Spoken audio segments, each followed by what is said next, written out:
Accelerating.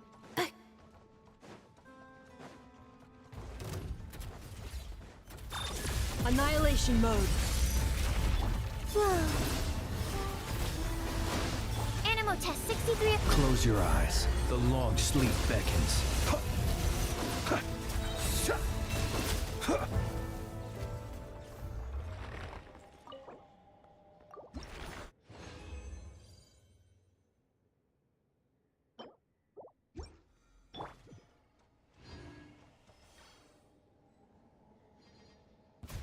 Defensive mode engage. Surge. 3 moons converge. Stand clear. Be silent. Close your eyes. To dust. To dust.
Be silent. Close your eyes. Do you fear the dark?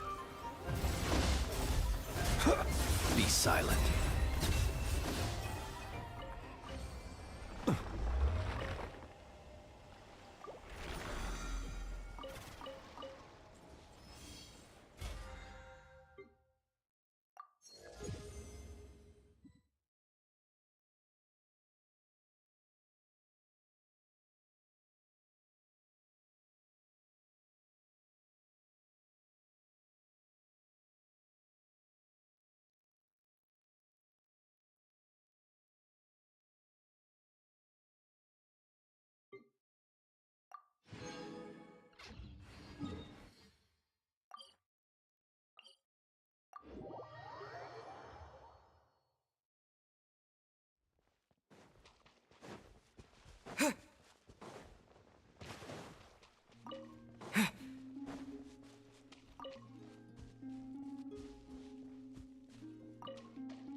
Columbina, are you okay?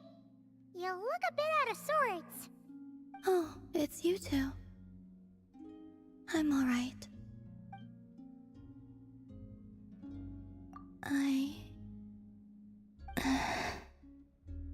It's okay. Just tell us. Even if it's something small, you'll feel much better once it's off your chest. I would like to try a drink from the tavern. What? Sorry. Paimon was just a little surprised. You never talk about wanting things for yourself, so... And that's it? Just... a drink? Yeah, kinda. At least something a bit more monumental. Like, bring me the moon. But, on second thought, it does kinda make sense. Columbina can't go wherever she wants right now, so a trip to the tavern might as well be a trip to the moon. It's not just how things are now. Even back when I was with the Fatui, when there was no order to capture me, everyone still kept their distance whenever I went out for a walk.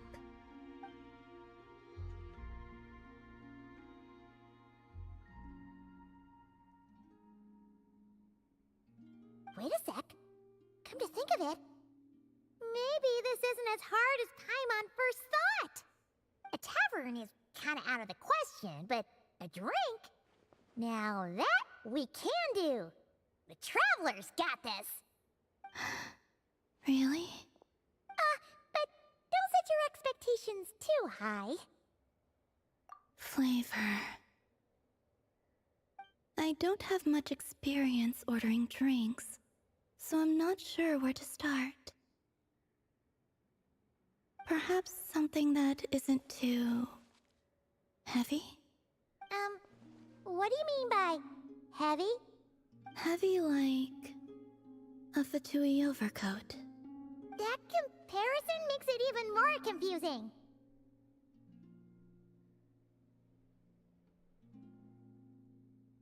Okay, whatever you think.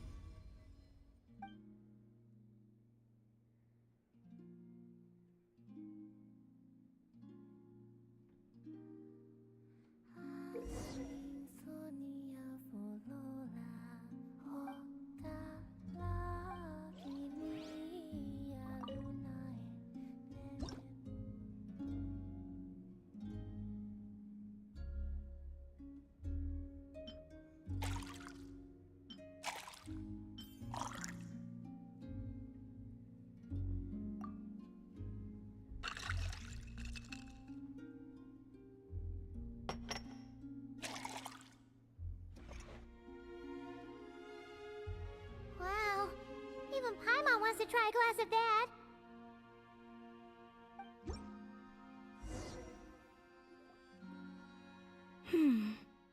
I've smelled something like this before. Oh, really? Where? In Sandrone's room.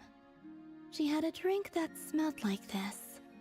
The aroma caught my interest, and when she noticed, she just held on to the drink for ages without finishing it.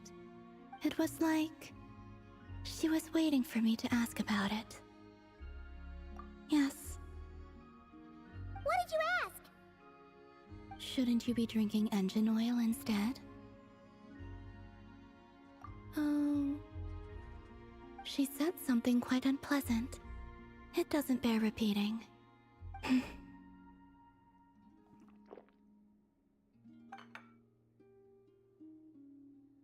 You lost interest after a single sip? Sorry, it was a little bitter. All in all, not very good. No wonder Sandrone looked so sour when she drank it. Paimon thinks there might have been other reasons for that.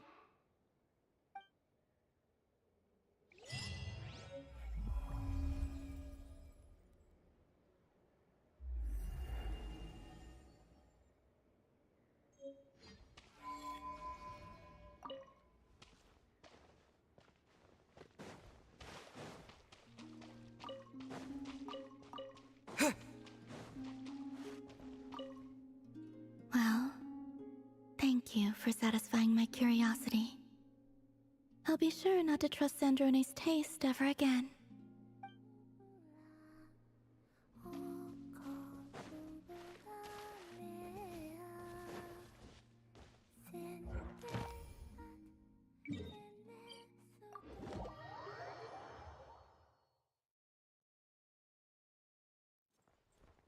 Add Astra. Thank you for completing. Add Astra.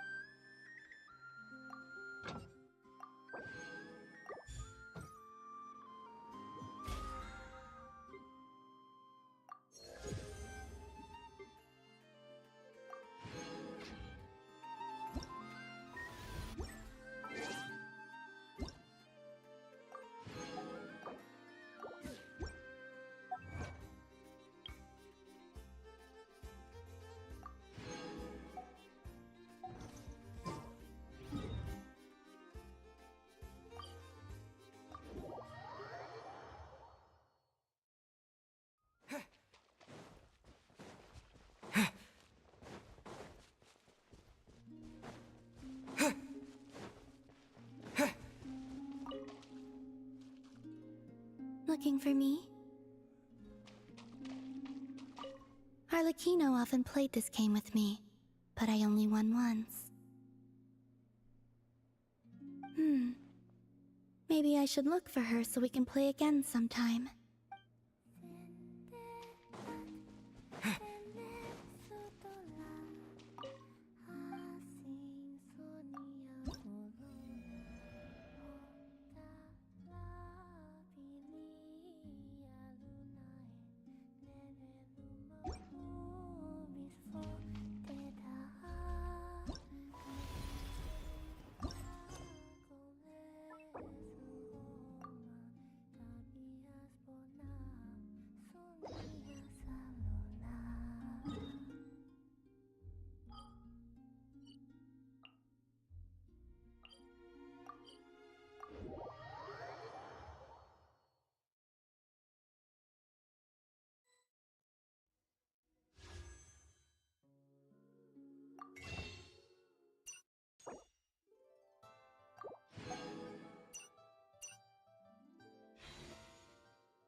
Split the bamboo in the morning, dry it till night. Shape and bend it nice and tight. Cross the strands to form a pattern, coat in silk, and you have a lantern.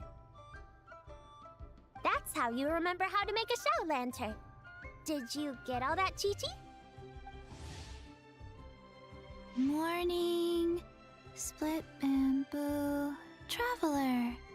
Then get silk, make paimon. What? No, that doesn't even rhyme. Look, it's them. Hey, Yao Yao! Hey, Chi-Chi! Whoa, Traveler! Paimon, you're here! Happy Lantern Rite! What you up to? I'm teaching Chi-Chi to make shout lanterns. It's a real test of finger dexterity, so it'll help keep her nice and loose. Yes, I do finger exercises to be a nimble zombie. Wanna try too, you two? Oh, okay. Well, we need a whole bunch this year so it doesn't get too dark at night. Too dark? What does that mean? Dr. Baiju has patients who got hurt walking at night. The moon disappeared, so it was too dark to see. The moon disappeared? Like, behind the clouds? It was Jeonju, the moon devourer. Changshan told me about it, but now I forgot. It's an old myth from Chenyu Vale about a giant toad in the sky that eats the moon. What? The moon gets eaten? It's just a story. It's not like there's actually a giant toad in the sky. I asked Master about it, and she said myths are just insights into how the people of the past understood the world. Well, I didn't see it that night. But I've checked several nights since, and it's been there same as ever. According to Chi-Chi, though, the Ministry of Civil Affairs sent someone to do some kind of serious investigation. So, I don't know. Maybe something did happen. The Ministry of Civil Affairs? This is starting to sound bad. It's okay. You can fly. Even if it's too dark, you won't fall and get hurt. Yeah, exactly. So turn that frown upside down, Paimon.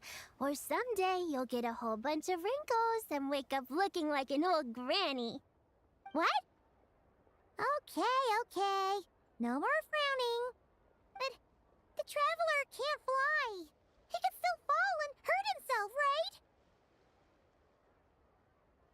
Don't worry. That's what the shout lanterns are for.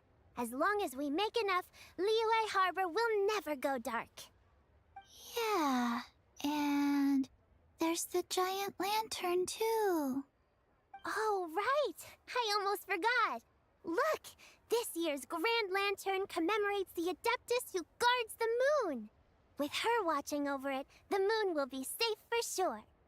A white horse? Wait! So that's... the White Horse Adeptus? Yeah! Legend has it she used to live on the moon. So if it were ever in danger, I'm sure she wouldn't just stand by and watch. Huh! We've heard of the White Horse Adeptus before, but we never heard the part about her living on the moon.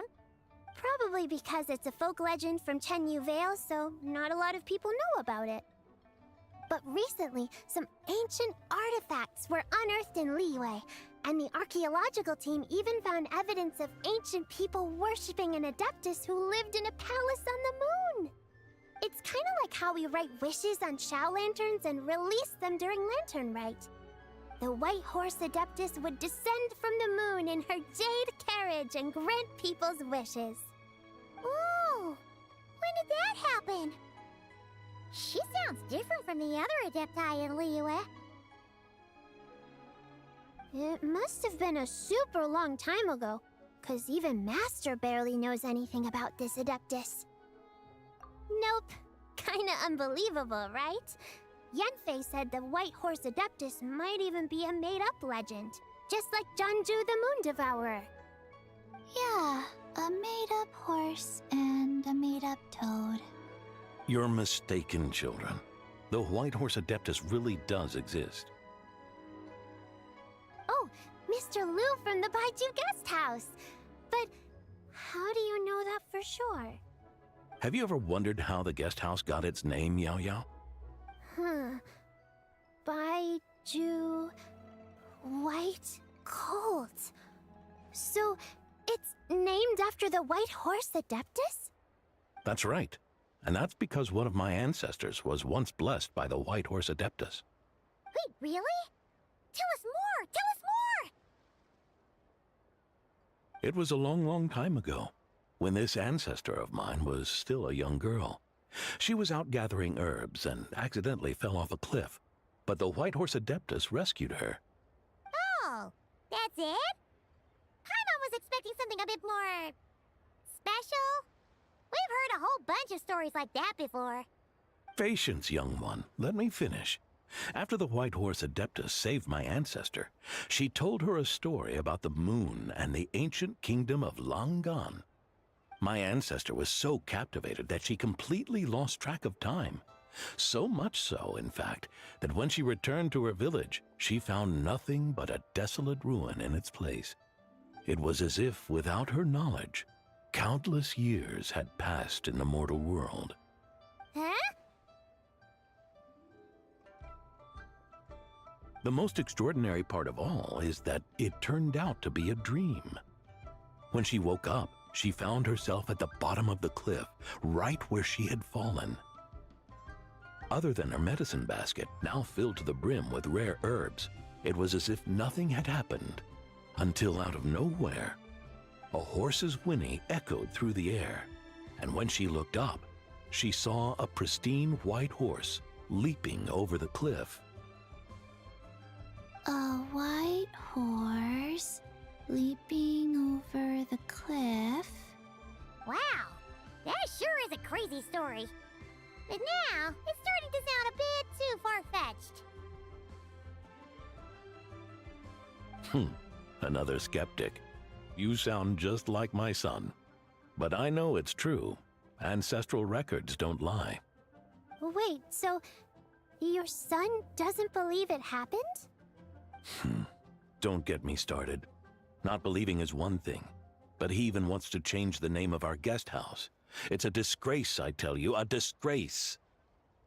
Well, it was getting about time for him to take over the guest house. And what's the first thing he does? Starts going on about how the name doesn't attract enough customers and how we're losing business to Wangshu Inn. Can you believe that? As if Baiju Guest House and Wangshu Inn aren't miles apart from each other. Oh, what about something like the Geo Lord's Rest? Paimon bets that would get people through the doors. Geo Lord's Rest. I like that one. This isn't about getting people through the doors. This is about disrespecting our ancestors. Oh, White Horse Adeptus, my wish is this. Let your divine power be known. Teach my foolish son the error of his ways. Paimon wants to learn more about this Adeptus. Hey, maybe we should ask Zhang Li. Good idea! Mr. Zhang Li is super knowledgeable. He can answer questions even Master has no clue about. Yeah, we just saw him having tea at third round knockout. Alright, then that's our next stop. Chi-Chi and I are gonna keep making Shao lanterns. Careful on the road. Goodbye, Paimon. Goodbye, traveler.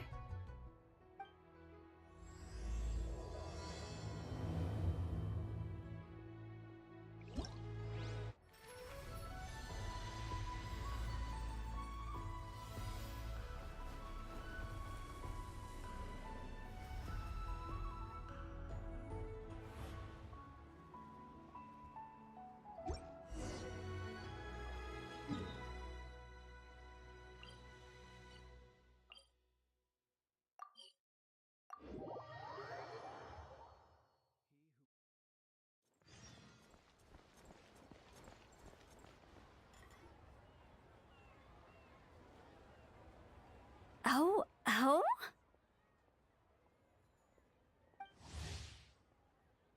Oh.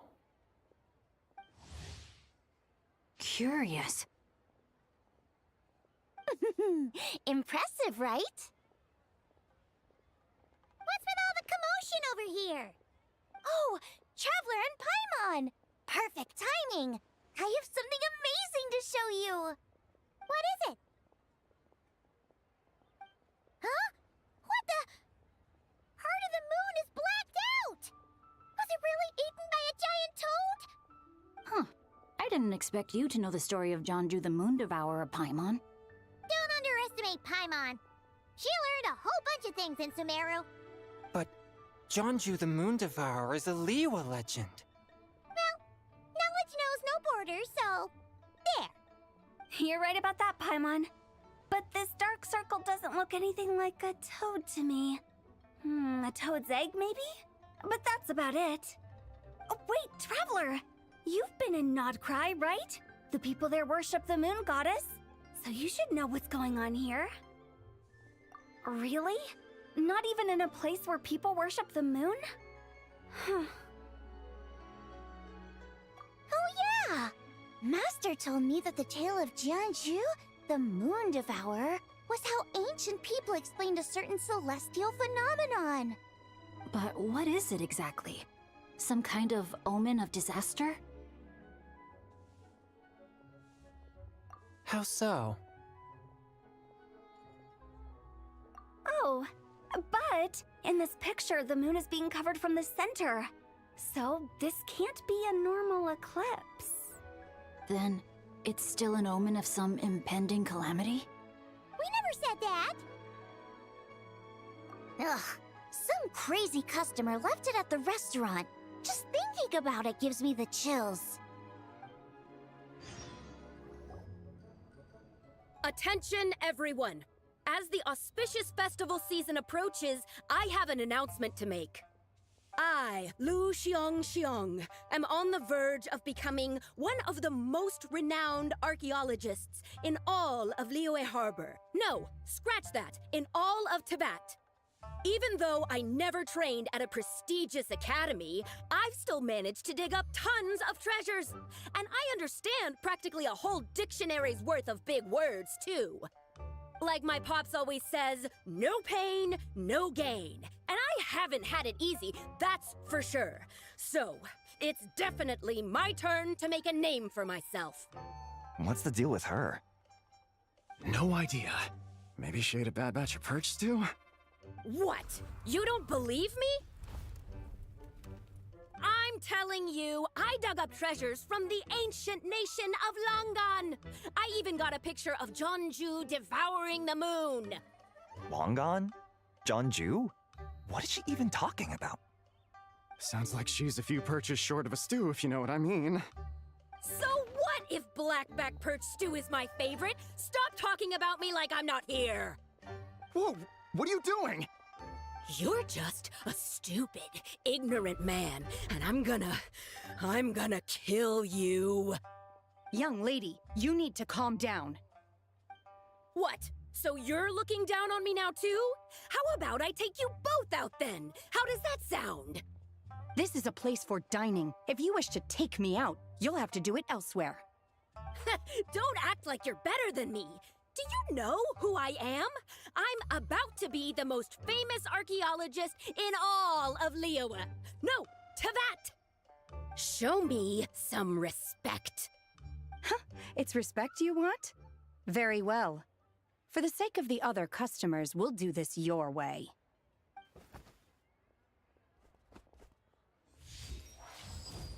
What? So Shenhe started the fight? She had no choice. The woman pulled a shovel out of nowhere and started going crazy, flipping tables left and right. She even injured 2 other customers. Shenhe did what she had to do to restrain her, then took her to the Ministry of Civil Affairs. Thank goodness Aunt Shenhe was there. Or who knows what might have happened. Yeah. I started cleaning up after all the commotion, and that's when I found this photo. I thought it might be the one she dropped, so I rushed over to show someone.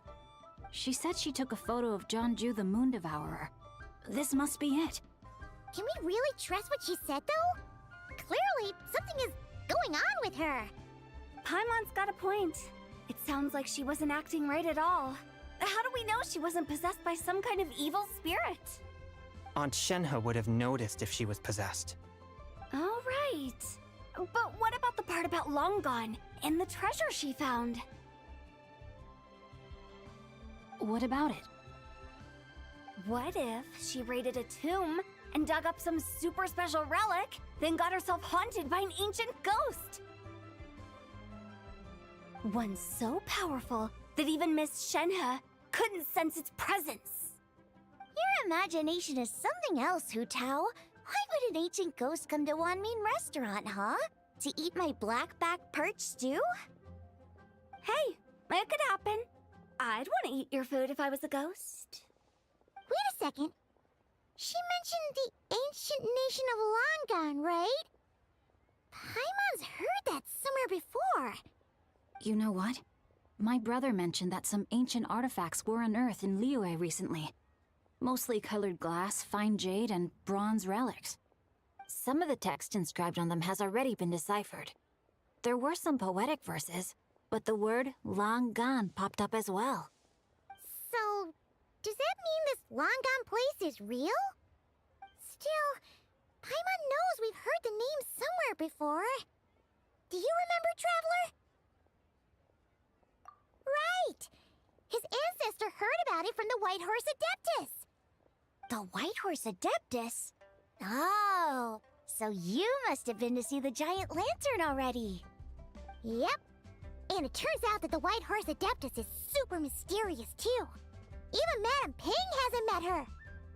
Wait, I thought she was the gold-eyed Celadon mare of the 8 Adepts. That's just the interpretation you believe in, Hu Tao. There are other theories out there, too.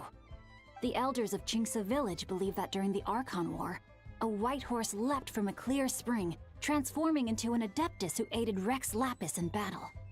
In Chenyu Vale, some of the tribes take her to be the daughter of time, and trace her deeds to an even earlier era. Yet in other ancient texts, including the relics I just mentioned, she appears as an emissary who listens to mortal wishes, bestowing the blessings of the heavens and moon upon the mortal realm, which is why we write our wishes on Shao lanterns. That's so complicated. So what's the verdict? Which version is the truth? I'm afraid there's no definitive answer to that. You two have been all over Teyvat. Do you have an idea? Nope, sorry. We were actually on our way to ask Zhongli. He knows even more about this kind of stuff than us. Ah, looking for a consultant, huh? He's having tea with Miss Linlong. Shigu Antiques is hosting an exhibition tonight. An exhibition? For what? All those antiques Xingqiu just mentioned. So if you head to the big ship docked in the harbor tonight, I'm sure you'll find him. So, where to next? How about we go to the Ministry of Civil Affairs to ask about the White Horse Adeptus? We might be able to find out more about the recent moon situation, too. If you're heading to the Ministry of Civil Affairs, could you give them this picture for me? Since it belongs to that customer, she deserves to get it back at least.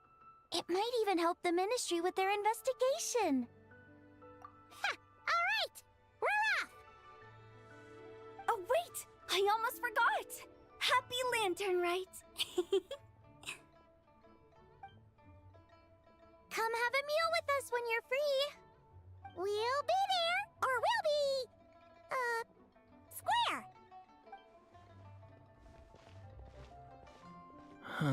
Thinking about it now, could it be possible that photograph was a fake?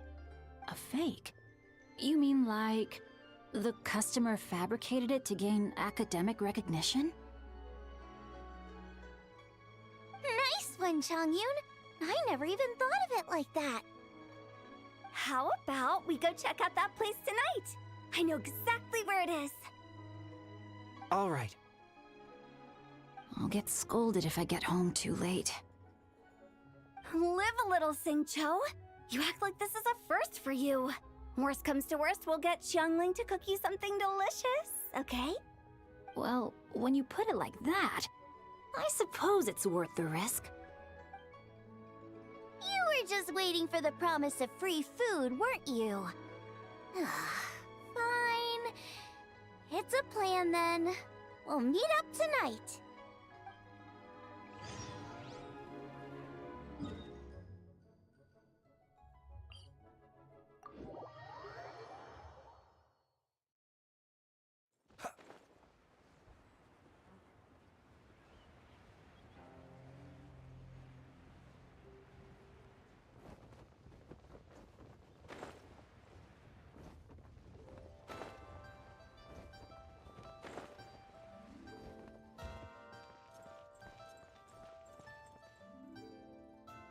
Your grandfather is of the same opinion, Miss Lanyan. Yes. On Lantern Rite, the moon shall go dark. That's what the signs are indicating. Celestial observation isn't Grandpa's strong suit. But he discussed it with several other elders from our clan, and their conclusion was the same. It's consistent with the information we've received from other sources as well. You mean the whole thing? About the legend of Jianzhu the Moon Devourer? Happening in real life? Yes, that's one of them. So it's true.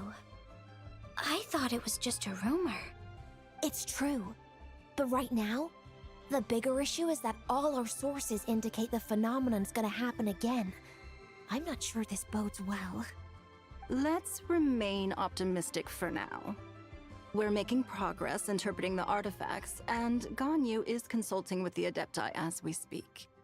Besides, apart from the incident at Wanmin Restaurant, there haven't been any other moon-related disturbances. Ningguang, Keqing, and Lanyan! You're all here! Oh, Traveler! And Paimon! It's been a while. Happy Lantern Rite. Yes, Happy Lantern Rite. What brings you here, though? I thought you'd be in the harbor enjoying the Shao Lanterns. You're certainly not the type to visit Yujing Terrace for no reason. Is there something I can help you with? What? We're not allowed to just drop in on our friends during the festive season? I was only teasing. You're welcome to visit us anytime you wish. Happy Lantern Rite. Oh, and about all the moon business you were just talking about? We have something to show you. Here, take a look! Whoa! Something really did take a chunk out of the moon. Someone managed to capture a picture of it. Is this Jianzhu, the Moon Devourer, then? Even though we confirmed this event took place, I still can't quite believe what I'm seeing. Where did you get this picture? From Xiangling! She found it when she was cleaning up after that customer caused a scene. She thinks they must have dropped it. Wait, is this Chawang Terrace? No, it's just where I'm from. It said that Chawang Terrace was where the ancient people of Chenyu Vale communicated with the heavens. And in this picture, the moon happens to be right above Chawang Terrace. I was just surprised, that's all. It's probably just a coincidence. That's interesting because the ancient people of Chenyu Vale migrated there from the chasm area. The chasm? So, that place is involved too? According to our investigation, that customer you just mentioned, Lu Xiangxiang, her father and grandfather are merchants in Liyue Harbor, and her mother and grandmother grow tea in Chaoying Village. A few days ago, she left her home in Chaoying Village to join a civilian archaeological team funded by Hoishan Hall, and ended up excavating some artifacts in the chasm area. These artifacts were then entrusted to Shigu Antiques and are set to be featured in an upcoming exhibition. Then, of course, the incident at Wanmin Restaurant occurred. We suspect something happened during the excavation that left her with quite the shock. And now, it seems like she also went to Chawang Terrace and took that picture of the moon disappearing. The chasm? Chawang Terrace? Things are getting pretty complicated. She's not in a good mental state, so we took her to Boo Boo Pharmacy to get some help. Why don't you come with me to check up on her? At this point, you seem invested in this case too. Then let's head there now.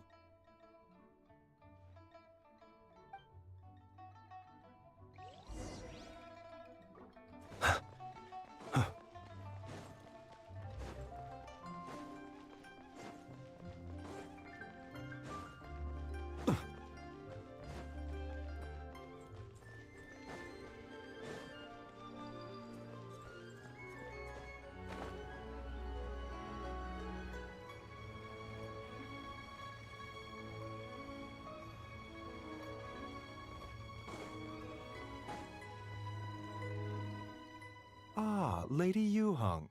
Oh, and the Traveler and Paimon are here as well. What a pleasant surprise. Happy Lantern Rite. I hope we're not interrupting, Dr. Baiju. Not at all. I assume you're here to see the patient? Unless it's urgent, however, it would be best not to disturb her rest. It's quite unstable. She's even more agitated than when she first arrived. And she refused to cooperate when we tried to check her over. I had no choice but to prescribe a calming draught and to have her rest for 2 days. So she's getting worse? That isn't the news I was hoping for. It's just a precaution. Based on an earlier conversation with her, it seemed more like a fixation than anything else. She hasn't lost her mind. That's right.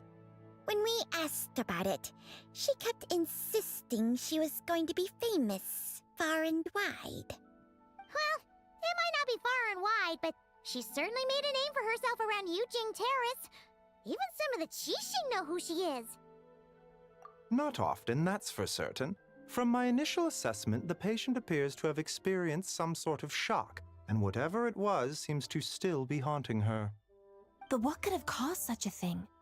The relics from the chasm? Or the moon above Chawang Terrace that night? Come back in 2 days, and you might just have your answer. I suppose that's all we can do for now. We'll take our leave then, Dr. Baiju. Of course. If you need anything else, don't hesitate to stop by. Speaking of those relics from the chasm, aren't they being featured in an exhibition tonight? That's right. Are you planning to attend? Yeah!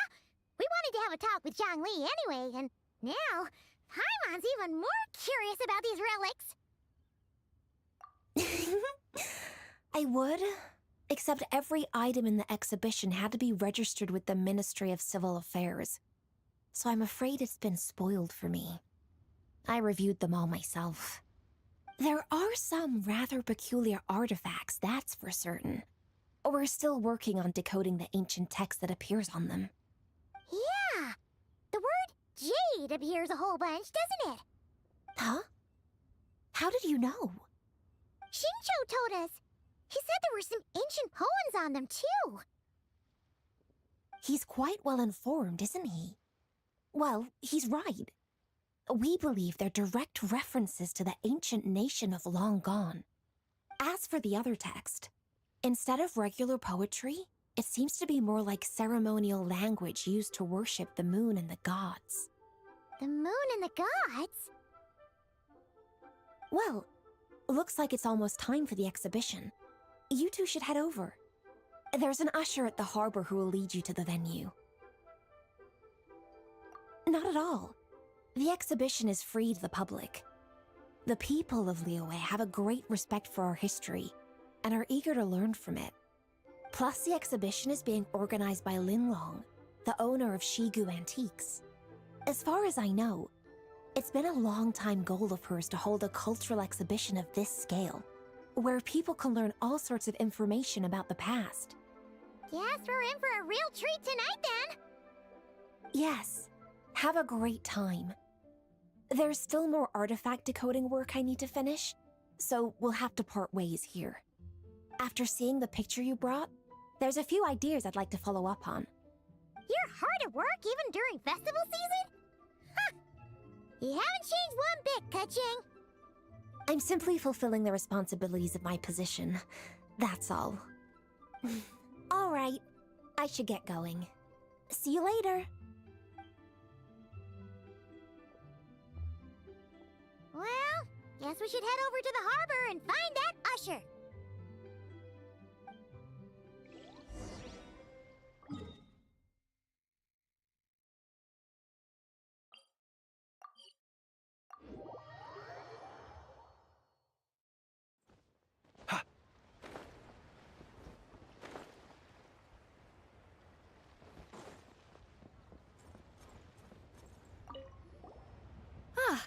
Here for the exhibition? I can take you aboard. After you.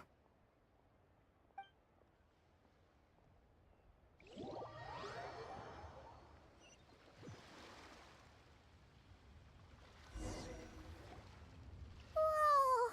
Look at all the antiques on this ship! It's almost too much to take in! Greetings. I trust you've been well since last we met? Aha! Speak of the devil! You're right where Hu Tao said you'd be! Ah, so Director Hu gave me away, did she? Don't act like you're up to some super secret business! We know you just do whatever you feel like. Yo, Traveler! Paimon! What's up? It's been a while, you two. Happy Lantern Rite. Beidou! Yunchin! It's great to see you! You're here for the exhibition too? Yes. When I heard these artifacts were from ancient times, I just knew I had to come learn more about them. I mean, what a discovery, right? Yeah, Ningguang pretty much said the same thing. She thought coming here might help culture me up or something. But as you know, I'm more of a fists and punches type of person. I doubt one exhibition is gonna change that. You're too modest, Captain. You're the leader of the Crux fleet. That takes far more skill than just fists and punches. Plus, at the end of the day, you still decided to come, even though you didn't have to listen to Ningguang. Well, she's the Tianquan. If she can't even get an average ship captain like me to do her bidding, how's that gonna look? You sure know how to think from her perspective, huh? I guess I do. Anyway, how's everyone enjoying the exhibition? I heard that if you see something you like, you can negotiate the price with the owner and take it home.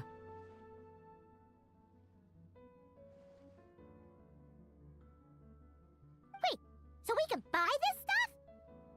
Indeed. Although Shigu Antiques is hosting this exhibition, many of the items come from private collectors. As long as both parties reach an agreement, you can make an offer of mora or an equivalent trade. Well, shall we continue our conversation as we look around? Let's go! Paimon's super curious about all this stuff.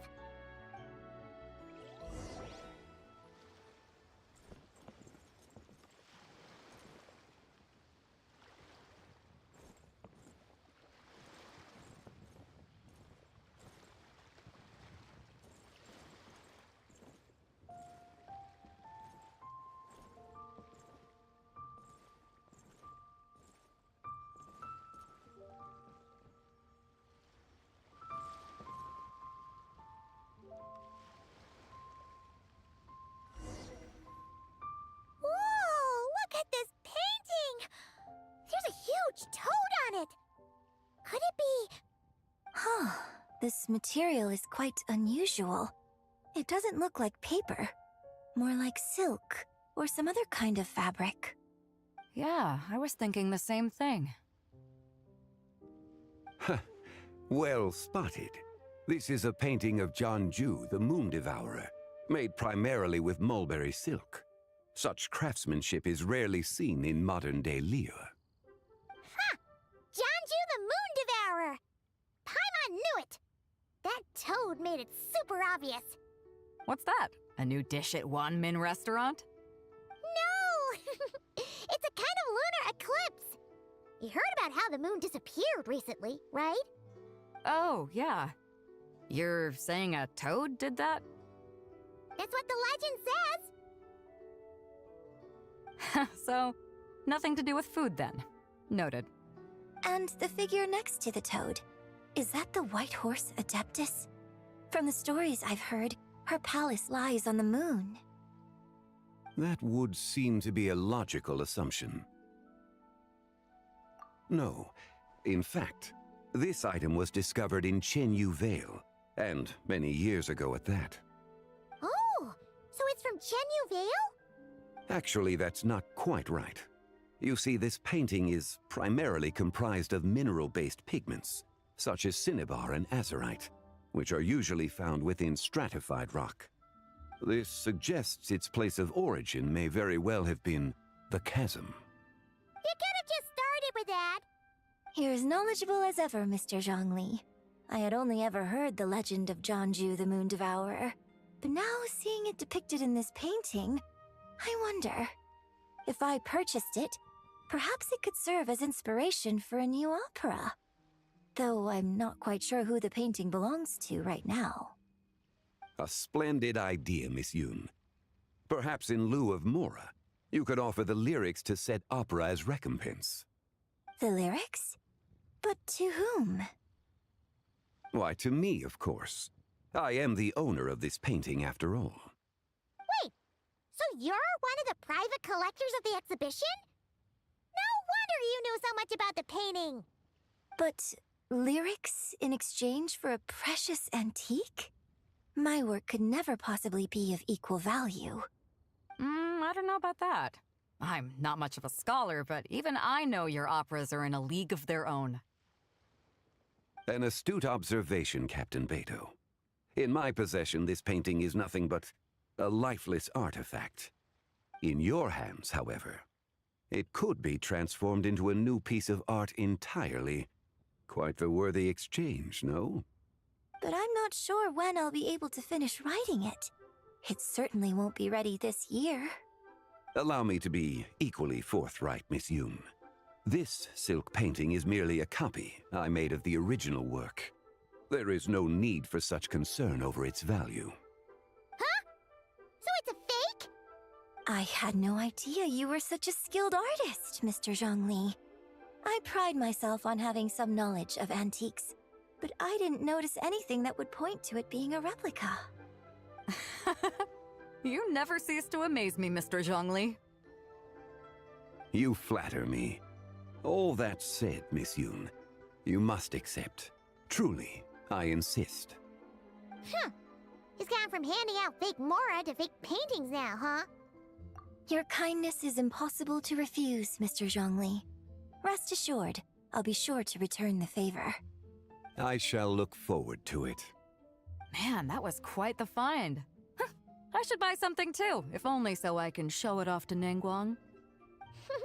Let's keep going and see what we can find.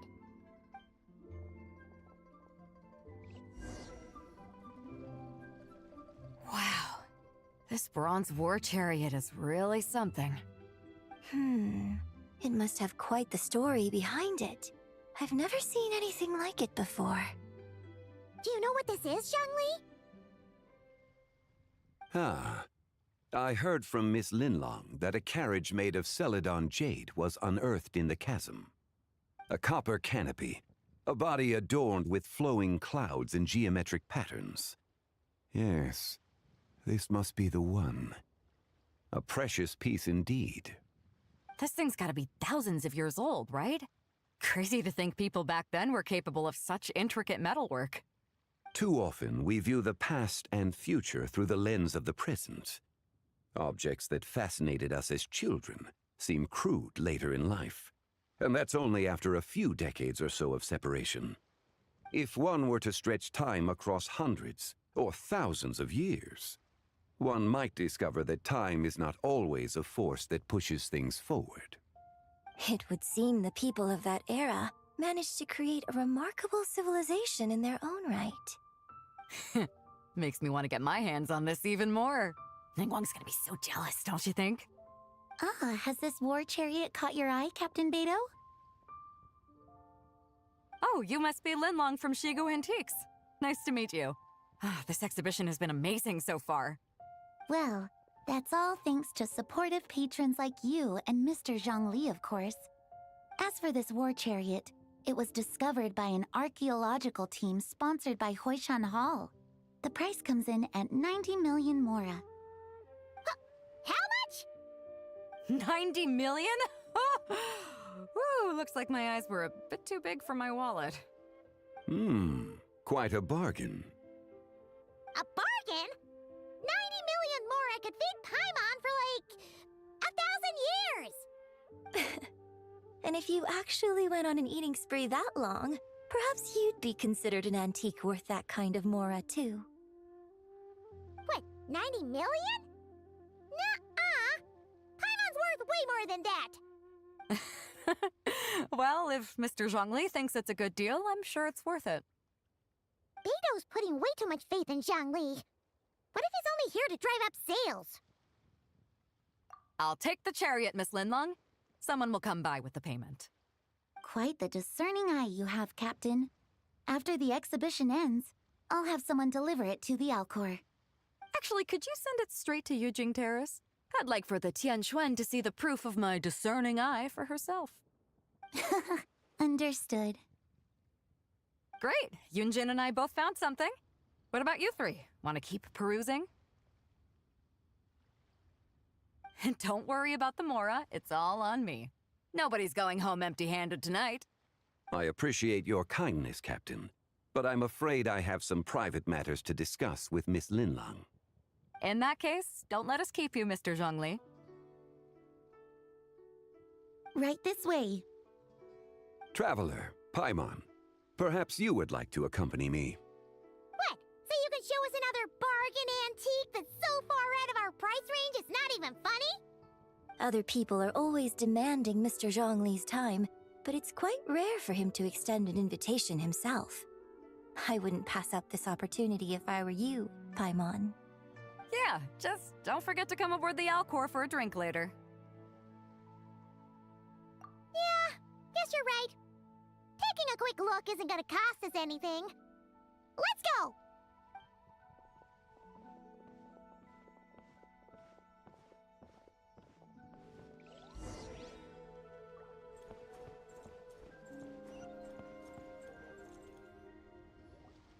These are all the jade pieces that were found, Mr. Zhongli.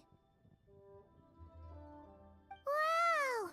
So many styles! What kind are these? These are a type of ceremonial jade. You're familiar with Chenyu Vale's rain jade rite, yes? Oh, yeah! So these pieces are all used in the rain jade ceremony? Well, you may not know, Paimon, but before the rain jade rite came into practice, Chenyu Vale was known for a different ceremonial tradition that also involved jade. The Bi is used to honor heaven, the Cong to honor earth, the Gui to honor the east, the Jiang to honor the south, the Hu to honor the west, and the Huang to honor the north. These form the 6 ritual jades. It's unfortunate, however, that Miss Linlong's set is missing both the Gui and Hu pieces. Oh, I know. These jade artifacts are from such an ancient time. It's proved difficult to track them down, even for our establishment. No matter. You happen to have precisely the piece I was looking for. Huh? This broken jade token? I didn't expect this to catch your eye, Mr. Zhongli. It isn't one of the 6 ritual jades. An affect belonging to an old acquaintance of mine. An old acquaintance? One of your collector friends, Mr. Zhongli? You could say that. Traveler, take a closer look.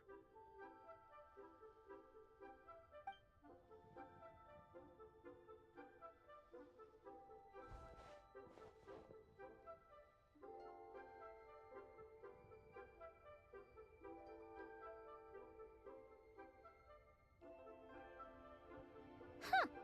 It doesn't look all that special to Paimon. Just seems like a broken artifact.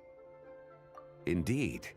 It's been thousands of years since the moon has appeared in such a form. So, in the past, the moon wasn't always full. Then, could this missing chunk be from when Jeonju devoured part of the moon? It's worth looking into.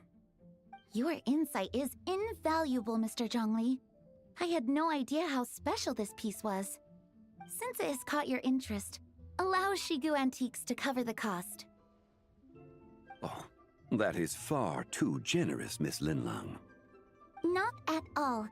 I've always wanted to give people a chance to appreciate these snapshots of history. So holding an exhibition like this has been a lifetime wish of mine.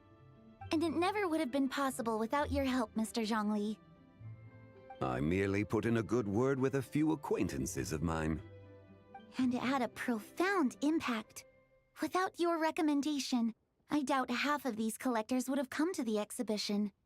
So, on both a personal and professional level, I owe you my thanks, Mr. Zhongli. Wow! Zhongli actually did something useful for once.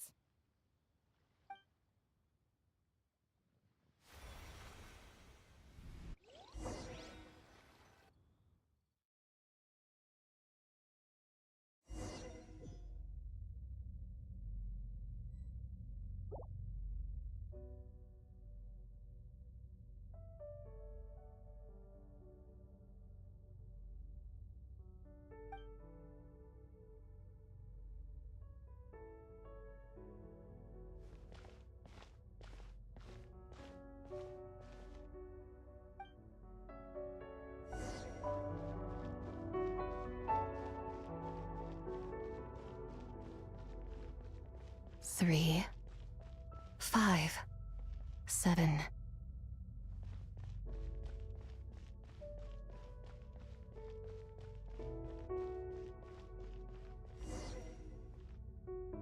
$11, 13, 17, 19, 23, 29.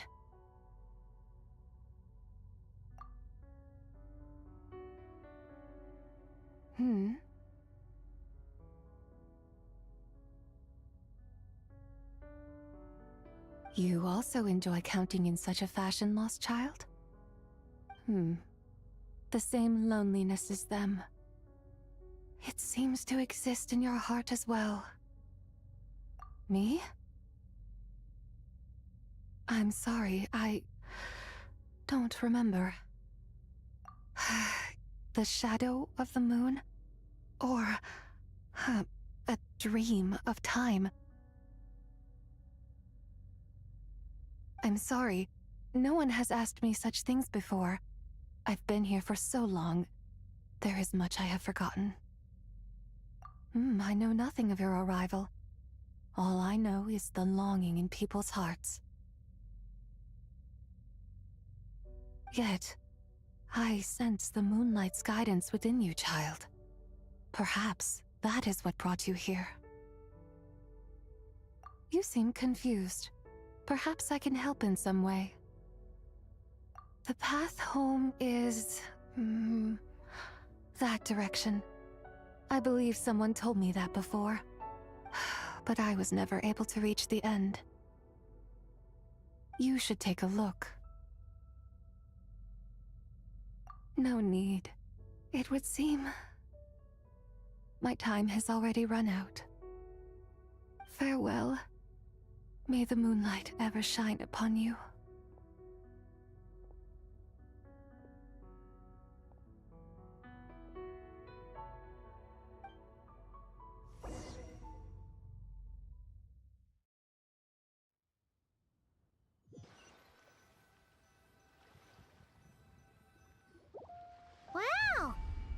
Jiangwei actually did something useful for once. Your complexion looks rather ashen, Traveler. Are you feeling all right? Yeah, what's wrong? Does your stomach hurt? Huh? What are you talking about? You were right here the whole time. Ah, I see. I'm afraid we must take our leave, Miss Linlang. My friend has taken ill and I must escort him to get some rest. Of course. Traveler, Paimon, please, come with me. Ah, yes. Regarding the payment for the Jade Token. Charge the expense to the Wangsheng Funeral Parlor if you would.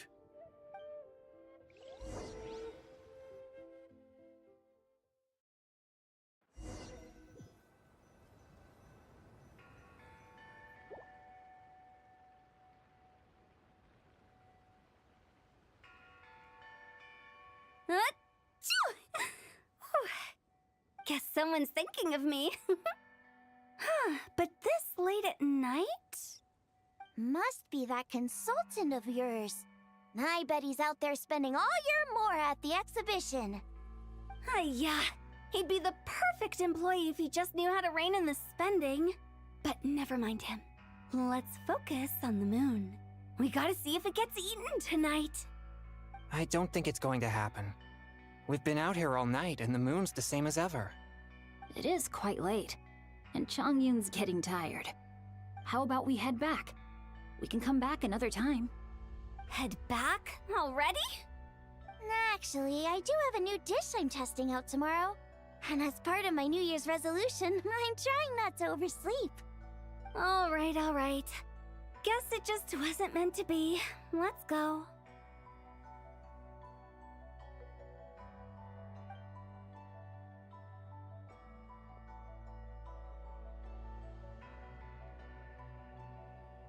When the sun's out, bathe in sunlight. When the moon's out, bathe in moonlight.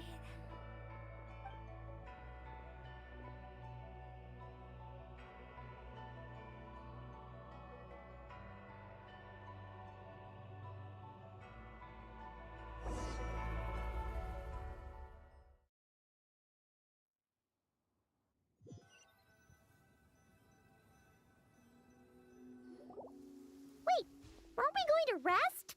Why did you bring us here? Because I imagine the Traveler would like to know what just happened to him. Oh, right. Ugh, Paimon's confused, though. She could have sworn you were there the whole time. Oh, how is that possible? It sounds like his spirit formed an inexplicable connection with the being in that space. Ah, you suspected from the beginning, didn't you? Indeed, the being you met is the fabled White Horse Adeptus, and the original owner of this Jade Token. Her name is Zibai. Wait, does that mean she's inside this token? No, she does not reside within this token, but rather within the moon's shadow. This token is merely a medium. Word has it you accomplished quite the feat in Nod-Krai. You and your friend brought the Frost Moon back to Tevat. Tell me, did you ever wonder about the other moon? The one that hung in its place for thousands of years? We never really thought about it, but it must have been a fake, right? A fake moon! Indeed, it was false. Its true nature, nothing but a projection of the moon. It also happens to be the prison that confines Zibai to this day. Wait, the White Horse Adeptus is trapped inside that projection? Then we need to rescue her! But the moon in the sky right now is the real one, right? Where did the fake moon go? And why can't Paimon see it? With the return of the true moon, the shadow naturally lost its place in the heavens. Now, it is disintegrating bit by bit. It's a process that comes and goes. When it occurs, it looks like the moon is being obscured by a black shadow. But when it stops, the shadow disappears. and becomes invisible to the eye.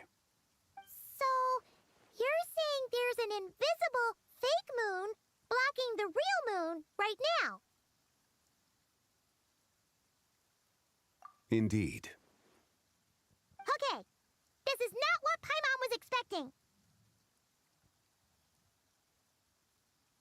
My hypothesis is that people's wishes could be what trigger the periods of disintegration. After all, when you experienced that episode just now, it was precisely when Miss Linlong spoke of her own wish. Wait, is that because the White Horse Adeptus answers people's wishes? The legend must be true then. So, that means the more wishes we make, the faster the fake moon will disintegrate, right? Then it won't be long before the White Horse Adeptus is free! Quite the contrary. After countless years trapped inside, the two have merged into one. When the moon shadow is gone, Zibai will cease to exist in this world. Oh no! So, by bringing the moon back, we actually hurt the White Horse Adeptus? Do not burden yourself with such thoughts. Because of your actions, a promising opportunity has presented itself to us. Let us not forget, what is crumbling is also precisely that which imprisons her. Yes, and that is why I invited you here tonight. Your connection to that broken jade token confirms that you can do what I envision.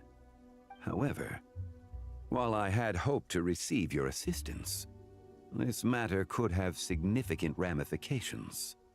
I must admit a certain reluctance to implicate you in more of Tevat's secrets. Often, the deeper one's knowledge of such matters, the harder it becomes to extricate oneself from them. You are someone who once traveled through the boundless sea of stars. I cannot help but wonder, perhaps it is wrong for your fate to become too entangled with the fate of any one world.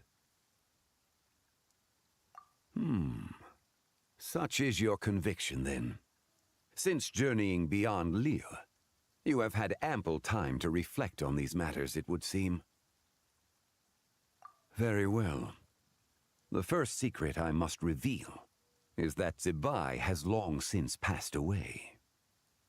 The being within the Shadow Moon is merely one of the 3 deadly selves she severed before her death. Wait, the White Horse Adeptus is dead? Weren't you supposed to tell us how to fix this? Now it just seems even more impossible! Please, remain calm, Paimon, and allow me to explain. The 3 deadly selves is a practice used by those engaged in spiritual cultivation. The intent is to sever the 3 vice-laden mortal selves to reveal one's true, pure self beneath. However, Zibai's 3 selves are more complicated in nature. Because in the moment before her death, someone preserved the shattered essence of her soul and placed the fragments within her 3 deadly selves. If we retrieve the 3 fragments of her soul, there is a chance we can restore her presence in the mortal realm. So that means we can bring her back to life? Yes, provided we retrieve the fragments of her soul's essence from the 3 deadly selves. Indeed, the being you encountered was Zibai's first deadly self, Ziju. After Zibai's death, she ascended to the heavens and became one with the Shadow Moon. The essence that resides within her is a heavenly soul, also known as Taiguang. Thus, this self is the closest to Zibai's true nature.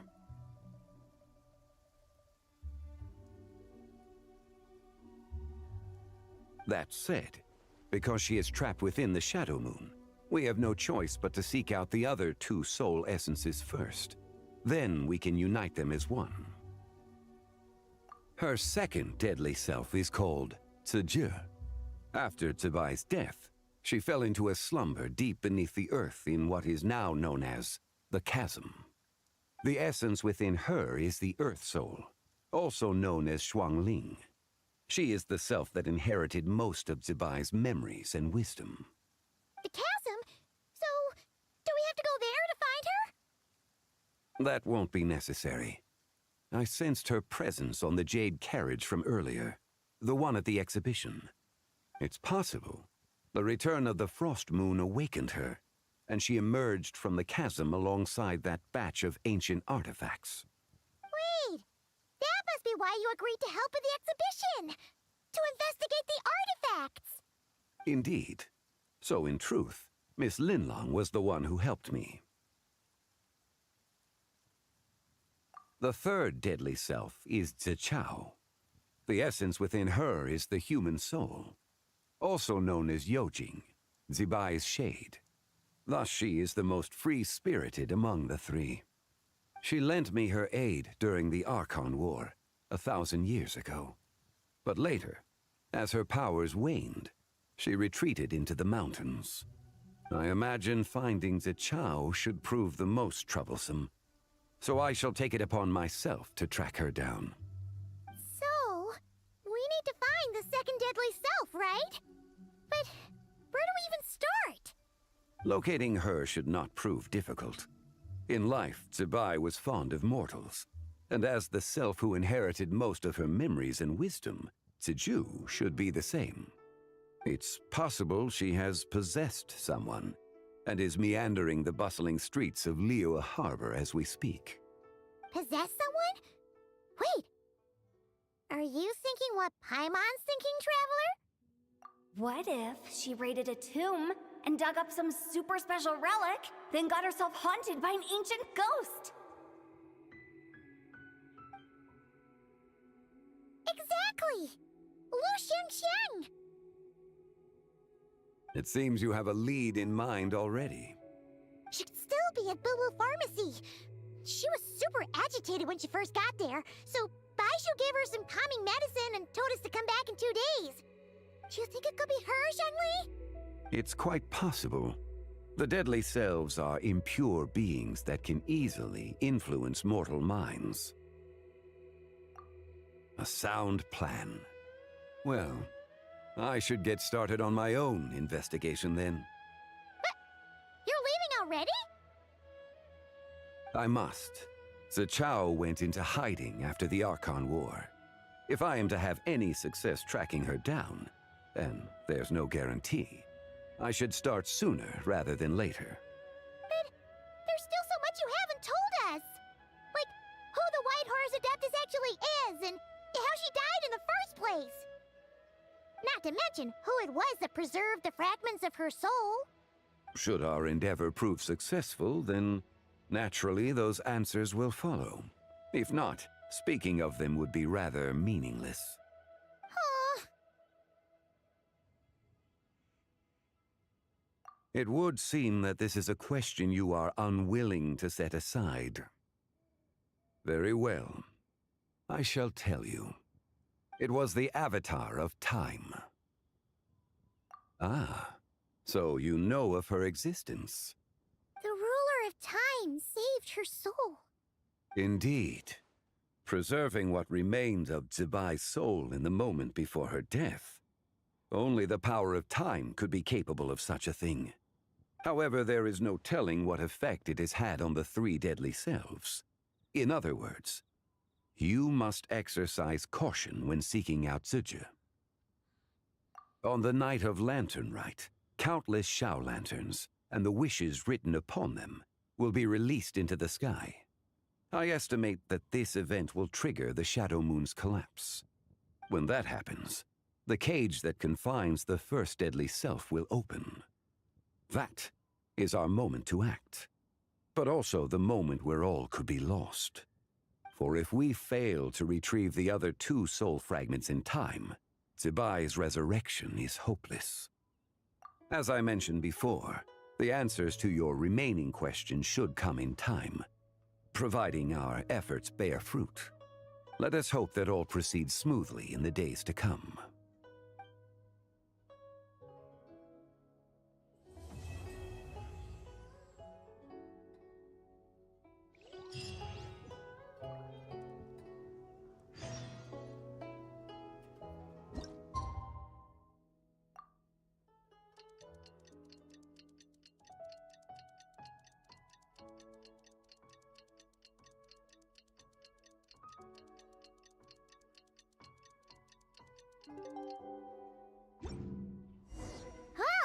Should we head to Boo Boo Pharmacy today? Fingers crossed we learn something useful.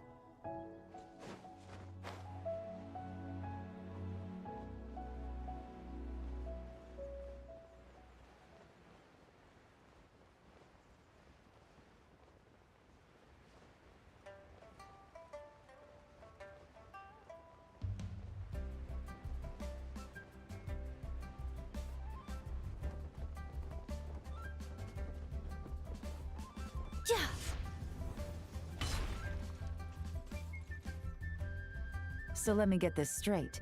The patient disappeared right as you were delivering the medicine. I know it's hard to believe, but that's exactly what happened. It's true. 1 minute she was there, and the next she was nowhere to be seen. Hey, it's Yelan! Fancy seeing you here! Oh, is this a bad time? Not at all. Just a small roadblock in the case I'm working. Ningguang asked me to investigate a patient named Lu Shangshang. If you're here to find her too, then you're out of luck, I'm afraid. She went missing this morning. What? According to Dr. Baizhu, the patient vanished right under his nose. But it just seems like that should be impossible. There 1 second and gone the next? Pretty sure Xiao can do something like that. Then you're suggesting this Lu Shangshang is the vigilant Yaksha in disguise? Or some other adeptus? Guess not. But this is so weird! How can a living person just vanish into thin air? Unless... Linny decided to take his act to Liyue? Who is this Linny you speak of? He's... Oh... Never mind. Paimon's just grasping at straws. Let's set aside the how for now, and focus more on the where. You mentioned this patient has a strong obsession with achieving fame and recognition? Yes. She kept talking about becoming a renowned archaeologist and making a name for herself. So, are we looking for a place where it's super easy to become famous? I think we should check out the Xiao Lantern crafting stalls. Because it's easy to become famous by making Xiao lanterns? Not exactly. When the people of Liyue need a solution to a problem, their first thought would be to pray to the gods and the Adepti. If her wish is to become famous, she might write it on a Xiao lantern in the hopes that the fabled White Horse Adeptus might make it come true. That certainly sounds probable. Turns out, the White Horse Adeptus might be a lot closer to home than she thinks. What was that? Nothing! Let's go check out those stalls!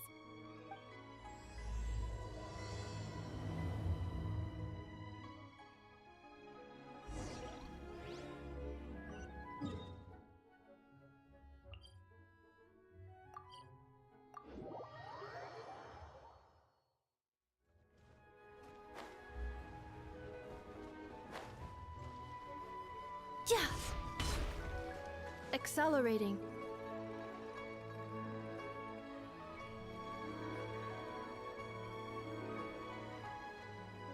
Alright, we're here! Still no sign of Lu Shangshang, though.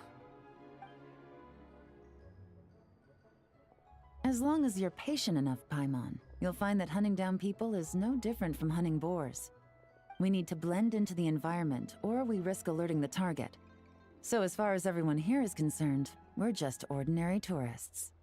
Oh, okay. If we need to blend in, then let's make some Xiao lanterns and write our wishes down, like everyone else. What's your New Year's wish, Yelan? I haven't given it much thought. Oh, and it can't be work-related.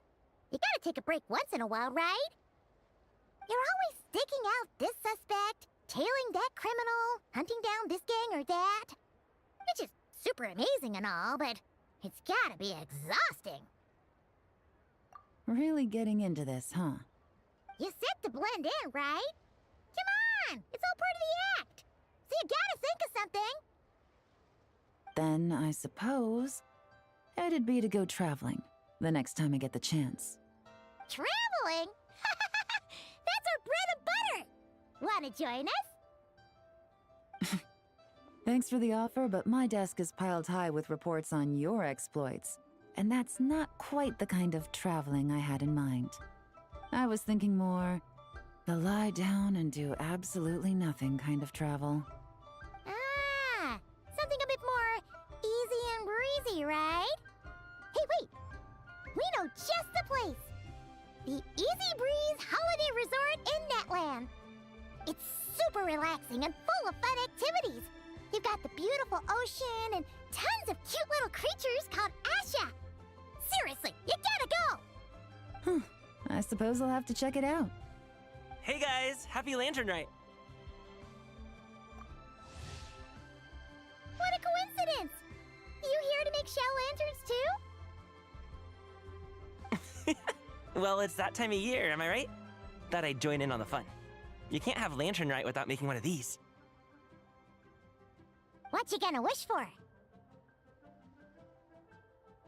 Aw, man, it's kind of embarrassing, but whatever. The truth is, the mighty mythical beasts are seriously struggling with recruitment. So I'm hoping to find a few apprentices and teach them the art of wushu dancing. Awesome! Shurfugami, here we come! Whoa there, Paimon! One step at a time. I actually need to find people first. Yeah, but Paimon bets people will jump at the chance to learn from you! Well, I wouldn't be so sure. Wushu dancing is super physical and takes a lot of hard work to master, so it's not easy to find people. At this point, if the Adepti can't help me, no one can. I'll do it! Huh? You just said you wanted an apprentice, right? Well, I'm offering. What do you think? Whoa, the White Horse Adeptus works faster than I thought. Traveler, it's her. Lu Shangshang. Our target! Hey! Didn't you hear me? I said I wanted to be your apprentice! No need to shout. I heard you the first time. What's your name? Step back a bit, Gaming. This person could be dangerous. What?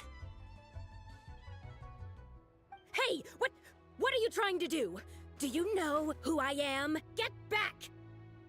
Lu Shangshang, we have no intention of harming you. We just need to ask you a few questions. Get back, I said! Try to remain calm. If you come any closer, I'll...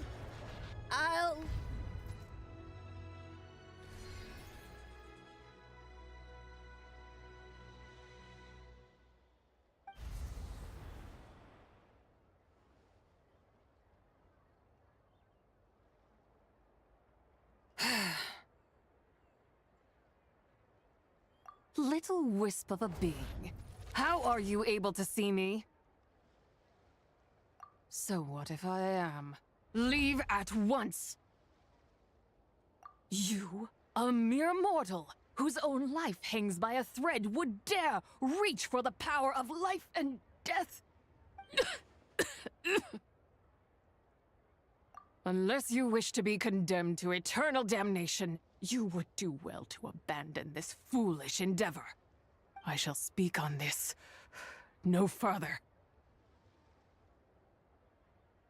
Don't come any closer. How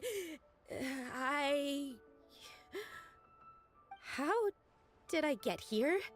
Who are you people? Playing dumb, are we? Save it. We know you attacked those people at Wanmin Restaurant. What? No, I would never.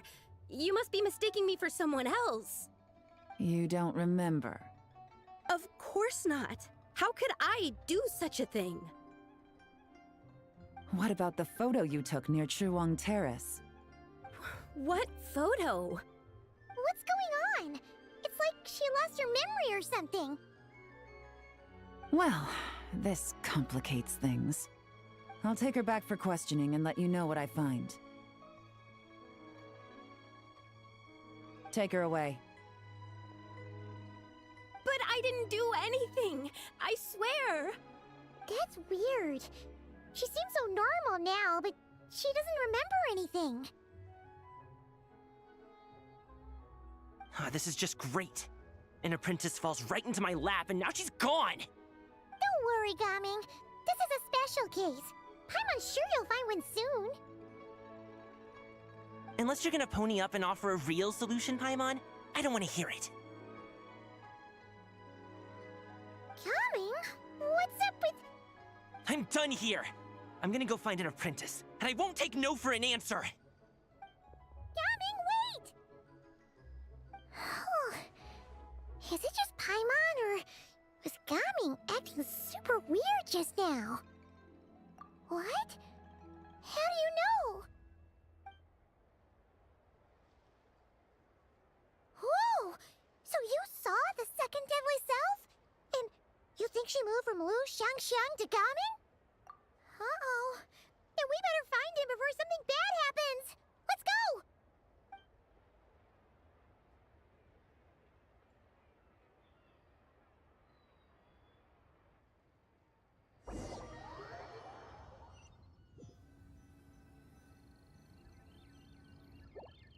Alas, why must Cloud Retainer inflict such woe upon us, Mooncarver? By the order of Rex Lapis, we were supposed to make haste to the harbor to stand watch.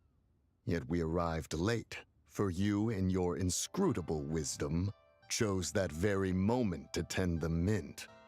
It is no wonder Cloud Retainer banished us to the wilderness in anger. A pity only that I, blameless as I am, was made to share in the punishment. Blameless indeed. You speak as if it was not you who decided to plant all that mint in the first place.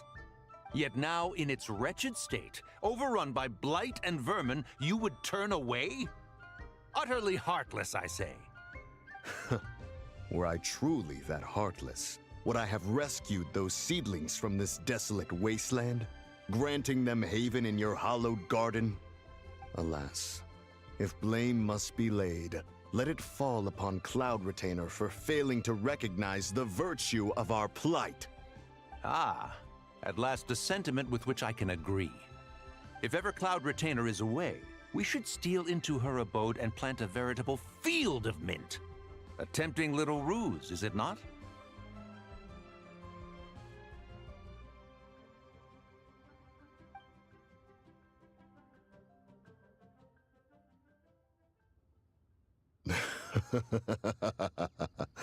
Positively ingenious. Please stop chasing us. Just let us go. Get back here! If you keep running, I'll kill you! Please, we don't know anything about wushu dancing. Just leave us alone. What? You think I'm not good enough to teach you?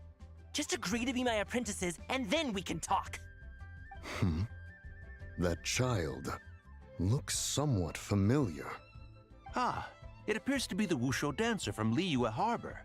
I have seen him perform on occasion. Come, let us take a closer look. Has trouble befallen you, young one? Perhaps we can offer aid. Oh, thank the gods! Please, sir, you have to help us. This guy's trying to force us to become his wushu dancing apprentices, and he won't take no for an answer! Oh, so it is you who require aid, not the other way around. Get out of the way, old man!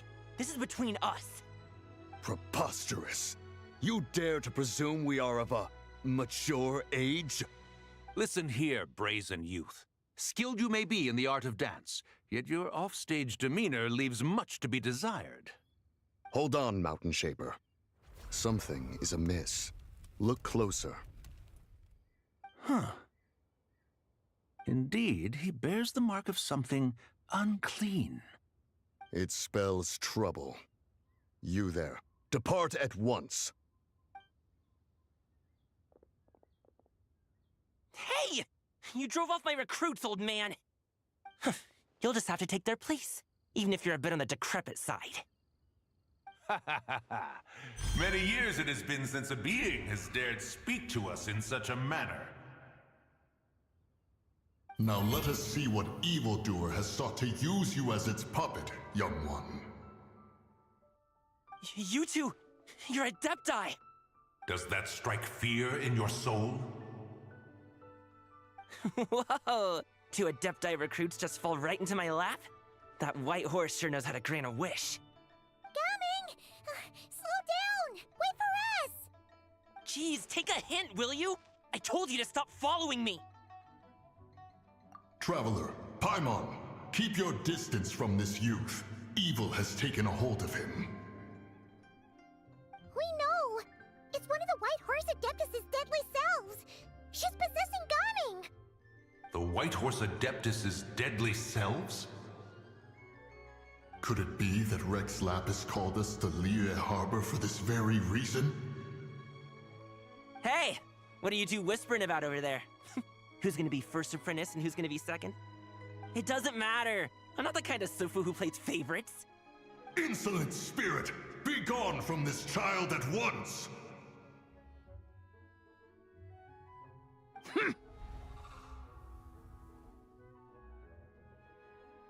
Little mite of a mortal. Getting in my way again, I see.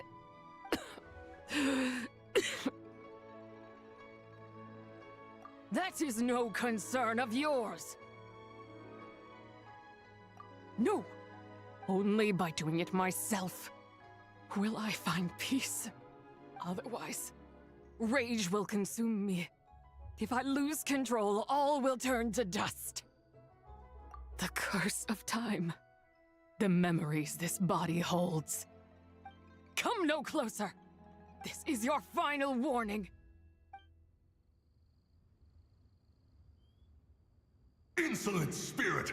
Be gone from this child at once! Huh? Traveler and Paimon? And two Adepti? Where are we? Weren't we just making Xiao lanterns in the harbor? Gaming! You're back! Ah! The sun is most scorching. Agitation stirs within me. I require cooling mint to beat this heat. And speaking of, Cloud Retainer has scorned this verdant wonder long enough. It is time for her to feel its wrath. The wrath of mint! Mountain Shaper, where are you going? Oh no! Now Mountain Shaper's acting weird! Oh, you don't think it spread to him, do you? Spread to him? Quickly now, explain to me what has been happening.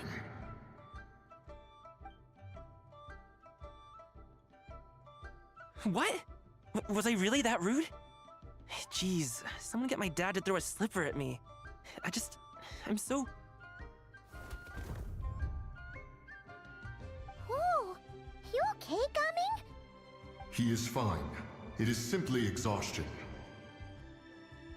But to think Mountain Shaper would succumb to something like this, it is most unexpected. So, what do? We can't just leave Gaming like this, but we can't ignore Mountain Shaper either, right? My cultivation level rivals that of Mountain Shaper. Were I to give chase, Zizha would but flee from his form and take refuge in mine. Seek out Streetward Rambler. Cloud Retainer and the Conqueror of Demons should be with her. I shall take this child back to the harbor and join you post-haste. Whoa! What are all the Adepti doing together? Rex Lapis charged us with keeping watch over Liyue Harbor should danger rear its head. I dare say this is the very crisis he anticipated.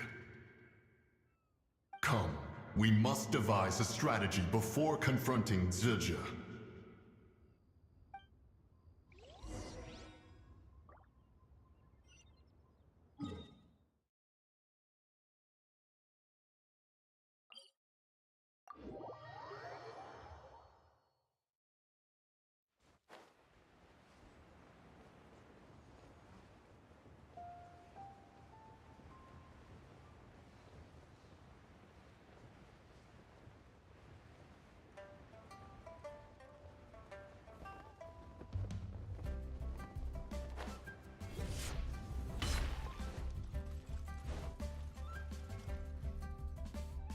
The White Horse Adeptus? You mean the mysterious white mare that aided Rex Lapis during the Archon War? Even if it's not her, there must be some connection. She always avoided us back then, and I never knew why. Rex Lapis's recent trip seems to be related to this person as well. Xianyun! Madam Ping! Xiao! Great! You're all here! Ah, Traveler. It has been quite some time. Oh, happy Lantern Rite Paimon. You're as lively as I remember. I trust things have been well. Sorry, Madam Ping. No time to catch up. Something terrible has happened. What is it? Has Mountain Shaper gotten himself into trouble? Mooncarver is here with you, but he is not.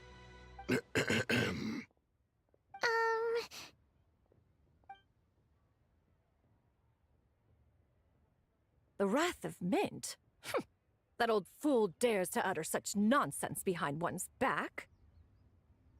Yeah, that's not really our biggest concern here. So, even a mere deadly self of the White Horse Adeptus was able to possess Mountain Shaper and affect his mind. No wonder Rex Lapis told us to gather here and await his orders. Mountain Shaper's cultivation is inadequate. He was caught unprepared. Were it one of us, Zizhi would hardly have found a vessel quite so ready for the taking. Hey, that's not what you said earlier. Where is Mountain Shaper now? A question that hardly bears pondering. Obviously, he intends to plant mint in the vicinity of one's abode.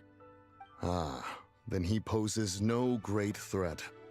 We might as well let him be. Once he fulfills his wish, it's possible that Zizhi will relinquish him of her own volition. Your ulterior motive is most obvious, Mountain Shaper. You two hope for Mount Eltsong to be covered in mint. One can see it clear as day. Not to mention, deadly selves are born of malevolent human desires, and naturally pose a great risk to the form and mind of all living beings. We cannot let this go unchecked. Let me handle it. I have relevant experience and know how to deal with such situations. One has no doubt of that. Yet your involvement would likely end in armed confrontation. In one's own estimation, the time for such measures has not yet come. Before his departure, Rex Lapis knew that Zizhi was active in Liyue Harbor, yet told us only to wait. It would seem, then, that Rex Lapis did not believe extreme measures were warranted here. Yes, this is quite a peculiar case. After all, Zizhi's possession does not seem to come with ill intent. It's more like she's guiding those she possesses to fulfill their own wishes. There is another matter of import, however. I sense tremendous resentment emanating from her. What could be its source to render her so unable to find peace? She was talking about the White Horse Adeptus memories, right? From what the Traveler said, it seemed like she was about to explode with rage. But why? With Rex Lapis away, if we wish to understand that which occurred in the past, we shall have to ask her directly. She also mentioned the Curse of Time. What could that be about? Perhaps erosion. Indeed. We are of the same mind. I heard that ancient clans in the mountains once regarded the White Horse Adeptus as the daughter of time. It seems there was some truth to that, after all. The Daughter of Time. Cursed by time? Time does not treat everyone equally. The longer you dwell in this world, the more it takes from you. Then what do we do? One has devised a solution.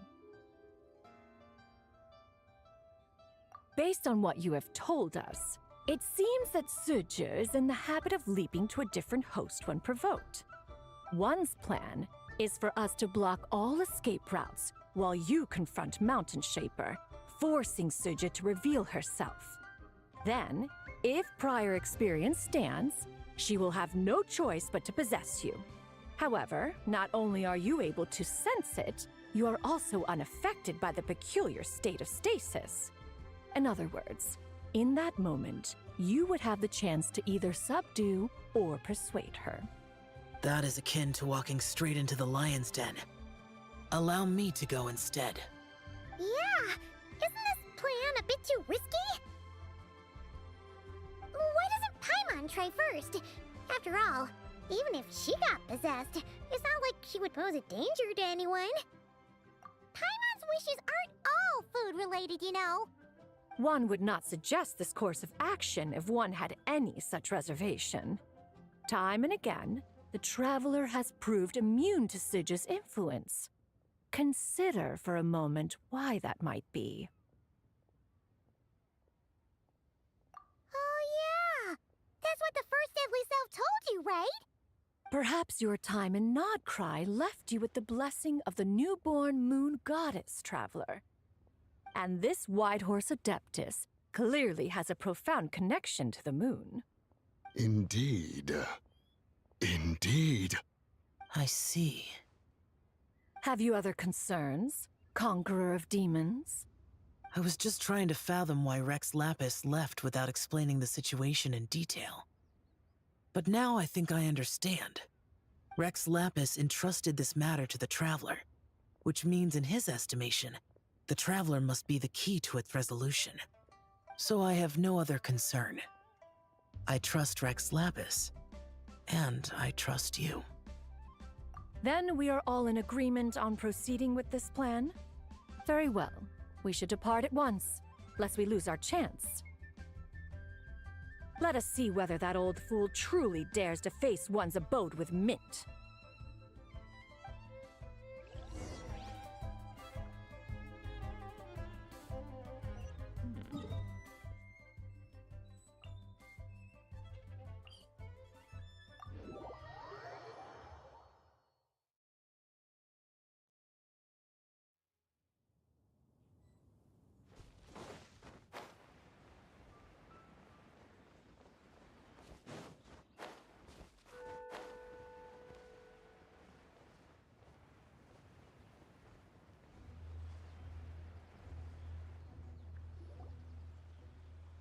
One mint, two mint, let us plant a whole slew of mint! Once I reach 10,000, Cloud Retainer's abode shall be Mount Outsong no more, but rather Mount Mintsong! Oh, to behold the look on her face when she is confronted with such verdant splendor! Mountain Shaper. You dare disturb the tranquility of one's abode! Do not take personal offense, Cloud Retainer. He is not in control of his faculties. Exactly. Let it go this once. Zidge is the one driving him to do this. Huh? But Zidge just helps people fulfill their own wishes and desires. Not now, Paimon. Oops. Sorry, Mountain Shaper. Paimon might have just thrown you under the bus. When he wakes up, we shall have words. Everyone, to your positions.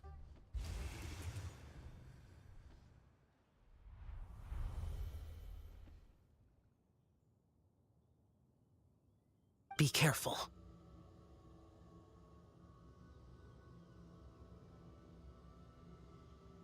A pest?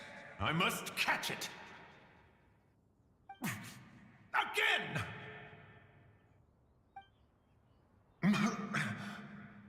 Oh, young one, it is you! Don't tell me. Cloud Retainer sent you? Ha! Such brazen insolence! Such presumption. Such boundless avarice. That wretched adept's impudence knows no end. If she dares lay a finger on my garden, I shall smash her cuisine machine to pieces! You think I am one to fold so easily?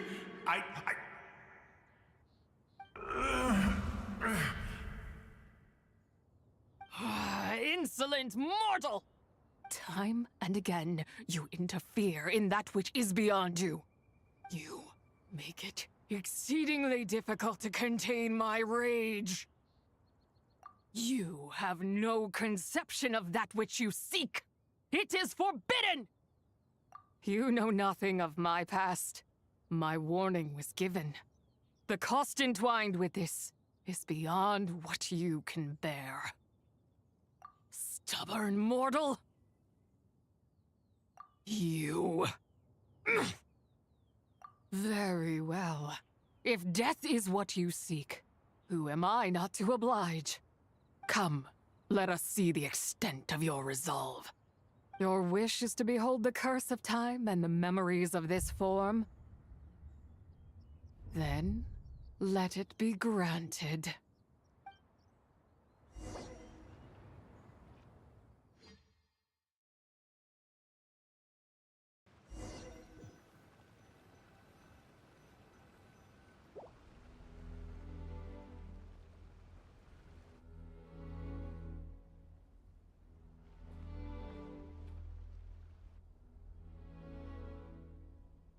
You who seek death, stand before me. My prison. I was merely a trace of impure energy within Zibai's immortal body. When her soul was shattered, it should have been the end of me. But then, the one who governs time descended from on high and froze the moment of her death. And so, I remain in this world, unable to find release. A mortal who knows of her existence and would dare to speak her name. Who are you? Help. No, there is nothing we can do for each other. Her power, the one who governs time, it has surrounded me ever since. A blessing and a prison, all at once. No, I have been asleep in this prison for countless years, until a familiar presence woke me. Then, through that mortal girl's eyes, I saw it. As pure and bright as ever, unchanged across the millennia. It was the moon. That place is called Chuang Terrace. Did later generations rebuild the altar in a new location? It looks just like the one used to honor Zibai. Could it be that traces of what happened back then still remain in this world?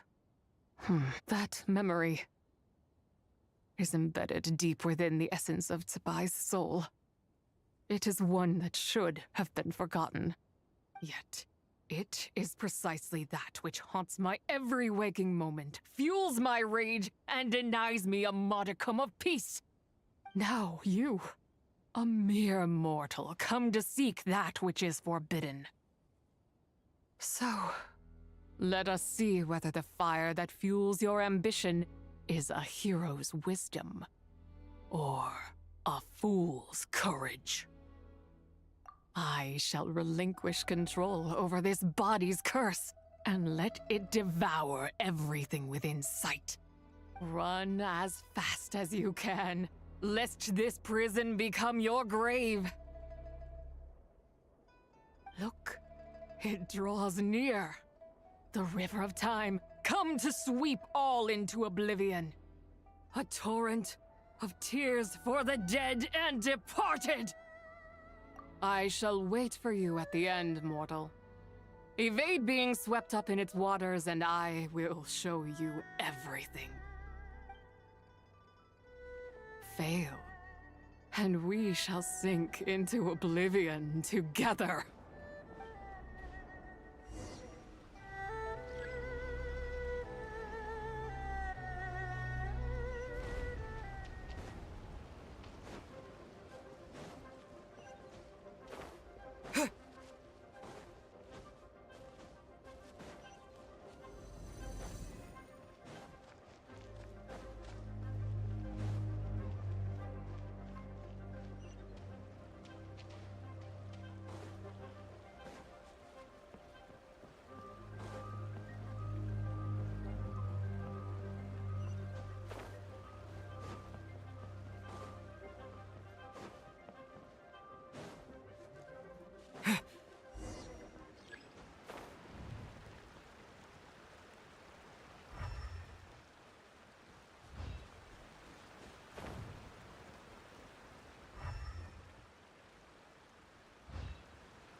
I did not expect that you would make it to the end.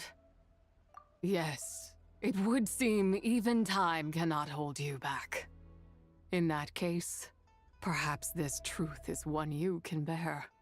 Come, let your wish be granted.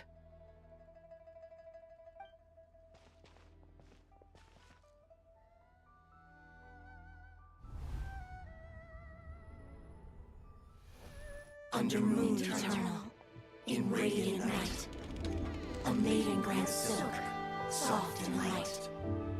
Under moon iridescent, in night divine, a maiden grants fiber for cloth so fine. Under moon of frost, in night so great, a maiden grants tools to divine our fate. What are Mom and Dad doing?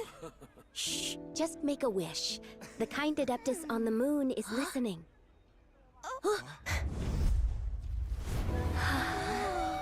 Look, it's Lady Zibai. Wow, Lady Zibai? Is she powerful? Of course. She taught us how to grow grain and beans, millet and rice, how to peel hemp and reel silk, spin thread and weave cloth, how to cut stone and build houses, cast bronze and forge tools. According to Mom and Dad, the Adeptus Zibai is the god of soil and grain, who blesses our land and its crops. Huh? Lady Zibai's leaving? It's all right. We just have to wait till next year. She'll be back.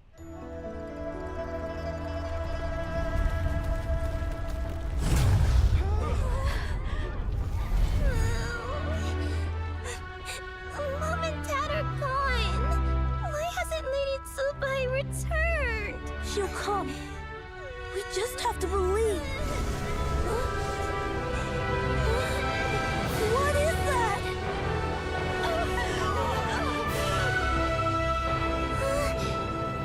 Lady Zibai abandoned us. All places tainted by the abyss need to be purified. That includes Long Gone. And what of its people? You know what will happen. You are but an emissary to the mortal realm. This is Heaven's will. There is no need for guilt, and no place for hope. I wouldn't dare. But the people of Langan honor me, worship me, pray to me. If I do not answer, the guilt will be too much to bear. And if you do, you will meet the same end. Then as their god, I shall die among them. Look!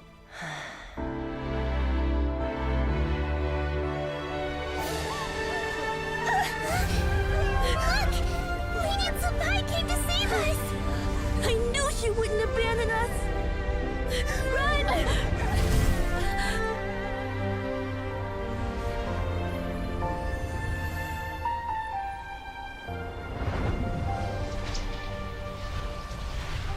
You have done enough.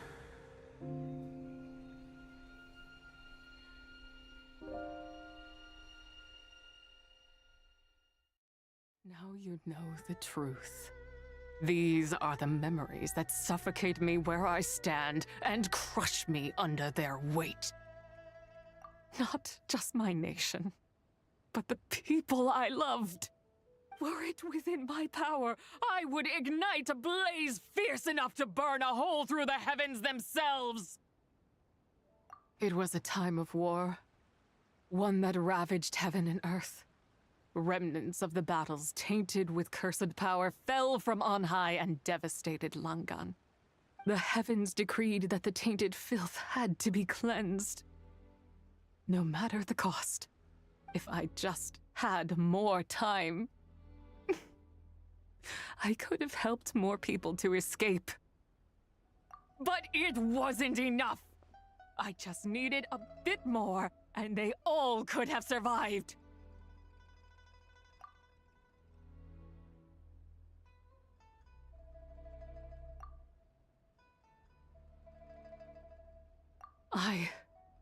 Never imagined there would come a day where I found peace. So long this rage has been within me. Yet here in this moment, it has stilled at last. Thank you. If you wish to bring Zibai back to life, mortal, then you may take the part of her soul that lives in me. Just remember, from this moment onward, the fate of Langan's fallen rests on your shoulders, and that cannot now be changed. As I said before, I am but a remnant of Zibai's adeptal form, a manifestation of her wrath that was not meant to linger in this world. By taking away this fragment of her soul, you take away my shackles as well. So, let it be done. Ah, it's your turn to grant one of my wishes, is it? Very well. In regard to my fate, and that of Langan's fallen, I know there is little I can demand of you. However, should another raise a war banner against the heavens someday, let my name be set upon its cloth. I ask for this, and nothing more. Now, take what you came for. I was a lone moon, shrouded and dimmed in cloud-veiled night.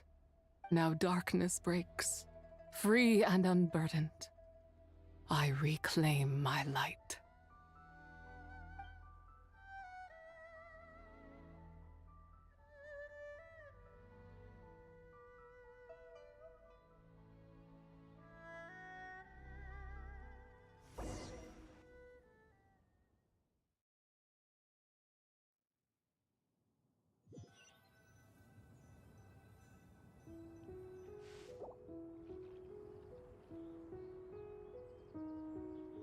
You think I am one to fold so easily?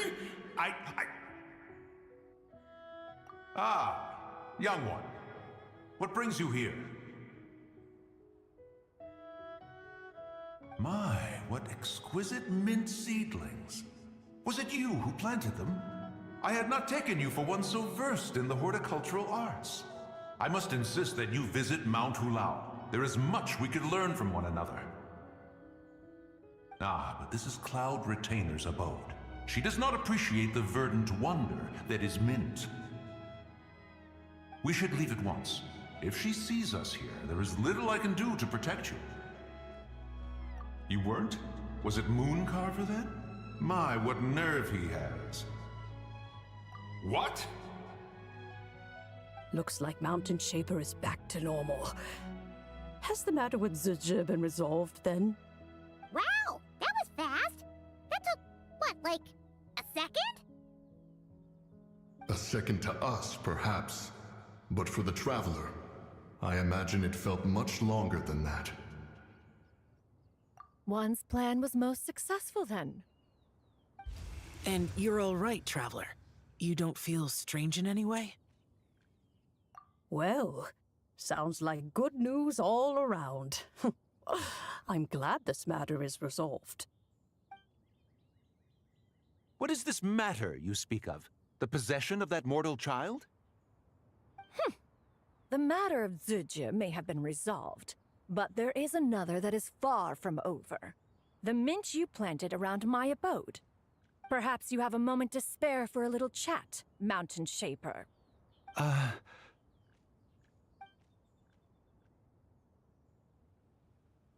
You seem reluctant to talk in detail about what happened with Zibai.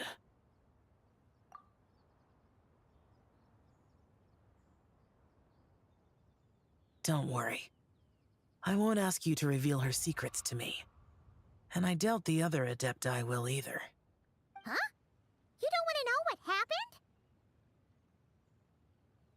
The expression on your face. I know it well, Traveler. It's one I've seen Rex Lapis wear on many occasions. Whatever you learned, it must be too heavy to share. But you're okay, right, Traveler? That deadly self didn't hurt you, did she? Well, as long as you're not hurt, Paimon doesn't need to know anything else. Even so, I hope you feel like you can entrust me with it. If I learned anything from our time together, it's that one should not have to shoulder such a weight alone. Not to mention that certain knowledge brings danger in its wake. I would never want you to feel forced to be the sole keeper of such secrets. Yeah, kinda like how one person can't finish a whole slime, you know? Better to grab a bunch of friends and eat it all together. Exactly! Wait, no! Paimon's just saying we've got loads of friends who'll be more than willing to lend an ear.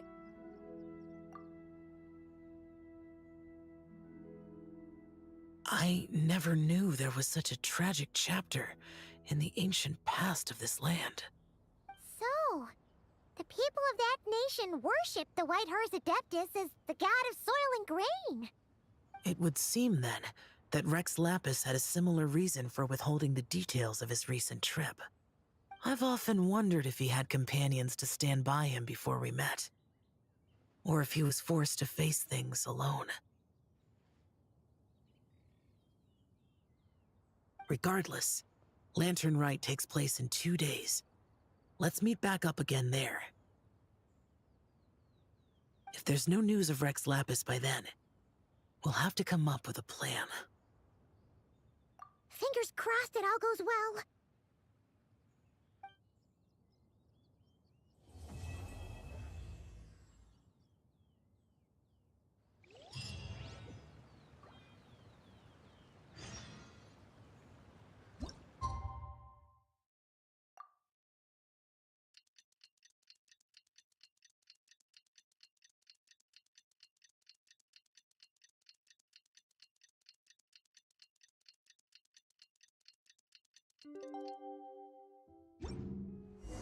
It's time to meet back up with Xiao. Let's head to Mount Outsong.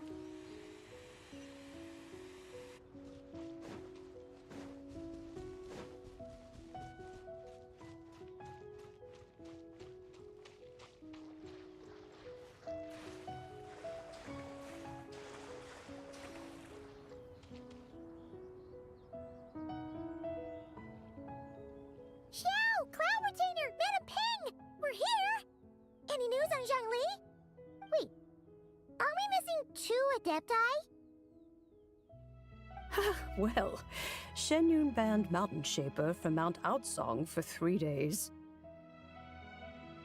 Oh, then what about Mooncarver? The scheme to plant mint in one's abode was one those 2 fools devised together? And when it comes to punishment, one does not discriminate. His banishment ends in 3 days as well. Wow, that's pretty harsh, Cloud Retainer. Let's get down to business. We have news of Rex Lapis. Huh? Isn't that... Yes, Rex Lapis's Geopillar. It descended from on high this morning. He must have sent it for a reason, but it does not respond to our touch. So, what does it mean? Is he in trouble? Not necessarily. It could be a message only a specific person is meant to receive. Traveler, you alone spoke to Rex Lapis before he left. Oh, so it must be for the Traveler. Give it a try.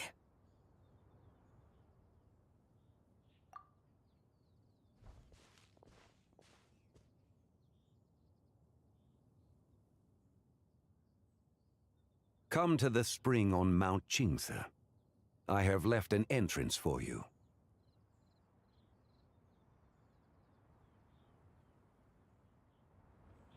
Well? Just as one surmised, it seems that Rex Lapis will not countenance our involvement in this matter. That would not surprise me in the slightest. He's always had a soft spot for the Traveler, after all. But be that as it may, we have served Rex Lapis for millennia now. In other words, I'm sure this has nothing to do with favoritism. He's probably just trying to protect us. That's right. So you mustn't let your guard down, even if Rex Lapis is by your side. Alright, let's get going. We'll try not to keep you all waiting.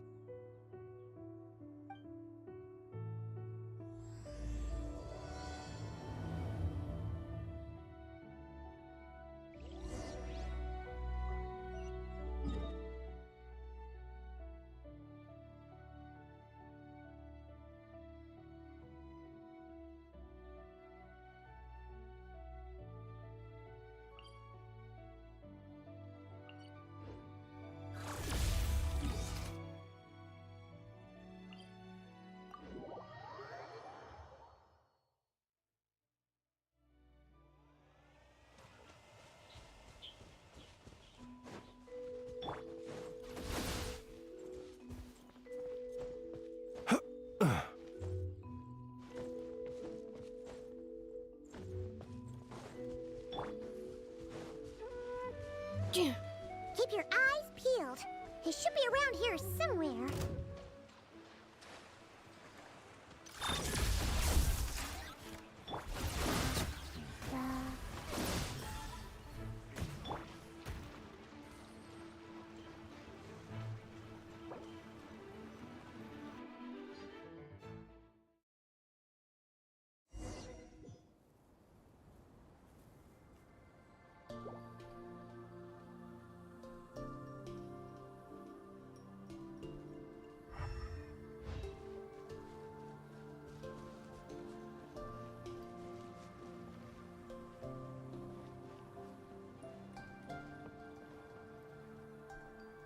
Who could have imagined that the once mighty Geo Archon might end up so, sitting on a humble stool in the woods, quietly weaving moon lanterns? You really do look like an old man now. This is a Shao lantern, not a moon lantern. In ages past, when the gods waged war and the world was in turmoil, these lanterns were lit to guide fallen warriors back to their homes. Had you tarried in the mortal realm for but a little while longer, you might have become quite accustomed to them. Even so, it bears such a striking resemblance to the moon lanterns they used to offer up to the heavens. Could this truly be mere coincidence? Perhaps in some sense it is, yet in another, it isn't. For instance, who is to say that some of Langan's magnificent jade did not become part of the very foundations upon which Liyue Harbor now stands? It is conceivable that this ritual was transmitted in such a manner too. Now, let's not let ourselves get carried away. For all its splendor, do not forget that, in the end, even Langan could not escape its heaven-sent fate. Alas, it is just a pity that the little creatures of this world may never again lift their eyes to the moon, even should misfortune befall them. But you, Geo-Lord, now that you rule this realm, why take the trouble, not to mention the risk, to visit one who bears such profound guilt as I? Are you not afraid that you might be sullied by the curse of time that was laid upon me? There is no risk to speak of. At least, not in comparison to that which you took when you defied the heavens all that time ago. As I have stated, time and again, it was not I who defied the heavens. Geo-Lord, the ancient affairs of Langan have nothing to do with me, for I am but one of her deadly selves, severed before her demise.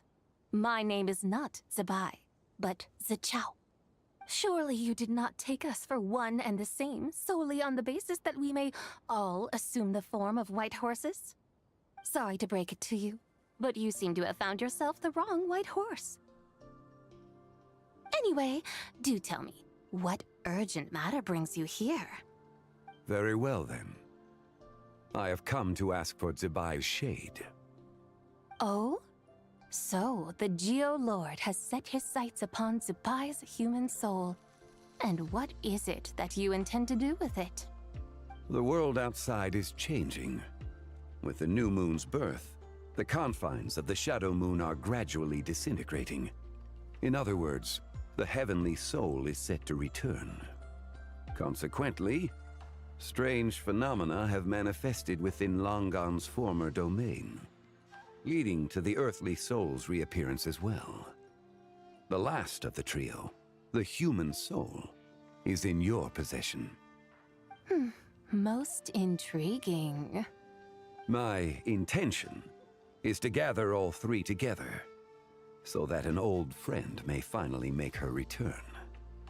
I must admit, it seems that some remarkable affairs are coming to pass in the outside world.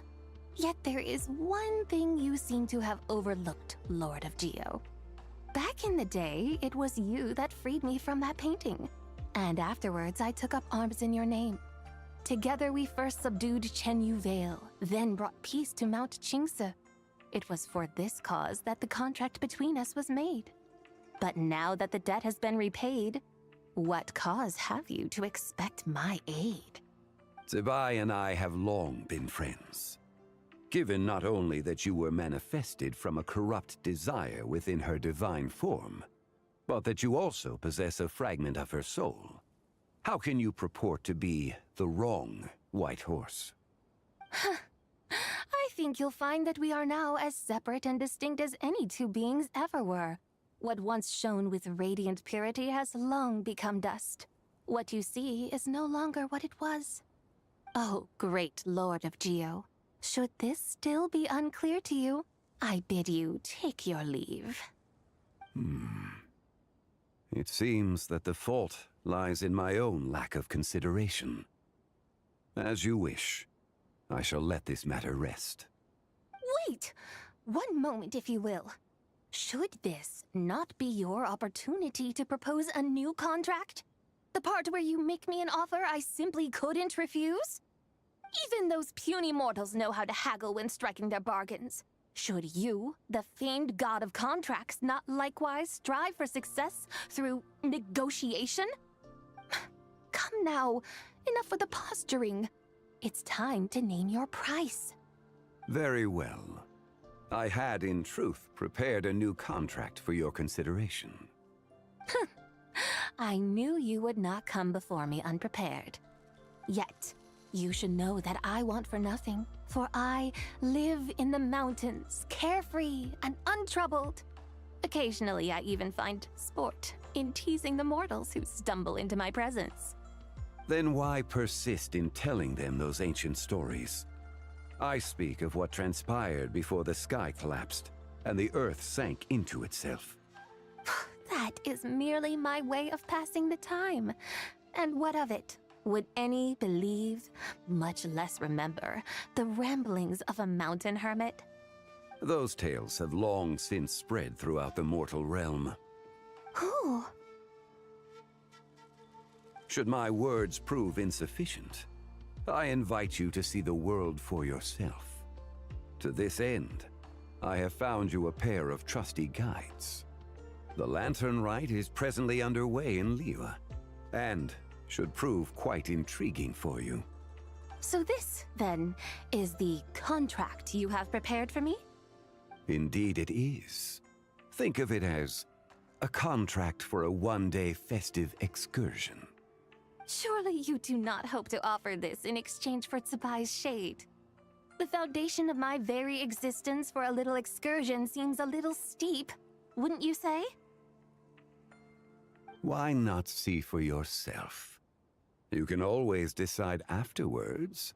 The final determination, of course, shall rest with you. Is that so? Then perhaps this deal might not be entirely off the table after all. Where then are these guides of which you speak? Hey, it's Zhongli! Oh, we've been looking for you everywhere. We thought you might have gone missing. You're here. So these are my guides. Well, well. They certainly look the part, I'll give you that. Guides? Oh, you poor innocent little creatures. The benevolent Lord of Geo has sold you to me, which means that for the rest of this day, you belong to me. Sold us to you? Just what have you gotten us into, Zhongli? The situation is not quite as dire as that would sound. I ask only that you accompany my Adeptus friend on a tour of Liyue. I would suspect that depends on how well you entertain me. Entertain you? Let us start with this Liyue harbor of which I have heard so much. Nowhere is quite so fascinating as a place teeming with little mortals. How come this Adeptus sounds so different from what Paimon imagined? Okay, we'll take care of it. Get ready to find out why they call Paimon the best travel guide in all of Tibet.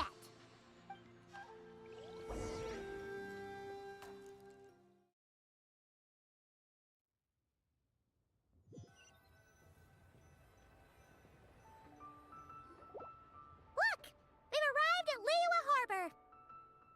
Not only is it Tibet's busiest port, it's also the beating heart of Liyue. So, dear Madam Adeptus. Where would you like to go first? With humble fare and wine to sip, in comfort clothed and soul at ease, one eats, and all the heart's ills cease. So we're heading straight for the good stuff? Well, you're in luck, because Paimon's an expert when it comes to food. There are two main cooking styles in Liyue. Li cuisine, which is all about mountain delicacies, and Yue cuisine, which is centered on seafood. The most famous restaurants are Liuli Pavilion and Shinyue Kiosk. Oh, now Paimon's starting to drool. Yes, our only option is to go try them both. 2 meals, back to back. Both sound like excellent options to me. Are these the kind of establishments that most people might visit on a regular basis? Not exactly. Both Li cuisine and Yue cuisine are known for their pricey ingredients. Definitely not what you'd call the budget options. But don't you worry about that. Just think of it as Zhang Li's little treat. Come on! Aren't you supposed to be pals with Hu Tao? I'm unsure we can afford to spend a little more of her mora at least. Hey! All Paimon wants is to provide our Adeptus with the best possible experience here. Don't you want that too? Both certainly sound like worthy choices. Just now, though, I happened to see a porter pass this way. Where might individuals like him go to eat? A hungry porter, huh? Oh! Paimon knows just the place! Yep. Nothing fancy schmancy there. Just tasty dishes made with simple ingredients in a variety of different styles. Most importantly, it's great value for money, too. No wonder everyone loves it, huh? Oh, and the owner happens to be a good friend of ours, too. One mean restaurant. Yes, even the name itself feels lively and down to earth. All right, let's make it our first stop. Yippee! That's a great choice, too. Alrighty, let's head over there right away. Paimon can't wait to dig in. Wamin Restaurant, here we come.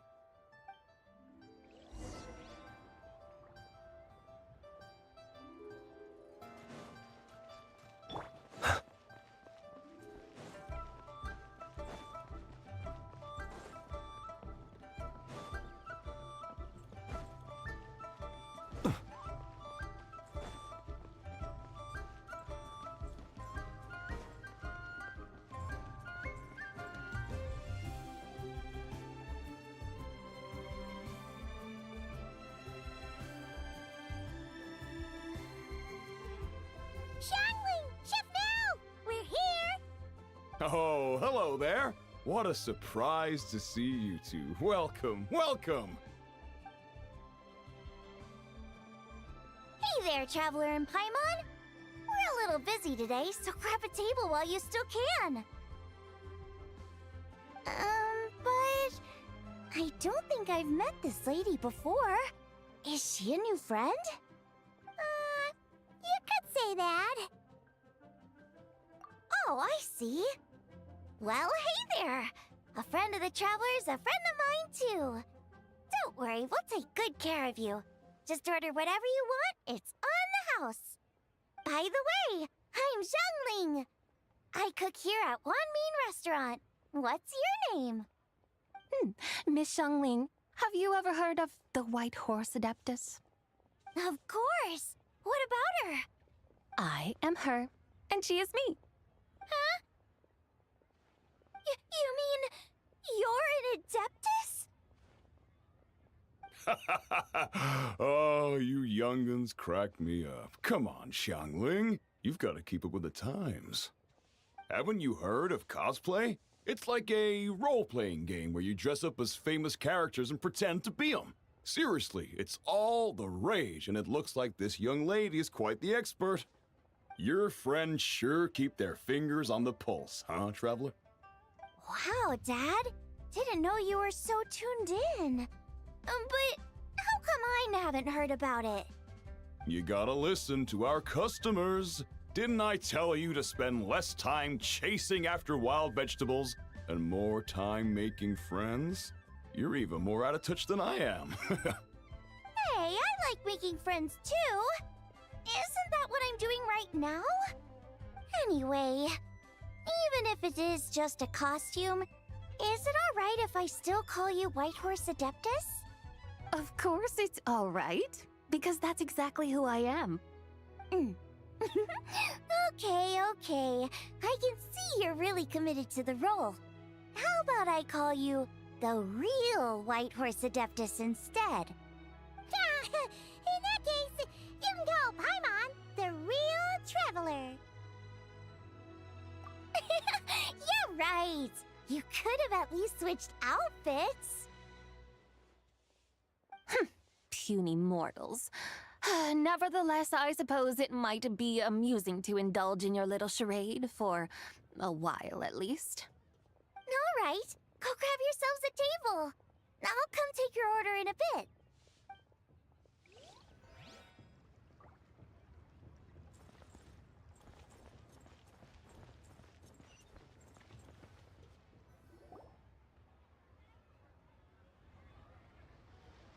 Hello.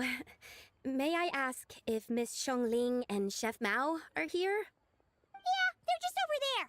Wait a sec. Aren't you? So, what would you like to... You're... Hello, Miss Xiongling. It's me, Lu Xiongxiong, the one who broke some stuff here at your restaurant a few days ago. I just wanted you to know how sorry I am. I honestly don't know what came over me. Please forgive me. Oh, it's you. You really gave me a fright that day, young lady. You didn't actually get food poisoning from our blackback perch stew, right? Come on, Dad. She's come to say sorry. It's all right, Miss Lu. You must have been feeling a bit off that day. You're looking so much better now, though. Why don't you grab a table, too? This one's on the house. No, I couldn't possibly. Hey, it's totally okay. We all feel under the weather sometimes, especially when we're away from home. Go on, find yourself a... yikes. Looks like all the tables are taken. Wanna come sit with us? We've got an extra seat over here. Thanks, guys. So what would you like to eat today? Feel free to order anything you like. I should very much like to sample your renowned poisonous blackback perch stew. It wasn't poisoned. That was all on me. So that's one portion of blackback perch stew. How about you guys? Paimon wants... Sure thing! Looks like Paimon's having trouble making up her mind. Anyway, I guarantee you'll love it. Let me think. Well, since the blackback perch stew is on the spicier side, I guess it makes sense to balance it out with a serving of stir-fried shrimp. And since it's Lantern Rite season, you better try out the triple-layered consommé and come and get it too! Those are our seasonal specialties. As for the carbs, since we've got a full table, how about some right at home? Along with our special chili mince cornbread buns. Trust me, you won't be disappointed. Then for dessert, I'll whip you up some Lucky Snow Delight. I just came up with it a few days ago, and I can't wait for you to try it. Wow! Sounds like quite the feast! Looks like Paimon's in luck today! Am I the only one who thinks that's way too much? Not at all. Don't worry, I know what I'm doing. And to top it all off, our star dish, Adeptus Temptation. You should know that we don't often serve this here at Wanmin Restaurant. But since this is my first time cooking for the White Horse Adeptus, I'm pulling out all the stops. Okie dokie, just sit back and relax. I'll have your dishes out in no time. Hold on. Did I just hear Miss Xiongling mention the White Horse Adeptus? You did indeed. And you're looking right at her. That's a joke, by the way. She's cosplaying. Oh, I see. Phew, almost believed you there for a moment. Tell me, little one, what business might you have with the White Horse Adeptus? It's a long story. Basically, a while back, I took part in an archaeological dig over at the chasm. While we were there, we discovered a number of relics. Our findings show that they date back to the era of Long Gone, an ancient nation whose people are said to have been the ancestors of some of the modern-day inhabitants of Chenyu Vale. And why might such matters concern the White Horse Adeptus? Because some of those relics not only seem to contain textual references to her, but even depictions of what she looked like.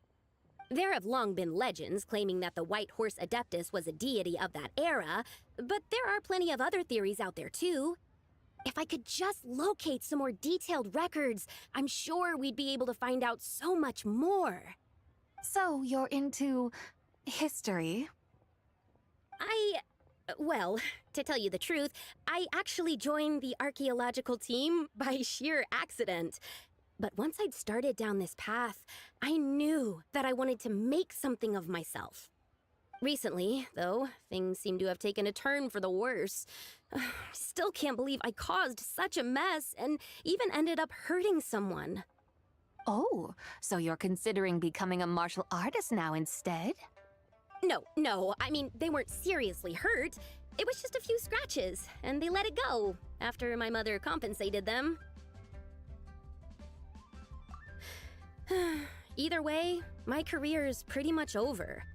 And even though both the victim and the Ministry of Civil Affairs say they won't be pursuing the matter any further, my father says he's going to punish me according to our family rules. Family rules? Yeah, he's decided to ground me. I'll have to return to Chaoying Village after Lantern Rite, and goodness knows when I'll be allowed to leave again. Wow, that's harsh. Sounds like the kind of thing only rich, super traditional parents would do. We're not exactly rich, though. All we own are a few tea fields in Chaoying Village and a guest house in Liyue Harbor. A guest house? It isn't Baiju Guest House by any chance? Yep, he's my grandfather. So you've heard of the guest house before? Small world, huh? Come to think of it, didn't Boss Lu mention something about hoping that the White Horse Adeptus would show up and let her divine power be known? Sure, but Paimon's guessing this wasn't exactly what he had in mind. Little one, it sounds to me that your family is rather well off after all. What then drew you to archaeology? Why subject yourself to such unnecessary hardships? Even if I stayed at home, there's no guarantee I'd lead a nice, easy life. Just look at my father. Recently, my grandfather put him in charge of the guest house, and he came up with a bunch of ideas right away, starting with changing its name. That didn't turn out well, though. My grandfather yelled at him for days, even calling him a bad son, and they still haven't let it go. Oh! Paimon thinks we might have heard about that too. Long story short, being dependent on others is never fun. You just end up being completely under their thumb. That's why I want to make it on my own out here, no matter how hard it is. After all, as the saying goes, to rise above others, one must endure the hardest of hardships. What's so funny about that? You poor, innocent little creatures never fail to amuse me. To think you would endure all manner of hardships in your brief time on this mortal plane, and all that merely to rise above others.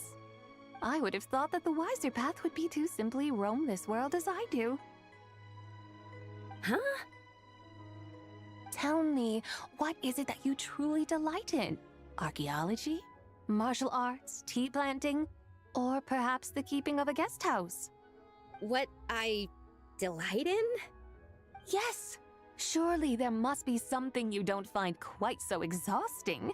Whatever delights you should not feel like a burden. But Do things like that really exist? Of course! Take Miss Xiangling, for instance. I defy you to detect even a hint of hardship on her face when she wields her walking spatula. So, since it seems you are resolved to tread the rocky path, you should strive with all your might to pursue that which brings you delight. You mean, like cosplay? I suppose you might say that. Looks like the White Horse Adeptus is really getting into her role. I think I get what you mean then. Maybe I should have a chat with Miss Xiangling before I head home. Okay, everyone. Sorry to keep you waiting. Here's your food. Wow. It all smells so good. Oh, finally! I get to try that famous poisonous stew. Hey! Didn't you hear what Shang said? It wasn't the stew. If anyone's to blame, it's that other you. What's up? How fiercely this mortal fare burns upon the tongue!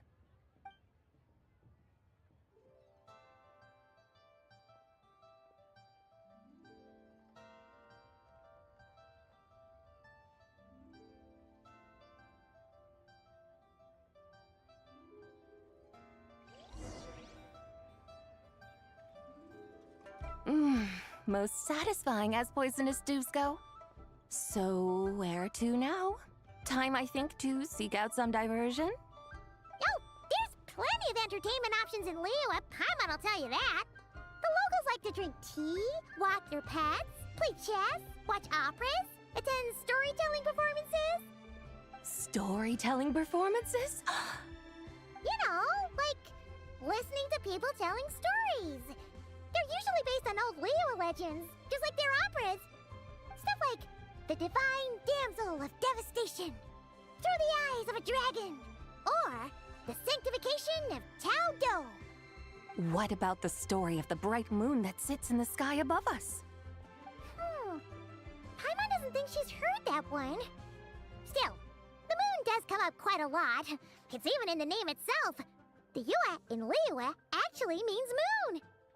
Since we're on the subject, you like telling stories yourself, right? Why don't we go check it out? In that case, I'll have to trouble the two of you to lead the way. Awesome! Let's go! Third round knockout, here we come!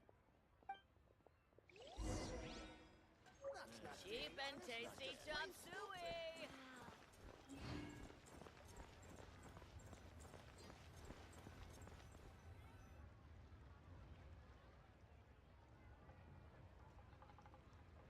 What a tongue twister! I'd have made a complete fool of myself if I tried to say it on stage without practicing it first. Huh! Call yourself Iron Tongue, Tien. Wobbly Tongue, Tien, more like.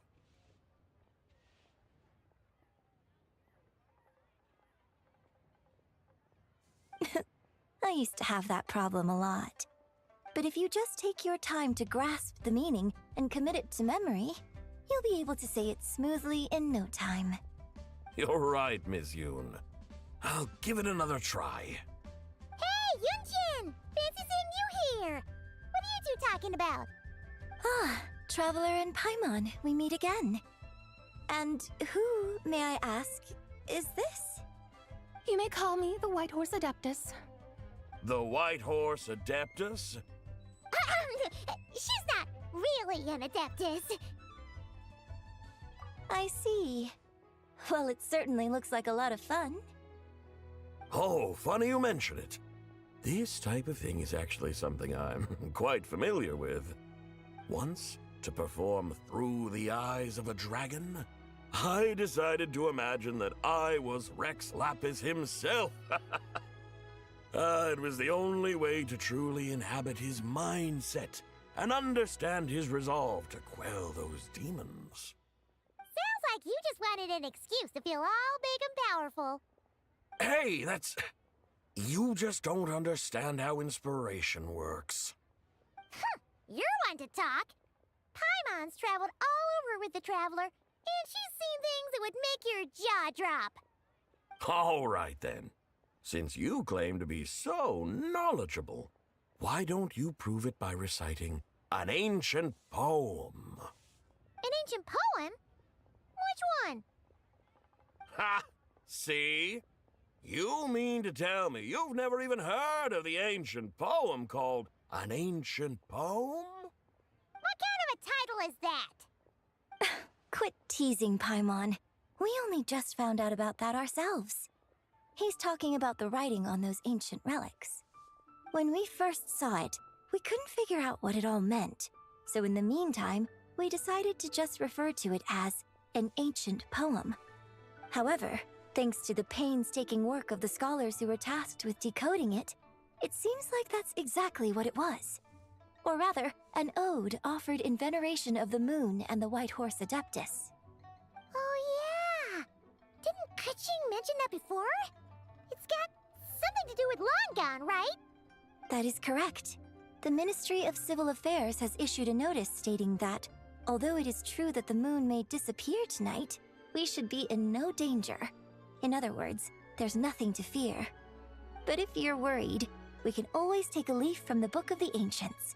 By reciting this poem, I mean, and calling for the White Horse Adeptus' aid. If we do that, I'm certain she'll protect our moon and keep us safe. Whoa, seriously? Paimon has to get a look at this.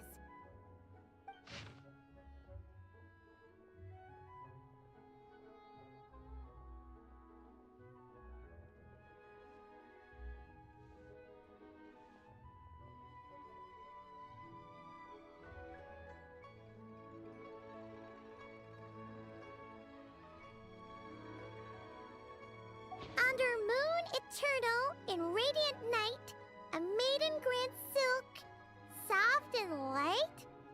What in Tibet's that supposed to mean? Under moon iridescent in night divine, blah blah blah, something cloth so fine. Something about fields being plowed, something else about seeds being sown from the earth. Seriously? What is this? The fields are plowed, the seeds are sown, and from the earth, life is grown. Whoa! You did that without even looking! Bravo! Bravo! We have an expert in our midst. Looks like this young lady really does know her role inside out. If I didn't know any better, I'd have taken her for the real deal. That's because I am the real deal. That's the spirit. This is exactly the kind of mindset I was talking about. Behold, mortals, I am none other than the indomitable Rex Lapis himself. Kneel before my godly splendor. Believe me, young lady, I know exactly why you do it. Back in the day, I was just like you. I must say you are rather amusing as mortals go. Miss White Horse Adeptus, it is a great pleasure to make your acquaintance today. I have some questions regarding the poem, and I was wondering, perhaps, if you might be able to shed some light on it? You want me to explain the full meaning of its verses? Your guidance would be much appreciated. Fascinating. Tell me, do all the people of Liyue still express such reverence for the ancient ways? Well, it's true that we hold a deep fondness for our history, but it is hardly our only pursuit. One of my good friends, for instance, is even more devoted to the modern Fontanian art of rock and roll. Exactly! And don't forget, great practitioners of the role-playing arts walk among us too. People like me and you, young lady. Yes. So rather than placing too much emphasis on our reverence for the ancient ways, it might be better to say that here in Liyue, 100 passions bloom, each with a voice of its own. I see. Then, I suppose it wouldn't do any harm for me to enlighten you. In truth, it is but a simple poem of blessings. Its meaning is this. As the eternal moon rises in the night sky, a maiden adorned with lustrous jade descends upon the earth. She blesses the kudzu vines and mulberry leaves so that they may be used to make coarse cloth that is nevertheless soft, light, and comfortable to wear. As the iridescent moon rises in the night sky, a maiden adorned with lustrous jade descends upon the earth. She blesses the kudzu vines and hemp so that they may be used to make fine, luxurious cloth. As the frost moon rises in the night sky, a maiden adorned with lustrous jade descends upon the earth. She blesses the mugwort and artemisia so that they may be perfect for divination. So she really did come down from the moon? She shows the people how to use the plow and spade to purge the land of weeds, till the soil, and heap up the earth to make it fertile. Then with the hoe, she teaches them to sow their grain, bestowing the promise of life upon every seed. She blesses the millet and the beans, ensuring that their stalks and vines stretch forth without end. She graces the wheat and the rice, so that their heavy heads are filled with plump, glistening grain. Sounds like she's a real pro at all this farming stuff. The fruits of the field are harvested and brewed into sacred wine for honored guests. This we reverently present to the divine maiden, with every ceremonial step flawlessly observed, so that she may witness the depth of our piety and respect. Oh, divine maiden, how can your graceful presence in the sky not seem like that of a fairy descending from the heavens? Oh, divine maiden, how does your pure and radiant form not resemble the guardian spirit of our land? I send my heart's desire, ascending to the heavens, beseeching you to grant us good fortune and blessings in the coming year. Huh? So, that's what it's supposed to mean? I find myself speechless, moved beyond the power of words to convey. Oh, young lady, you have shown me the heights to which a true role player might aspire. A truly remarkable performance. I did not anticipate that anyone could unravel this poem with such depth and clarity, and so soon after the Ministry of Civil Affairs noticed, too. I'd even begun to consider myself somewhat versed in the matter, but as they say, there's always someone more knowledgeable out there. Allow me to extend my thanks to you, Miss Whitehorse Adeptus. You are far too humble, young one. I must confess, it is I who have been surprised, not only by you, but also by this Liyue harbor of the present day. Ah, so you're not from Liyue. And what, may I ask, has surprised you about it? Oh, it's nothing really. Just some old memories scattered here and there. Very well, my guides. I suppose it is time we set forth on the next part of our excursion. I'd like to go see that wharf now. What say the two of you? No problem. We'll take you wherever you want. Oh, leaving so soon? Before you go, allow me to introduce myself. I am Yunjin, director of the Yunhan Opera Troupe. May I ask your name in return? My own name is scarcely worth mentioning, but since you asked, perhaps I'll tell you the title of that poem instead. Huh? So, it isn't actually called an ancient poem? Of course not. Its real title is Odes of Long, Zibai. Odes of Long, Zibai. All right then, until we meet again.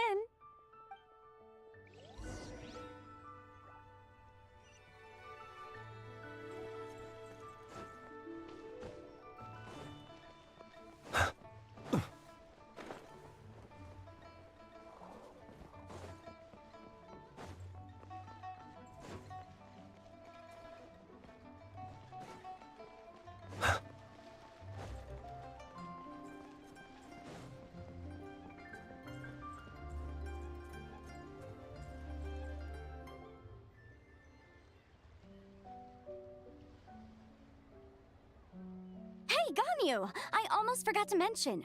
On my recent trip to Nod-Krai, I came across something really fascinating in the Frost Moon Scion's library. I found records in their collection of another divine envoy living on the moon. A divine envoy on the moon? You don't think it could have been referring to the White Horse Adeptus too, do you? No way to say for sure. Still, the similarities between our legends are intriguing, to say the least. Isn't it amazing? Especially when you consider how far apart we are. It truly is. We might live in different lands, but when we look up at the night sky, we all see the same moon and stars. Right? It's like we're all bound together, no matter where we are. When you think of it like that, it's almost as if our friends from other nations will be right here celebrating with us. Isn't that a wonderful thought? No wonder you were so excited to go see the giant lantern when you first got back. Sounds like you're a real fan of the White Horse Adeptus, huh? I guess you could say that. Just a pity she's so elusive. Even Granny's never met her, you know? Maybe she really is just a legend after all. Hey, Yanfei and Ganyu! Trust, Paimon. The White Horse Adeptus is as real can be. Huh? Oh, look! It's the Traveler and Paimon! Feels like I haven't seen you two in, like, forever. Happy Lantern Rite. It's so good to see you again. Hey, you two. Happy Lantern Rite. Did I hear you right just now, Paimon? Does that mean you've actually seen the White Horse Adeptus? She has indeed. And now, so have you. And you are? Why, who else? The White Horse Adeptus, of course. Could you maybe start with something else next time? You're the White Horse Adeptus? That's right. Allow Paimon to introduce you to our new friend, Zichao. She's been low-key obsessed with cosplaying the White Horse Adeptus ever since we met her. I see. Well then, greetings, Miss Zichao. My name is Yanfei, and recently I've been low-key obsessed with learning everything I can about the White Horse Adeptus. I'm sure the two of you will get along like a house on fire. Oh, and by the way, I'm Ganyu. So, Miss Zichao, you must be here to see the giant lantern too, right? A horse-shaped Zhao lantern? Is that what I think it is? That's right. A lantern made to honor the White Horse Adeptus herself. Isn't it gorgeous? Huh? What are you laughing at? Both the lantern and myself. What do you mean? Oh, this lantern truly is an artistic masterpiece. But tell me this, have any of you ever seen a horse before? Come to think of it, Paimon can't remember ever actually seeing one herself. What about you, Traveler? Oh, this horse appears to be mid-trot, but it has adopted what is called a lateral gait, where the legs on one side of the body move together in unison. A rather rare sight indeed. Just now, I suddenly pictured myself, I mean, the White Horse Adeptus running the same way. The image was so absurd, I could barely contain my mirth. Oh, really? I never knew that. You learn something every day, huh? Oh, come on! It's basically a giant piece of fan art! Who cares if it's different than the original?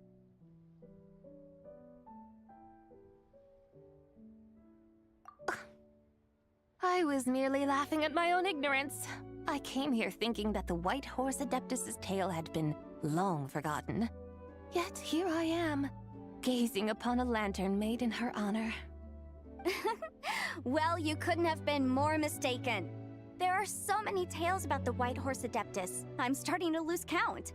Just off the top of my head... Just so you know, Yanfei, we've heard it all like a million times before. Aha! But there's one thing I can guarantee that you haven't. Huh? You mean like a new chapter of her stories come to light? Mm-hmm. And I heard it from Ganyu just yesterday. Hey, why don't you share it with the others? Sure, no problem. Where to begin? Do you guys still remember what Liyue's Moon Chase Festival is about? Of course! It's a festival held in honor of the Stove God. That's right. But it took a really long time for the Stove God Festival to become what it is today. In its earliest form, it was actually an adeptal ritual known as the Moon Chase Rite. Paimon remembers Madame Ping mentioning that before, but she never explained exactly what it was. According to Cloud Retainer, the Moon Chase Rite was originally a ritual meant for communicating with the moon. Communicating with the moon? But for what purpose? At first, Cloud Retainer wasn't entirely sure either, as it was always Rex Lapis who performed the ritual. Whoa! Rex Lapis did it himself? Must have been a really important ritual. That's right. Unfortunately, despite numerous attempts, they never actually received any response from the moon, which is why they eventually stopped performing it. But then, just yesterday, Keqing took a picture of the moon being obscured by a dark hole to Cloud Retainer and asked if it had anything to do with the Moon Chase Rite. The moment Cloud Retainer saw it, it suddenly dawned on her that the rite might have been an attempt to reach the White Horse Adeptus all along. Does that mean Zhang Li's been trying to bring back the White Horse Adeptus all this time? So how about that? Bet you never thought there might even be a link between the White Horse Adeptus and the Moon Chase Festival. If Keqing hadn't taken that picture to Cloud Retainer, we would never have known any of this. This is probably what Keqing was referring to that day when she mentioned there were some ideas she wanted to follow up on. So, Geo Archon. All this time, you've been striving to awaken her. Huh? What do you mean, awaken? Nothing. What I truly meant to say was, this new insight you've provided has been truly eye-opening. Oh, by the way, my trusty guides, I've been meaning to ask, where in Liyue Harbor might one enjoy an expansive scenic view? Huh? We're off to the next stop already? But Paimon's barely done digesting that lore bomb just now. All the more reason to find the right spot to let it sink in. Oh, so that's what you're up to. A tour of Liyue Harbor? In that case, if you're looking for a spot with a panoramic view, I'd recommend Yujing Terrace. That's a great idea. Since the terrace is on higher ground, the sea view from up there's so much better. Great! Well, the Lantern Rite's about to start, so we should get back to Granny's now. Hope to see you all at the festival tonight. Oh, you're off too? All right then. See you both soon. See you soon.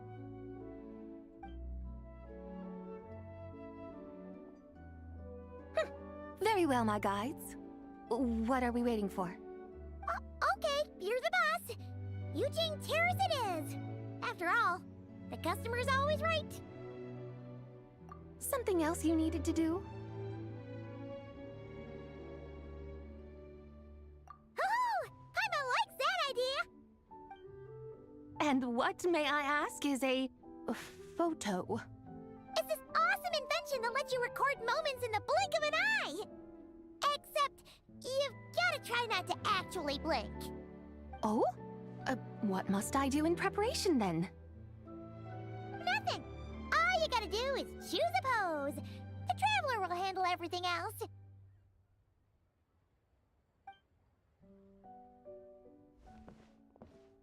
Come on, let's give it a try. Look! We got a great picture!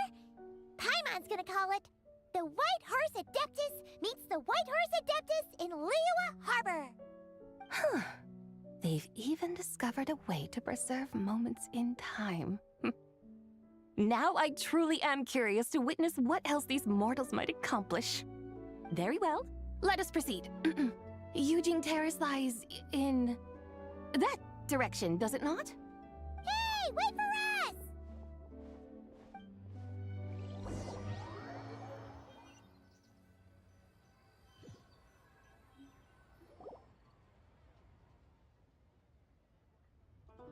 Truly, a marvelous view if ever there was one. It seems the charm of this Liyue Harbor is only heightened by the sun's dying light. Mm-hmm. And soon, people will start releasing their Xiao lanterns to mark the most important day of the year. Practically everyone will be with their friends and family, eating a big meal, chatting, and even setting off fireworks. Trust Paimon, it'll look even more amazing then.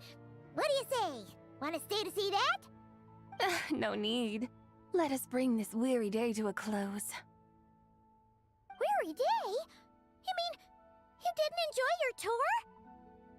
I had imagined you would arrange for me to witness some grand spectacle. Perhaps the descent of divine beings, the manifestation of the sacred before mortal eyes, or the appearance of a selfless hero come to aid the helpless and downtrodden. Or, should that not come to pass, then at the very least spend a little more coin. For that, it seems, is how one finds true enjoyment. Alas, but there was none of these. Instead, we merely filled our bellies, listened to tales, and gazed upon a crude imitation of my likeness. And now the sun begins its descent. What a day of quiet tedium. Well, we're so sorry. If we'd known that was what you wanted, we'd have done it all differently. It's all that Jiang Li's fault for not making the customer's requirements clear. Well, it's too late now. Do you still believe I would part with that soul fragment, now so intertwined with my very being? But...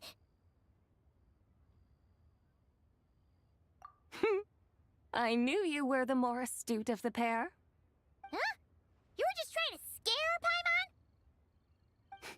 It seems the realm of the Geo-Archon has a way of making one more stony-faced. So, you were just pulling Paimon's leg? Of course. I was merely engaging in a little banter with the two of you. Long ago, I shared tales with various mortals who chanced upon my mountain abode. Never did I imagine that those stories would endure. It seems I greatly underestimated them. Perhaps, as your Geolord said, a few pieces of ancient Langan's magnificent jade have truly become part of the very foundation of this land. So, you've decided to help us? Again, that goes without saying. I made up my mind some time ago now. When I beheld a rather intriguing scene as I set foot in this city, I saw porters passing through the alleys, setting down heavy wooden crates from their weary shoulders. Peddlers pushing carts as the kites and lanterns upon them rustled gently in the breeze. I saw cooks cooking, actors acting, scholars reading, soldiers marching, children playing, elders resting, officials officiating, and the common folk absorbed in this or that, reveling in the simple joys of life. Some, it seems, have already found that which stirs their hearts, while others continue to fret, troubled by uncertain futures. Yet, in this gentle and serene order, each holds fast to their anticipation, not only for the celebrations to come, but also for the first light of the morrow. Scenes I once yearned to behold now unfold before me, no longer in Langan, but in Liyue Harbor, thousands of years on. How wondrous is this mortal realm! Thank you, Whitehorse Adeptus! Thank you so much! Adeptus, Adepti, perhaps the singular art in which we are truly proficient is that of sequestering ourselves within the high mountains. But once we leave our mountain refuge, we find ourselves drawn back to mortal ways all the same. So, it is I who should offer my thanks to the two of you. Traveler, Paimon, you have made this day more delightful than any I've known in a long, long time. Come now, and take what it is you need. You mean, like, right now? But think we should wait for Zhangli? That won't be necessary. All things shall meet again in their time, for the waters know no rest, and the flowers their appointed season. One need not fear that life is but a journey of goodbyes.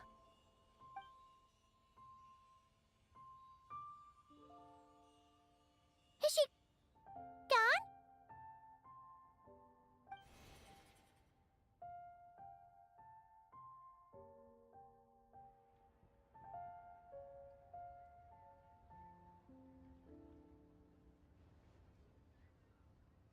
Yes, she's gone.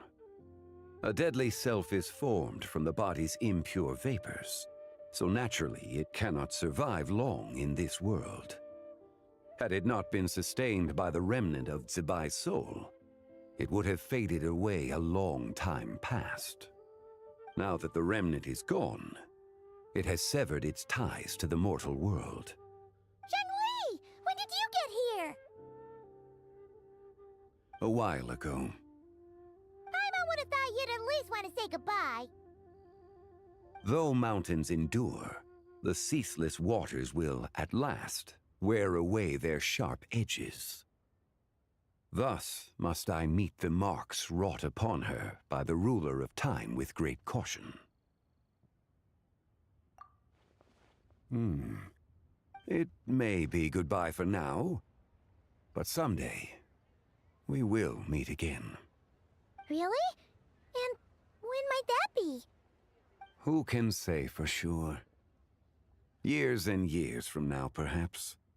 Or maybe tonight, at the Lantern Rite. Are you saying that if the White Horse Adeptus were to be resurrected, she'd still have the memories of the three deadly selves? That she'd still remember us? We will find out soon enough.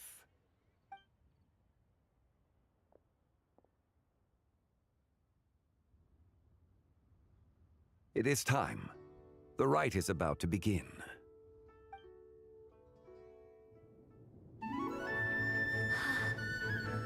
The rite is about to begin.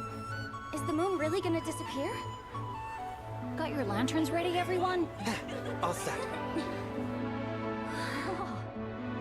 Might be about time to put eyes to the sky. Wouldn't you say, Tianquan? Look!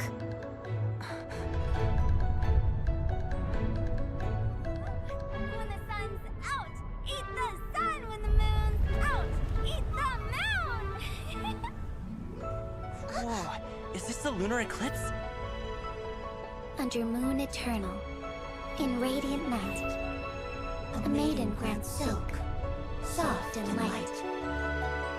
Under moon iridescent, in night divine, a maiden grants fiber for cloth For so you. fine. Under moon of frost, in night so great, a maiden grants tools to divine our fate. The fields are plowed, the seeds are sown, and from the earth, life is grown. The seedlings stretch, the crops do rise, and all unfolds before our eyes. Fruits are gathered, sweet wine is poured. These gifts we offer to our Lord. Pure as heaven, so fair and bright, she shines as light in this dark night. And with her does this, wish take flight.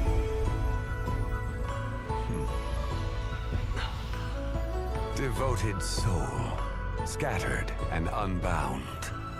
Let this lantern guide you home. By its light be found.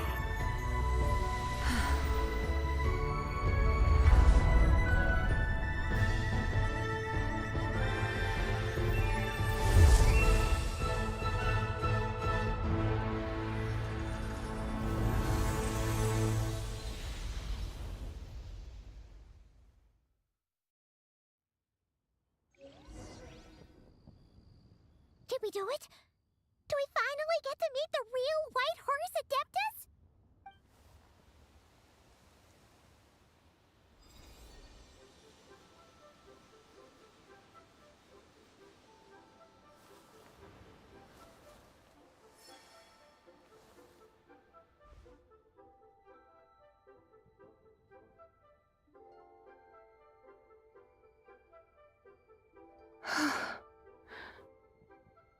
place?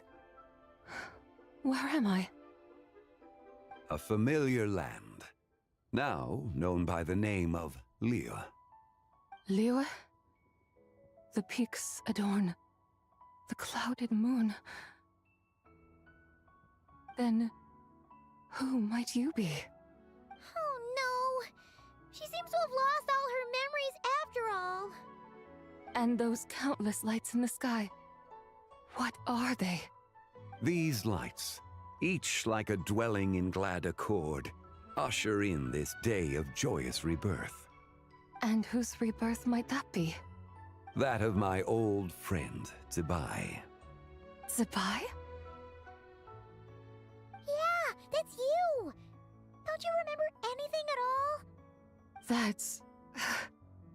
me? Oh, yes. The envoy of the Lunar Palace. My name is Zibai, indeed. Then you must be... the Lord of Geo, Heaven's Star. Many years have passed since we last saw one another. Zibai, my friend, welcome home. Home? But why does this place, this Liyue, feel at once so strange and yet so familiar?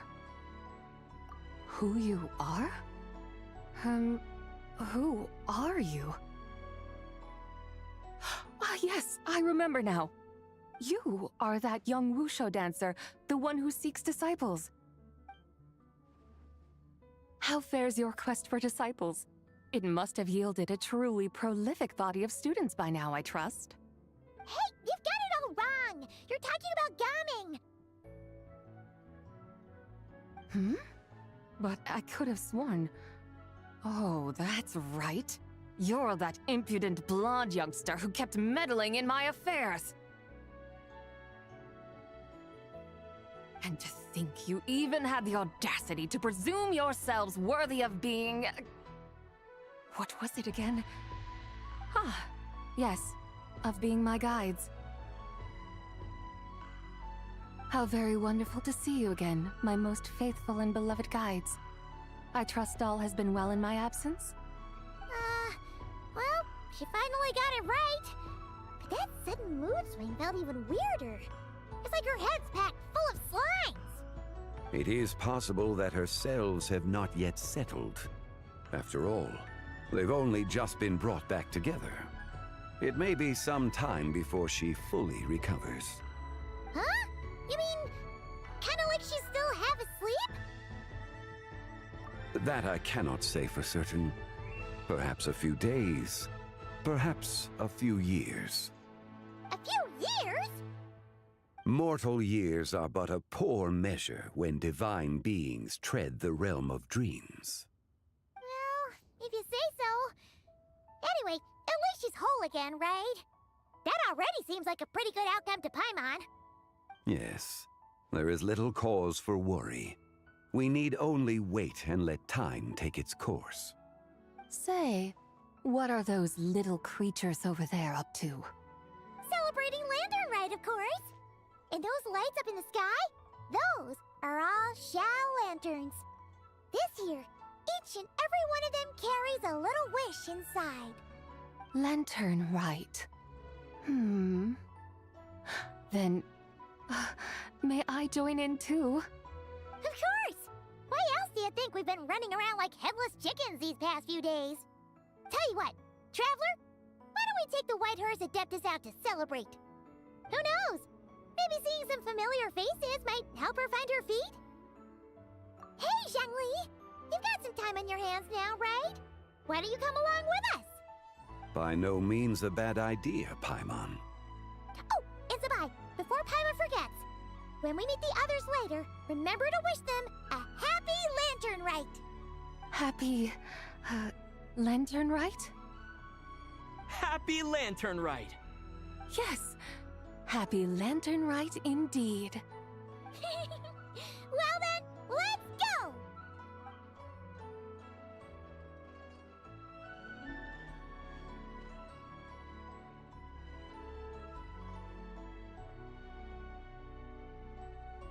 Lantern Rite. A night of joy, reunion, and moonlit blessings for all.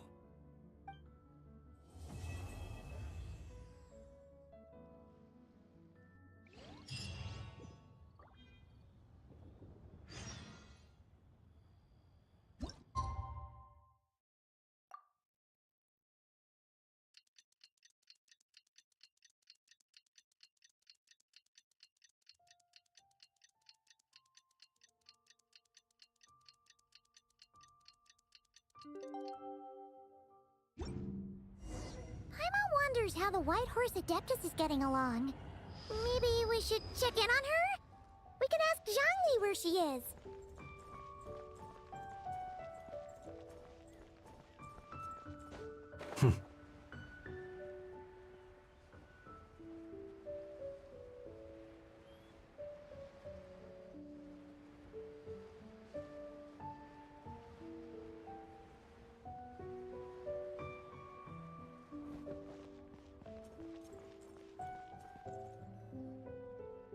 Oh, looks like Zhangli hasn't stopped by for tea today. Hey, are you two looking for your friend? Try going up that way. Is Zhangli up that way? No, but that young lady who was dressed up as the White Horse Adeptus the other day is. She's your friend, right? I just saw her head toward Wanmin Restaurant. I was wondering why she was eating alone. But then you two showed up hot on her heels. Oh, what luck! We were just on our way to find her. But what's she doing at Wanmin Restaurant? I have no idea. I said hello, but she completely ignored me. She couldn't have forgotten who I am, right? I mean, we're kindred spirits, aren't we? Maybe she's still half asleep, but her brain might be a little fuzzy. Oh, that makes sense. I was wondering why her eyes were so red. Her eyes were red? Oh, that doesn't sound good. You young people, staying up all night because you think you're invincible. Look at your friend. Missing out on sleep so she can pretend to be the White Horse Adeptus. That's where that leaves you, you know. A word to your friend from someone who's older and wiser. She really needs some rest. Paimon won't be so certain about the older and wiser part. Yeah, what was that? Hurry along, then. Oh, and don't forget to come back and check out my Rex Lapis cosplay when you're done.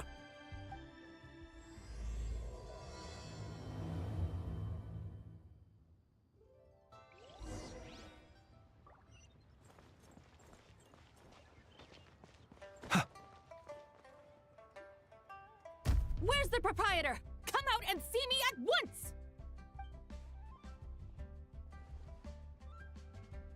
Xiangling and Chef Mao aren't here right now.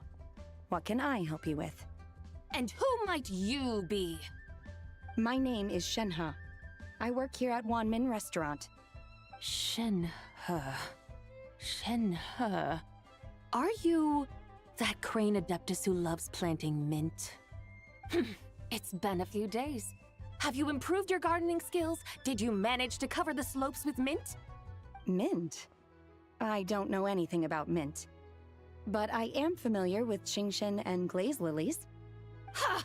Already casting mint from your mind. How can a practitioner of self-cultivation be so fickle, chasing after every new plant that catches their eye? I'm not sure I get what you mean. Are you delirious from hunger? Would you like something to eat? Shenhe! White Horse Zibai! So this is where everyone is! Traveler, Paimon. It's been a long time. Happy Lantern Rite. Is this customer a friend of yours? Don't mind her, Shenhe. She's just a little cranky because, she didn't sleep well last night and she's only just woken up. Look how red her eyes are. I see. In that case, Miss Zibai, I have a tonic here infused with Qingshen. It's cool and soothing when applied to the eyes. Would you like to try a few drops? Stop right there! Who are you two noisy children? Hey, have you forgotten about us already? Guides. Yes, I seem to recall something about some guides. Ah, yes, now I remember. What luck! I was just looking for someone to show me the way to Elong Wharf. Huh. Is she starting to come around? Someone requested my help in purchasing some tea leaves. I was informed they have discounted prices during the festival and that I shall get a good deal there. Tea leaves? This sounds like Zhongli's doing. He sure knows how to get people running errands for him. Your friend Rex Zhongli initially requested the most expensive tea, but then a young lady in a hexagram hat mentioned he'd burned through the Wangsheng funeral parlor's yearly expenses at an exhibition a few days ago. As such, he is only permitted to buy items that are discounted this month. Oh, that's his boss, Hu Tao. It's about time she realized the problem and put a stop to his spending sprees. Oh, I see. So that's why you're here. Unfortunately, Wanmin Restaurant doesn't sell tea leaves. If you're truly in need, I could gather some wild tea from the mountain slopes. You don't sell tea leaves? But I remember your boss, Miss Lu, saying that she owns tea fields. You really should get some rest. The person you're talking about isn't the boss of Wanmin Restaurant. She's just like you. She came here to eat. Is that so? Life really is full of surprises. What surprises? Your brain really is as gooey as a pack of slimes. I can't believe Zhongli entrusted you with going all the way to Yilong Wharf and buying tea. That would be excellent, my dutiful guides. Ah, yes, Miss Crane. I apologize profusely for my improper behavior just now. Please forgive me. I completely understand. Master often says that the human body is like a mechanism in need of regular maintenance. When a person cannot rest at night, they are sure to become irritable and on edge. Miss Crane, you appear reasoned and compassionate on the surface, yet I sense dark forces churning within your spiritual core. Those red ropes you wear are what bind them, am I correct? Oh, you can sense that? Indeed. I also sense that with your strength, you might try undoing one or two of those bonds when training. Untie Shen has ropes? Wouldn't that be risky? Though the use of red ropes to bind the soul is a wondrous technique, practitioners must eventually learn to break free from external aids and look within themselves for restraint. Master has told me similar things, but I am not ready yet. Your self-cultivation has progressed far enough. Then I will seek further guidance from my master. If you still have doubts, you can find me at the Baiju Guest House. I'll be taking up residence there for a while. For now, my dutiful guides, let us be off.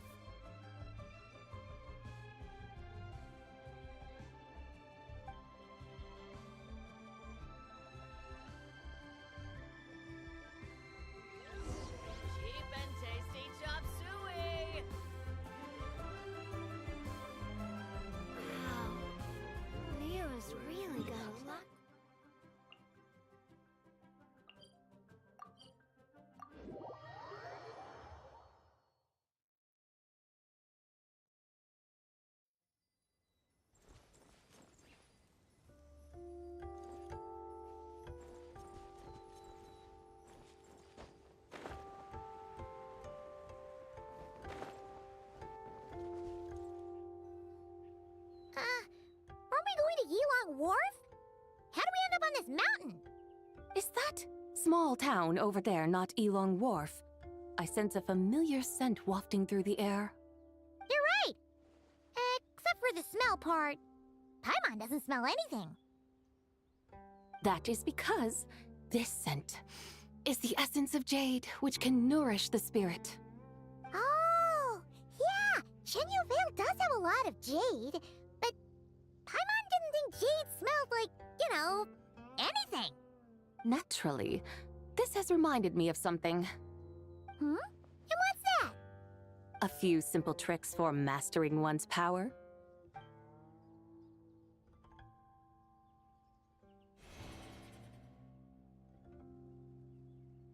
What is that thing? I'm sure you've been to Elong Wharf many times before, but I wonder if you've done so while cruising through the air.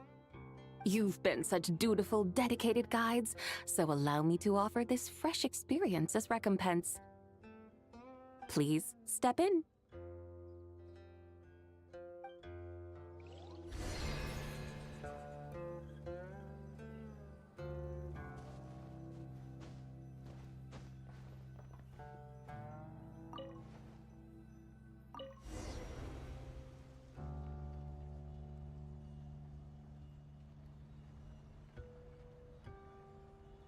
This is amazing!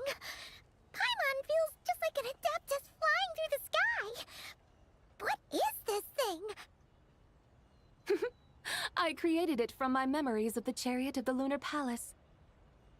Many years have passed since I last laid eyes upon it, so there may be some discrepancies.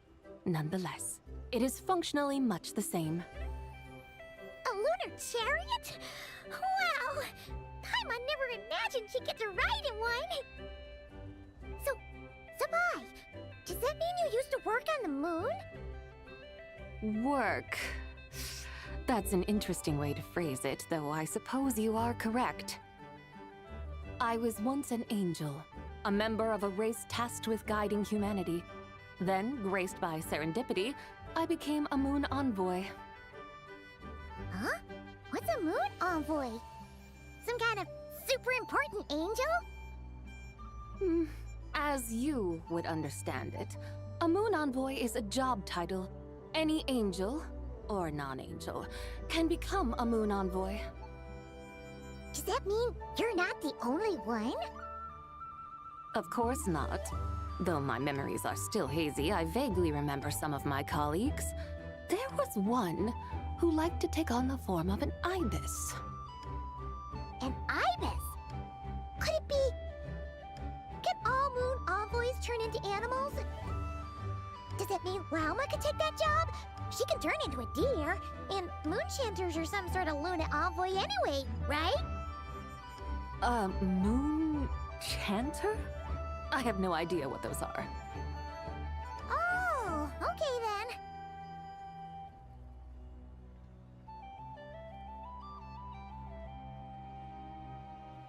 Look! Paimon thinks she saw a tea vendor over there! Very well. Let's take a look.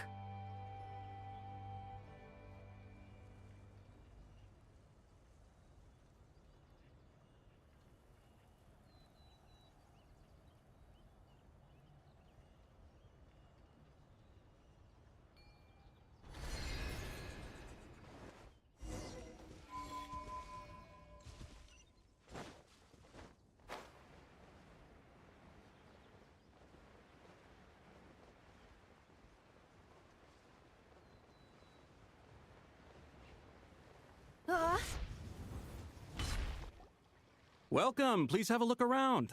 We only sell teas of the finest quality sourced directly from Chaoying Village. Right now we're offering a special discount for Lantern Rite. Look over there! Discounted tea!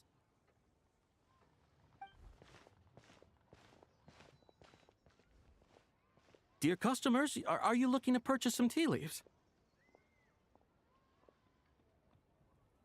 I can see from your bearing that you are no ordinary customers. My humble shop has some exquisite teas that should satisfy your more refined tastes. We're not here for quality. We're looking for a discount. A discount?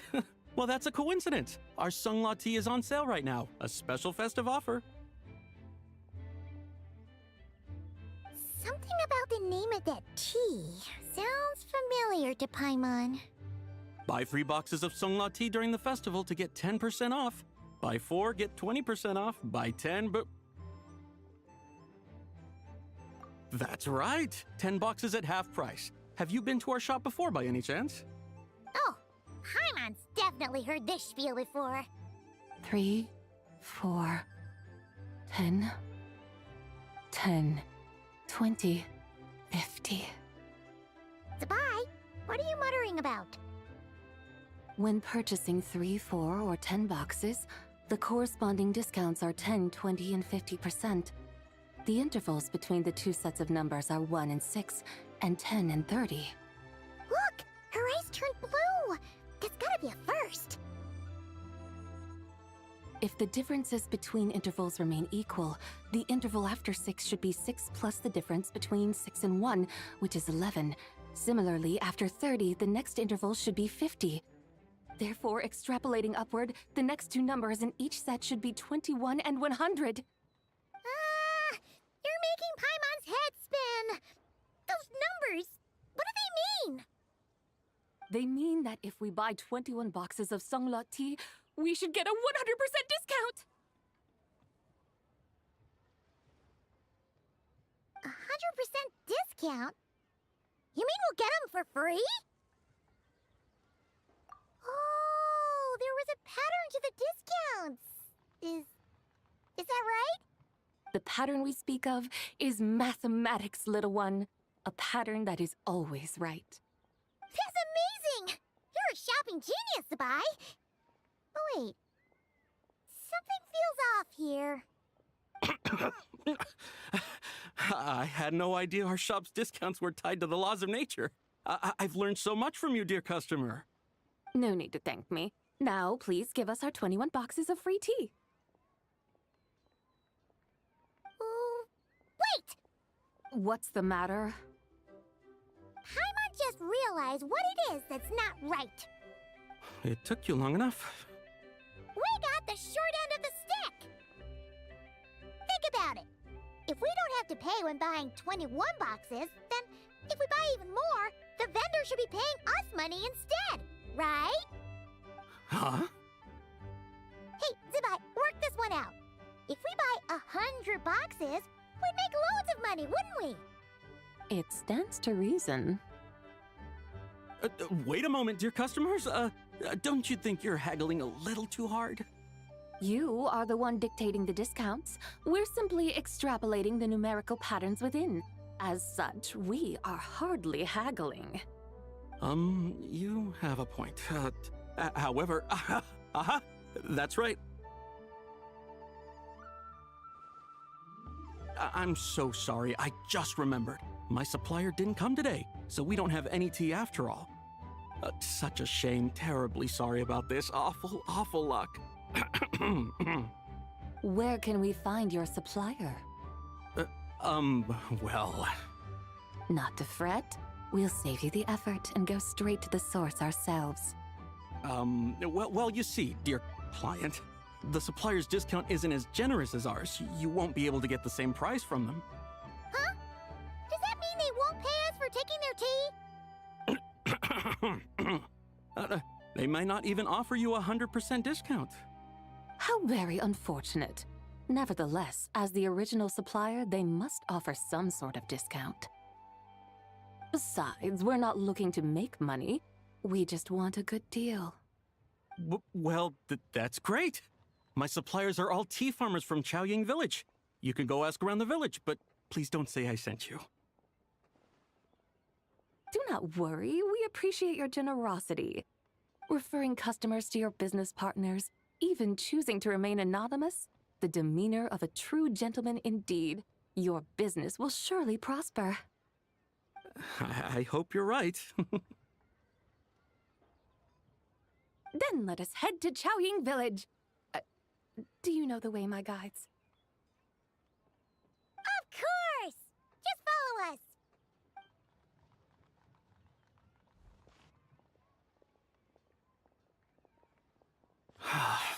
What otherworldly beings were those?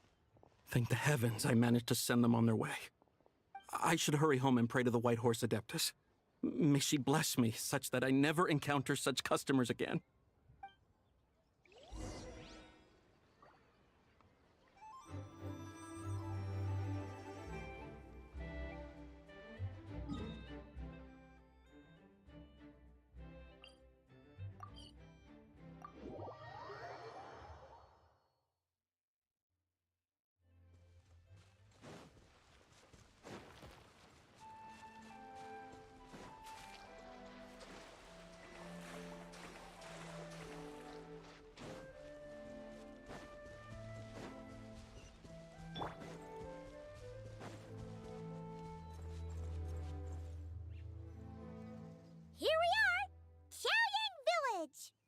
The mountains and waters are pristine.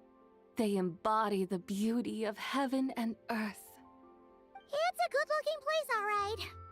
But it's hard to enjoy the scenery when Paimon can't stop thinking about all that tea-buying Mora we're missing out on.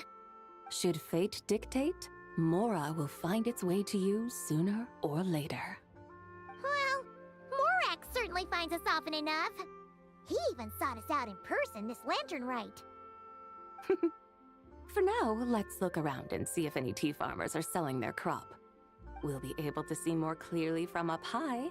Let's take to the sky and enjoy the beautiful scenery while we're at it.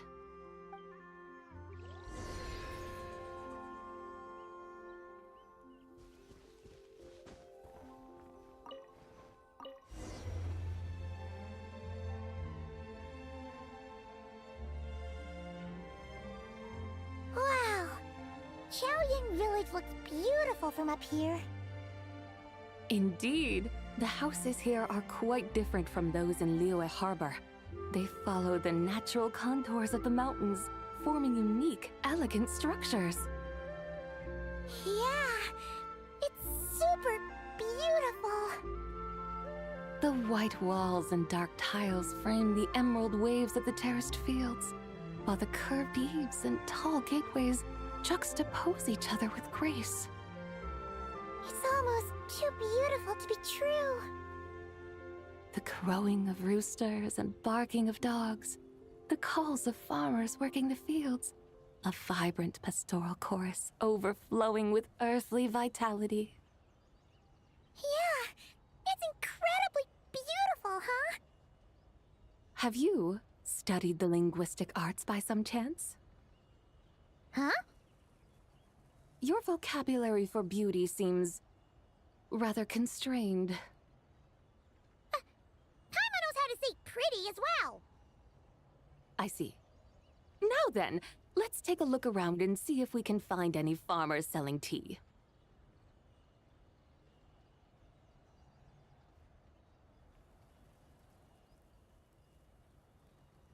Look!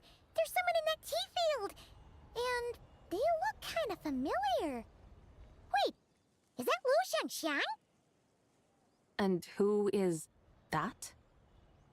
Oh, you'll remember her once you see her up close.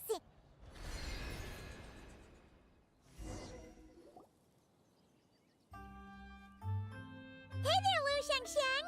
It really is you! Huh? Paimon, Traveler, and the White Horse Adeptus. Fancy seeing you here. The White Horse Adeptus has a name now. You can call her Zibai. And you are... Wait. I remember now, you're... Don't say anything about food poisoning or fish. You're the young lady who wanted to rise above the rest, are you not? Yes, that's me, but I'm in a bit of a state right now. At best, I can say I've fallen below them. Fallen below them? What happened? Like I said the last time we met, I'm being punished according to family rules. My father, mother, grandfather, grandmother, other grandfather, other grandmother. Oh, that's a lot of family members. Yeah, and on the night of Lantern Rite, they held a family meeting to discuss my situation. So, they do care about you. There's no doubt they care. But they think that since I caused all that trouble in Liyue Harbor, it shows I can't be trusted on my own. They decided to ground me. Ground you? Yeah, though they're not confining me to my room. Instead, I have to personally nurture a tea seedling until it grows big enough to be sold at market. Aw, a tiny little tea baby. Do they want you to experience what it's like to be a parent? It's supposed to cultivate my character and temperament. They say this will help me calm down and reflect on my issues. What happened in Liyue Harbor really wasn't your fault. Oh well, at least this punishment doesn't sound too harsh. So, how long will it take for the little tea baby to grow? Actually, I don't know. I've never grown a tea tree before. It usually takes 2 or 3 years. 2 or 3 years? Yes, the tea in this garden requires 2 or 3 years to mature. That long? Zibai, you're not making this up, are you? How do you know so much about growing tea? When the plants thrive and grow, that is the meaning of my name. I can tell at a glance when their season of ripening will come. Do I really have to waste 2 or 3 years here? Why is this happening to me? I'd only just found my direction in life. Yes, during the night of Lantern Rite, I heard many people reciting poems from long gone in praise of the moon. In that moment, I suddenly felt a great sense of pride. I mean, I helped excavate cultural artifacts from long gone, so I contributed to the revival of these poems too, right? So I decided to stay with the archaeological team. I want to unearth even more history. I see. And are you sure that's what you want to do? If you don't achieve anything significant in the years to come, will you still enjoy it? Yes, because archaeology gives me that boom shakalaka feeling. Wait, did Xiangling teach you that? That's right. I was asking her for advice. She said that if something gives you that boom shakalaka feeling, then it has to be worth pursuing. I immediately thought about how, when I'm excavating in the ruins, I always feel like there's a ghost standing beside me, and not in a spooky way. It feels like my great-great-great-great-great-grandmother patting me on the shoulder and saying, "Keep going. You're about to rediscover some grand ancestral knowledge." Right? It feels like I've made some kind of connection with my ancestors. Isn't that amazing? Since you've made up your mind, you should give it your all. And I'd love to, but I'm still grounded. Run away, summon up a little boom shakalaka, and leave the tea garden behind. Flee this village. That might be going a bit far. You don't want to lead others astray, Zibai. Yeah! Tell them about your great-great-great-great-great-grandmother.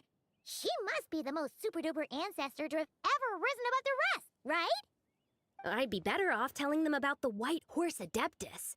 After all, she's the supreme riser above the rest who saved my great-great-great-great-great-grandmother. Then it's settled. Tell your family that your decision has my blessing. Thank you, Zibai, but I don't think cosplay is going to work on them. They won't listen. They don't need to listen. You need only follow the rules they've set out for you. What do you mean? As I'm sure you know, some ancient texts refer to the White Horse Adeptus as the Daughter of Time. My family history contains such records, but what of it? If the White Horse Adeptus were to manipulate time to make your tea seedling grow overnight, then you'd be free, correct? Is that how it works? If the White Horse Adeptus were to really get involved, my grandfather would let me leave right away, but who really believes that she'd show up and help? It's not as if you have any other options. Why not try calling out for help? It won't cost you any more. Guess I might as well. I've got no better ideas anyway. White Horse Adeptus, if you can hear me, please save me from my predicament.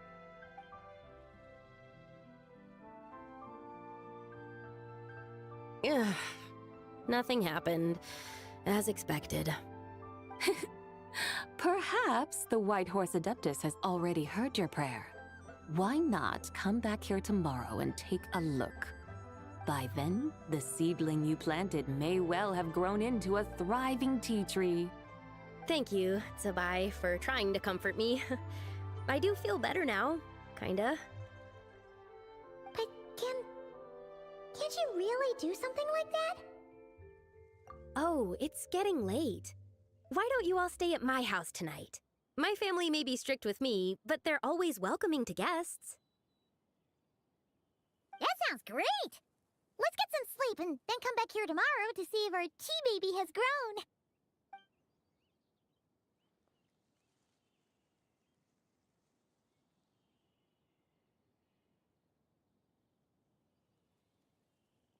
Oh, the tea tree! Whoa! Your tea baby is all grown up! Indeed, it has grown into a mature tea tree that can stand tall in the face of wind and rain. How is this possible? It must be the work of the White Horse Adeptus. Your prayer must have moved her. Are you sure? Perhaps she heard your prayer and chose to answer the call. She once saved my great-great-great-great-great-grandmother. This time, she saved me. That's incredible! Your family must be blessed by the White Horse Adeptus. I guess so. I need to tell everyone the news right away. They'd better. Since this is the will of the White Horse Adeptus, I don't see how they could object.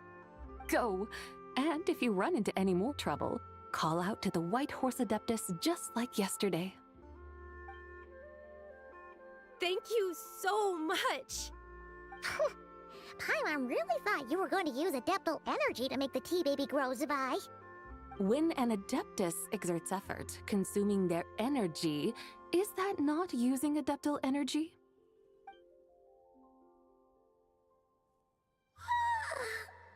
Alright. What are we doing out here in the middle of the night? We're here to help Lu Xiangxiang fulfill her wish, of course. Can you really make the tea baby grow? It won't be easy, but there are ways.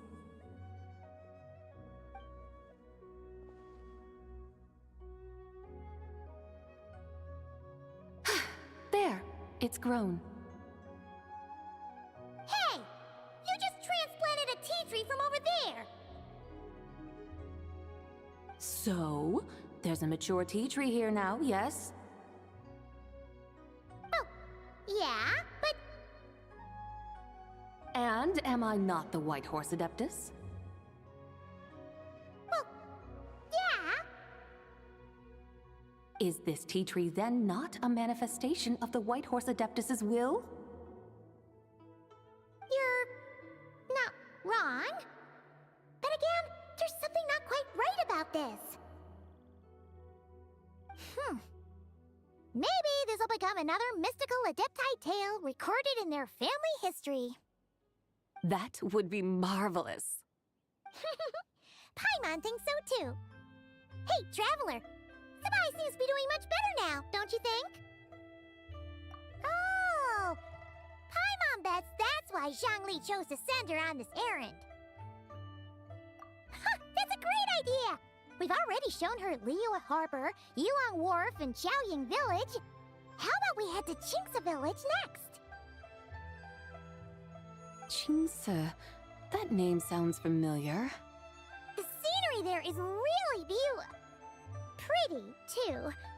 It's the perfect sightseeing spot. How about we show you around? I must say, I have been mightily impressed by the mountains and waters of Liyue. Please lead the way, my dutiful guides. Alright, let's go!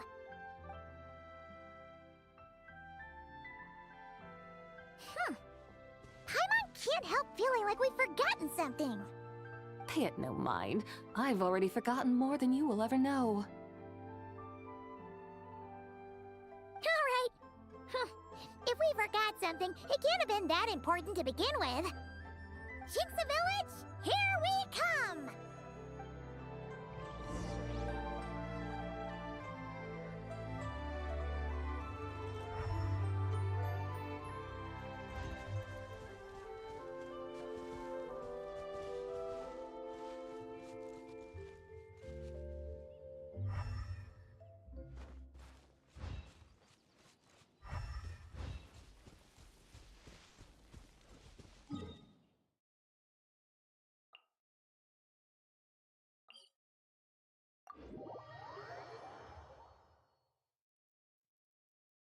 I hope my joints won't get rusty.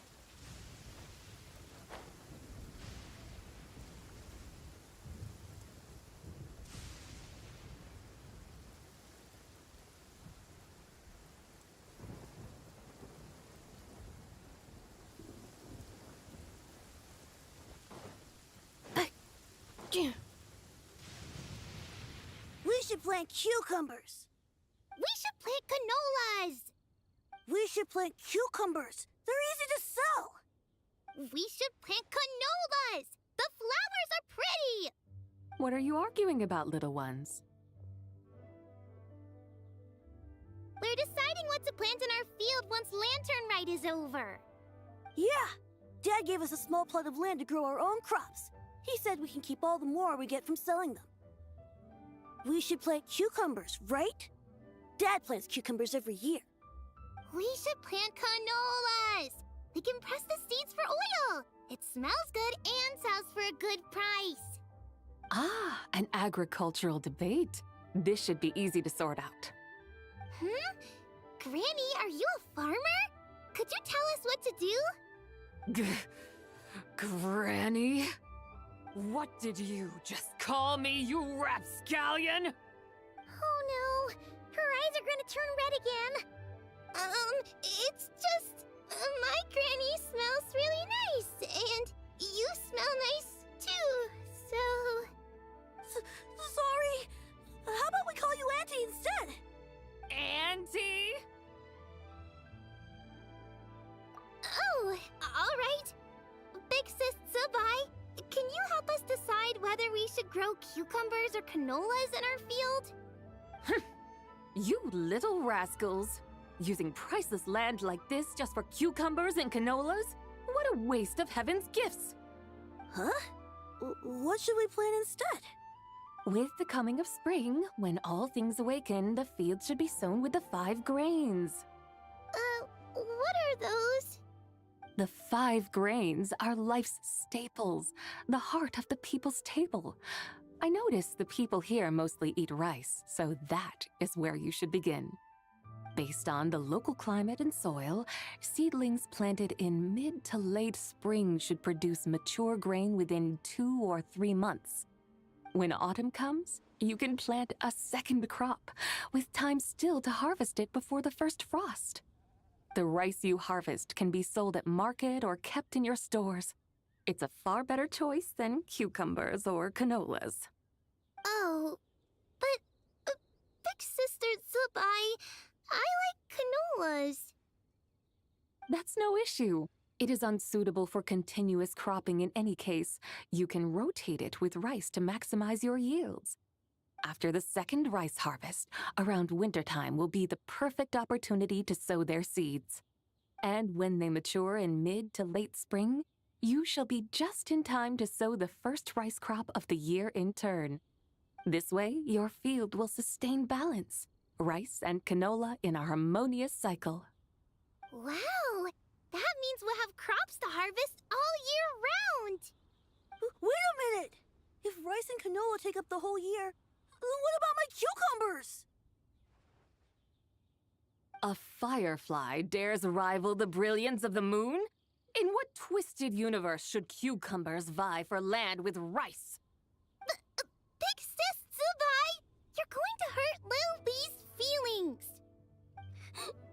Auntie hates cucumbers.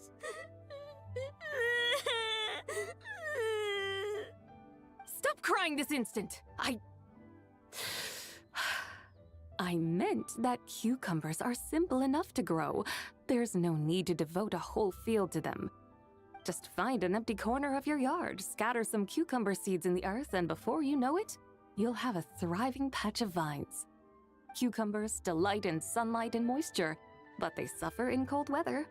If you wish to plant them this early in the year, you should make sure they're protected from frost. Wow. Is it really that simple? Let's hurry home and get started right away! Are you really in that much of a rush? Well, thanks, Big Sis Zibai, who's fierce but really good at farming. We gotta go! Thanks, Big Sis Zibai! See you imagined you'd know so much about farming. What's so strange about that? The people of long gone called me the god of soil and grain. Are the fields not made of soil? Is rice not one of the 5 grains? Huh. That's true. So, if the god of soil and grain is a farming god, that means the White Horse Adeptus must be a farming adeptus, right? Of course, the god of farming is down to earth. Mind your tongue, impertinent child. How dare you diminish the lofty bearing of an adeptus? Hey! You're the one who said the god of soil and grain is all about farming. Enough! It's time for us to take to the skies once more. Join me now. Witness the majesty of mountain, water, and field, and broaden your horizons.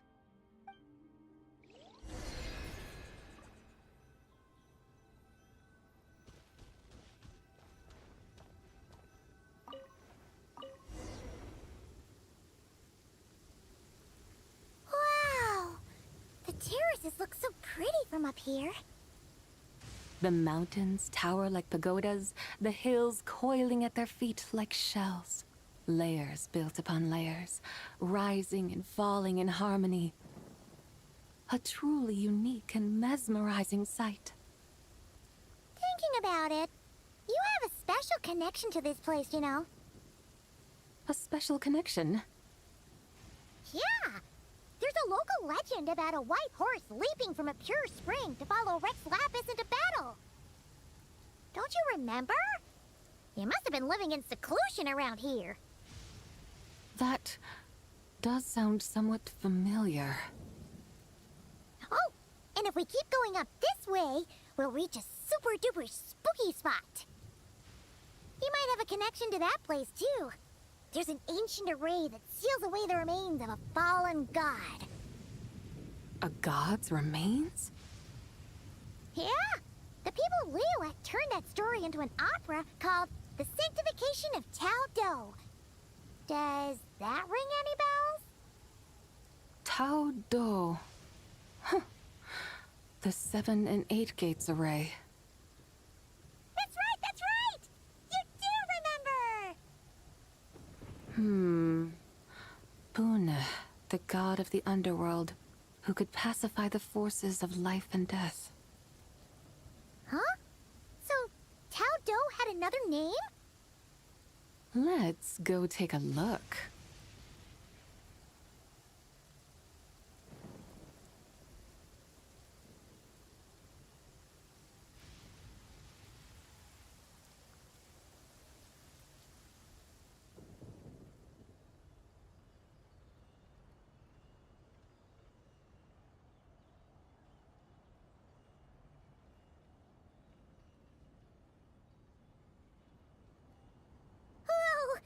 We've arrived at Wulwang Hill. The atmosphere just turned spooky. I can't help but feel there's something strange about this friend you haven't seen in ages. Huh? Paimon thought she heard someone's voice. Let's head down and check it out.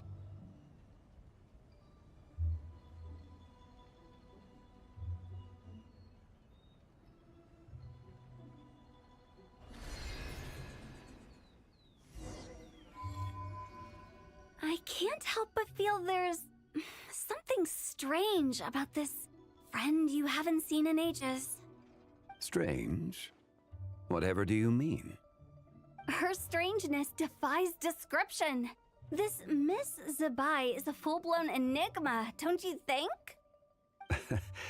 I'm afraid I have no idea what you're talking about. Aren't you worried about sending her all the way to Yilong Wharf on her own to buy tea? What if she gets lost? Where there are people, there are paths. Now I'm the one with no clue what you're saying. She can ask for directions. And then what? She will meet strangers in unfamiliar lands, build friendships, part ways. Hers will be a long journey indeed.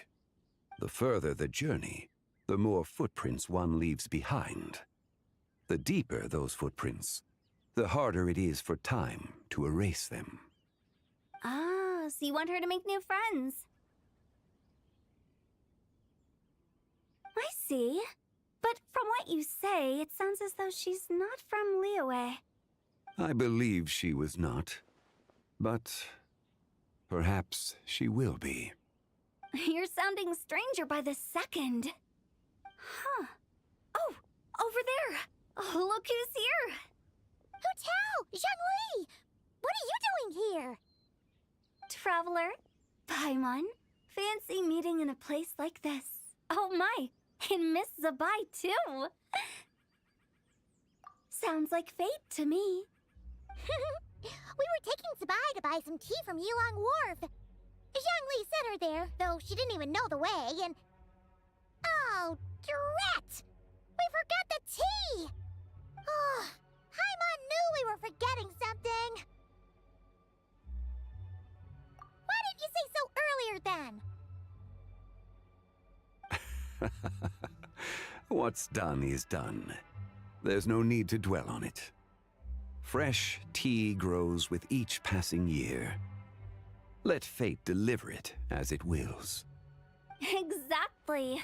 You can get tea wherever you go. You're hardly running low now, are you? Paimon feels a lot better now that you've said that. Still, I'm a little confused. If you were buying tea, how did you end up all the way out here? We're taking Zibai on a sightseeing tour. We started at Liyue Harbor, stopped in at Yulong Wharf, went sightseeing around Xiaoying Village, made our way to Qingce Village, and now we're here. Wow, that is quite the itinerary. Yeah, actually, Paimon thinks it's about time we headed back. I'm here to pay my respects to my ancestors. My dear consultant kindly agreed to join me.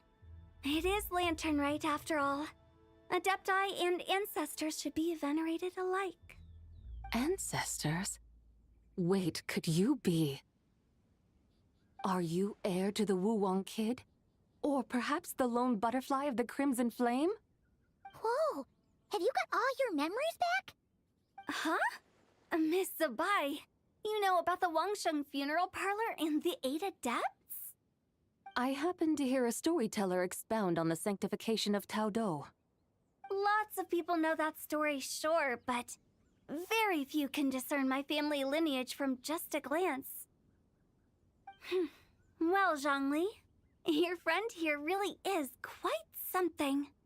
Unfortunately, there's no time to dally right now. We have a hill to climb. Perhaps once today is done, we can find time to chat over tea, recite poetry, and admire the moon? That would be wonderful, Director Hu. Oh, and before we go, you've been traipsing around all day. I suggest you stop off at the Wangshu Inn on your way back for a good night's rest. Wouldn't do to exhaust yourselves, Don't mention it. All right, we'll take our leave now. See you later. Hu Tao's so thoughtful. Why don't we follow her advice and stay at the Wangshu Inn tonight? Zibai, you can see the whole of Dihua Marsh from up there. The view's amazing. Plus, you can sample Smiley Yin-Xiao's cooking.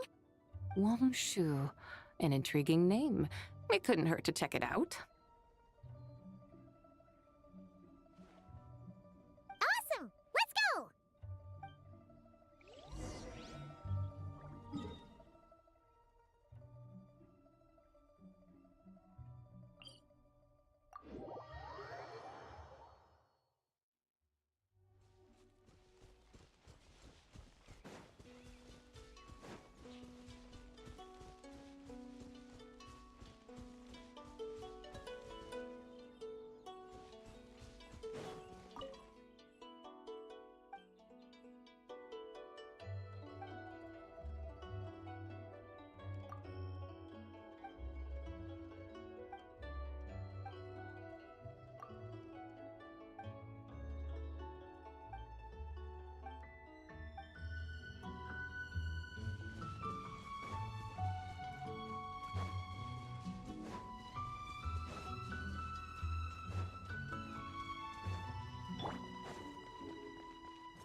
Is that towering structure Wongshu Inn?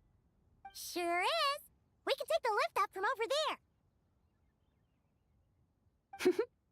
Always walking the path long trodden. Does retracing others' footsteps not tire you? Come on, get in. We'll fly to the top.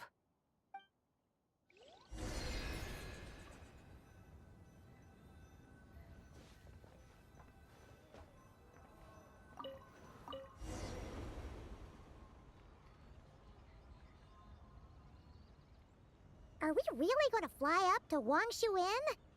Isn't that a bit showy? All the guests are going to see us. Is that a bad thing? To be able to witness an Adeptus. This will surely add to the inn's appeal, not to mention the room prices. The owner will thank us. You seem to really like showing off your powers.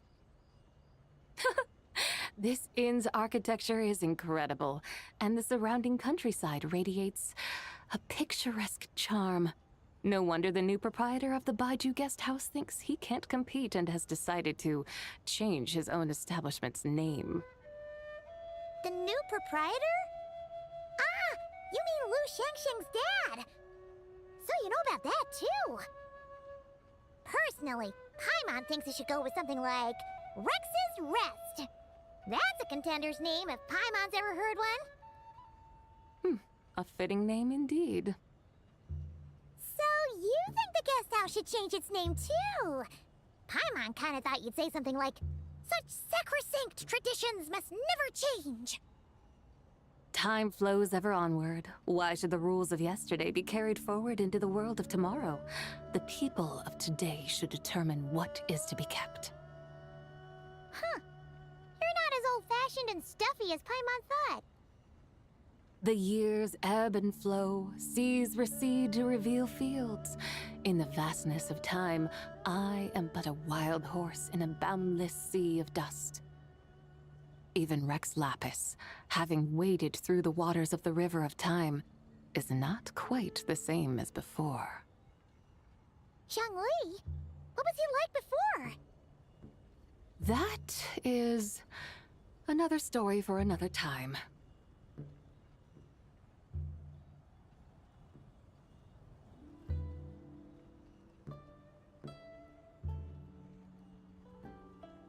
We have arrived.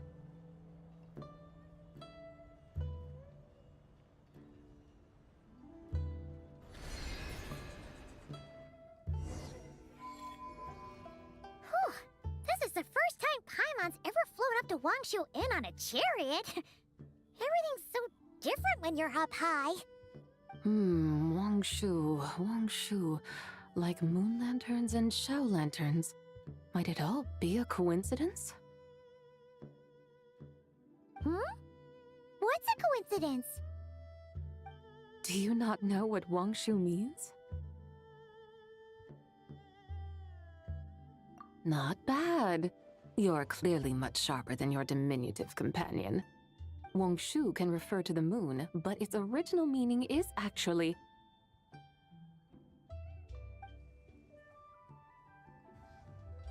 the goddess who rides the bright moon's chariot. And you must be the conqueror of demons. Xiao! Paimon was wondering if we'd disturbed you by flying down from the sky. Not at all.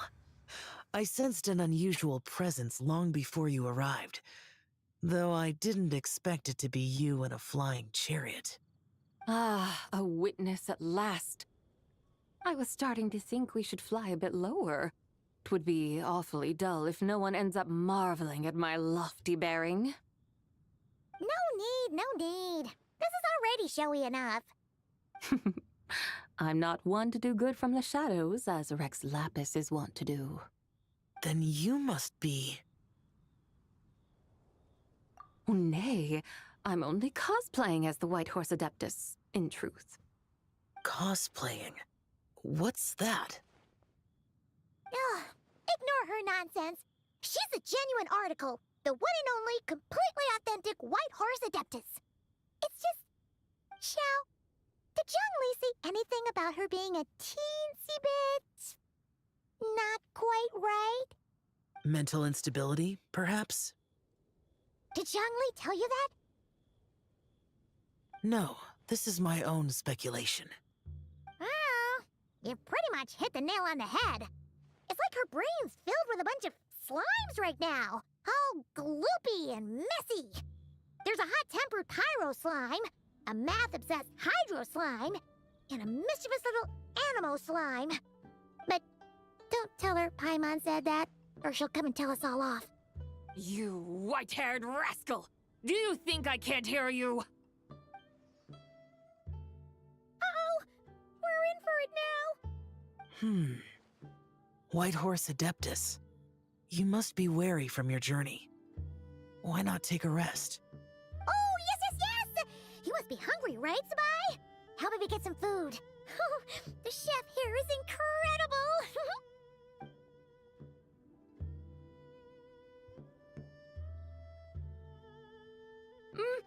It's so hot! So spicy! Are you okay? Do you want Paimon to get you some water? Don't worry about me. I just need to pace myself.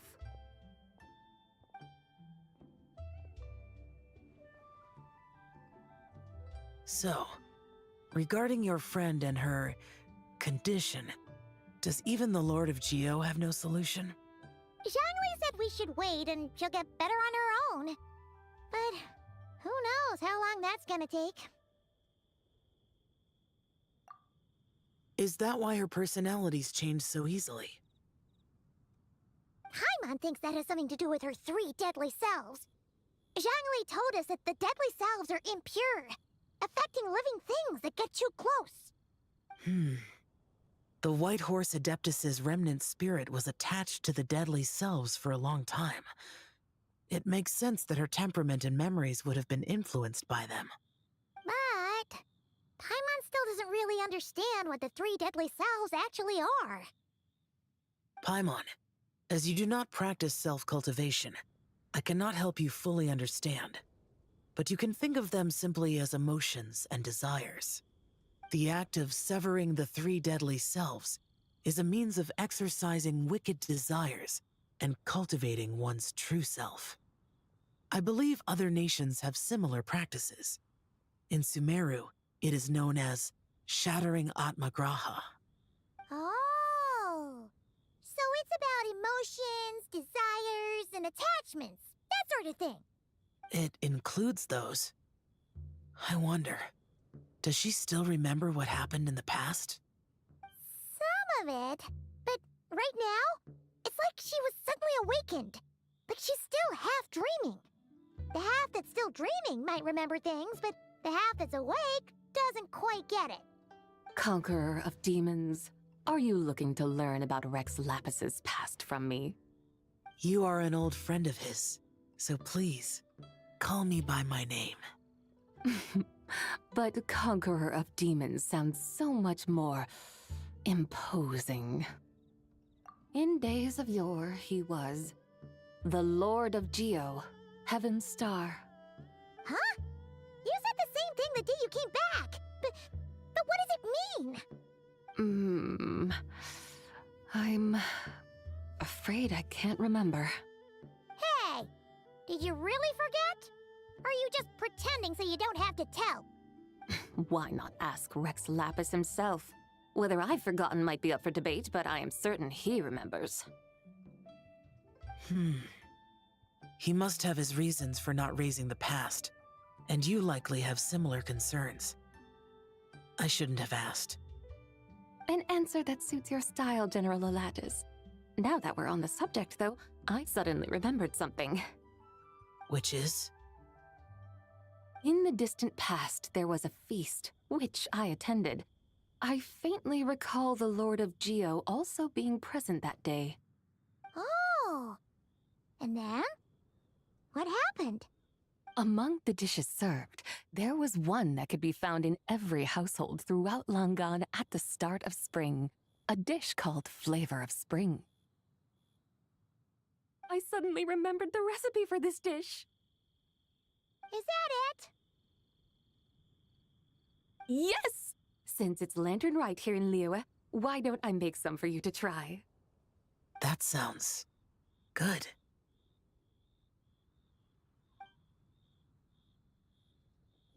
Wow!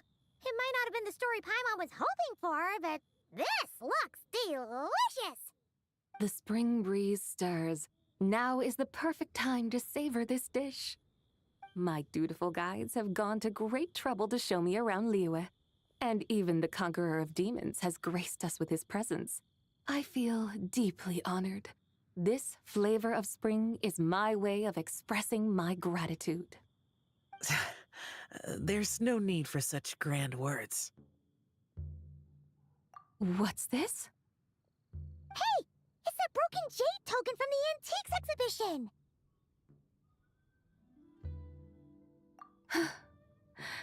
Indeed. This was once an Adeptal treasure of mine. I'm amazed it ended up in your hands. Alas, it serves little purpose now in its fractured state. Please, keep it as a memento. Oh, that's a shame. Can't we fix it? This is the way of the world. Once jade is broken, it can never be made whole. Then, what about forging a new one? That is a good point. That it has ended up in your hands must be a message from fate. I could try to craft it into a little trinket for you. One that might prove useful on your journey. Ooh, what sort of trinket? It's just a passing thought, one that will require the right opportunity. I'll think about it more when the time comes. Now that we've had our fill, we should get some rest. Tomorrow we return to Liyue Harbor, where I'll have need of your guidance once more.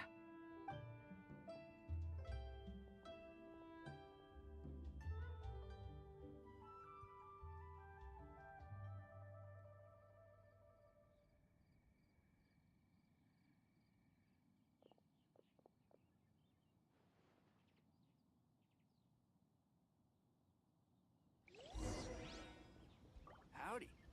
Please, head straight on in.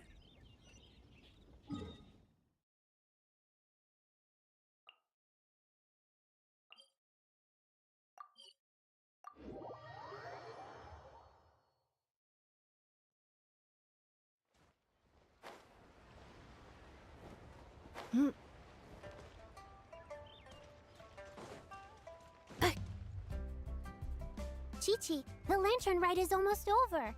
Do you remember how to make a Shao lantern? Morning, split bamboo, traveler. And get silk, make Paimon. You've got it all mixed up again. They're here again. Yow Yow! Looking good in that new outfit, huh? Hey, it's Paimon! Dr. Baiju gave this to me as a gift. How does it suit me? Thank you. Wow! What happened for Baiju to suddenly give you a brand new outfit, Yao Yao? Dr. Baiju is thanking Yao Yao for teaching me to make Shao lanterns. Chi-Chi and I were just playing together. Dr. Baiju's too kind. Oh, yeah, take a look at this. Dr. Baiju gave me these clothes, but it was Chi-Chi who wove this little basket. Wow, that's beautiful. When did you become so good with your hands, Chi-Chi? I learned to make Shao lanterns, thanks to Yao Yao. I also made a wish. What do I always say? The White Horse Adeptus answers prayers. Come, help this old man make an offering in thanks. Huh? Mr. Liu? What did you pray for? For my idiot son to finally come to his senses and not change Baiju Guest House's name, which he has. Huh? He's keeping the old name? Listen to this. My granddaughter planted a tea seedling in our village just a few days ago. She made a prayer to the White Horse Adeptus to help it grow. Overnight, her seedling flourished into a mature tea tree. Oh, that sure does sound like a miracle. Could the White Horse Adeptus really have helped it grow? Of course she did. Oh, White Horse Adeptus, how blessed is our family over whom you keep watch. Truly, this is an extraordinary miracle. You must record it in your family history without delay. Of course. Huh? Is that you, Miss Zibai? Indeed. I have a long-term booking at your guest house. Yes, I recall. Mr. Zhongli said to charge your expenses to the Wangsheng funeral parlor, if I remember correctly. That young Li. Always making trouble for poor Hu Tao. I noticed when you were here last that you bear a striking resemblance to the pictures of the White Horse Adeptus in my family history. You both have golden eyes. Perhaps fate has had a hand in our meeting. And a glad meeting it is, Miss Zibai. Now, why don't I gift you some tea from my garden to celebrate this encounter? We grow Sunghua tea there, and it has quite the reputation throughout Yilong Wharf. I hope you will accept it. Oh! Sunghua, buy 10 boxes, get half off teas, back on the menu. Buy 10 boxes, get half off? Don't be silly. This is a gift. It's free. Woohoo! Nice! Thank you so much, Boss Lu. There's no need to thank me. You're a visitor from out of town, which makes you an honored guest. Make yourself at home. Lantern Rite may have ended, but the streets are still bustling with activity. Make sure to take everything in, meet some new friends, and enjoy your time here. And that goes for you kids as well. Happy Lantern Rite. Got it, Mr. Lu. Happy... Lantern Rite. Yeah! Happy Lantern Rite, everyone! Happy Lantern Rite indeed.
Hey there, I'm Eatlua, leader of the Lightkeepers Investigation Squad.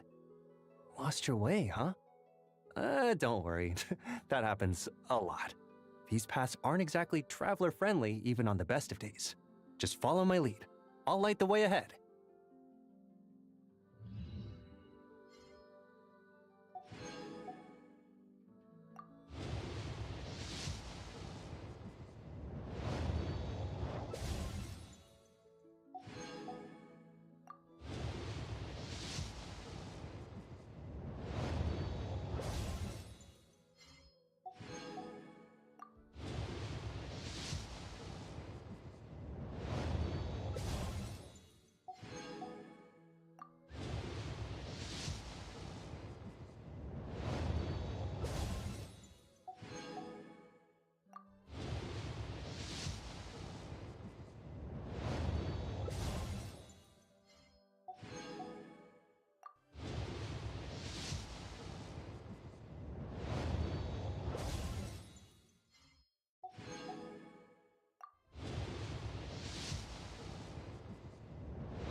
My name is Zibai.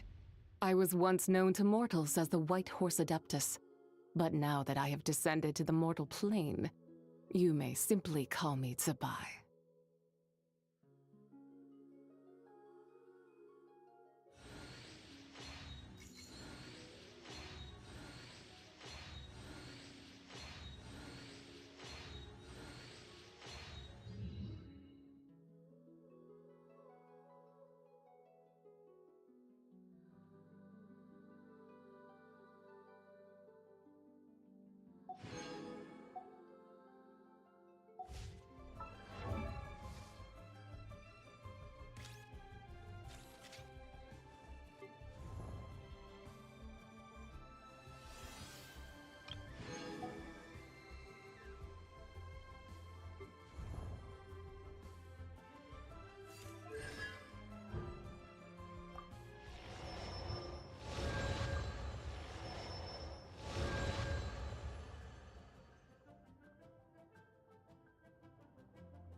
Huh.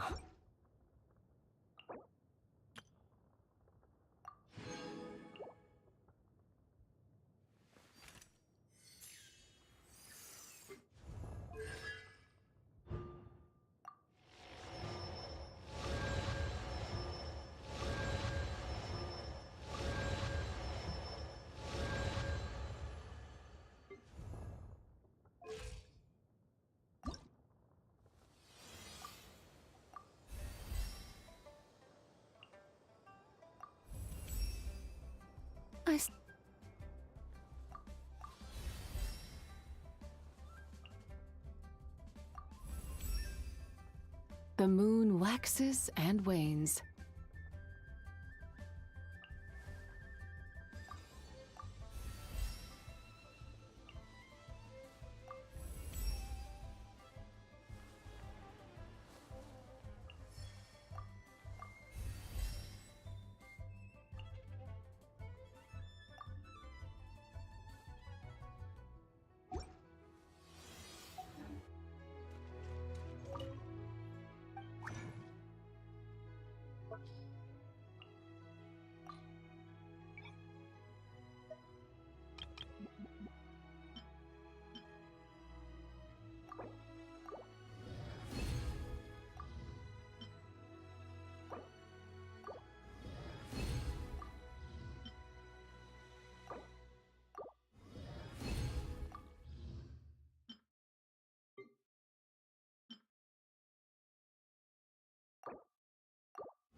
The key here is consumer psychology.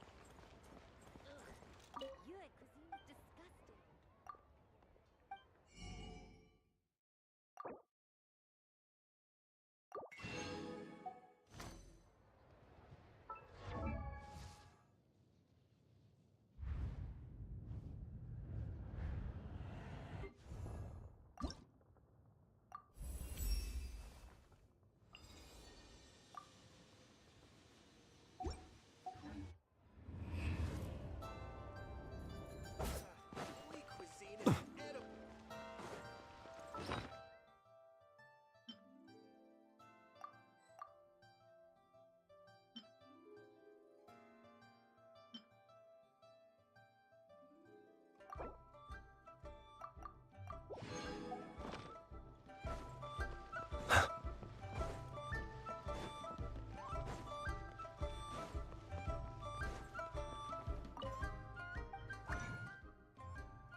Where to?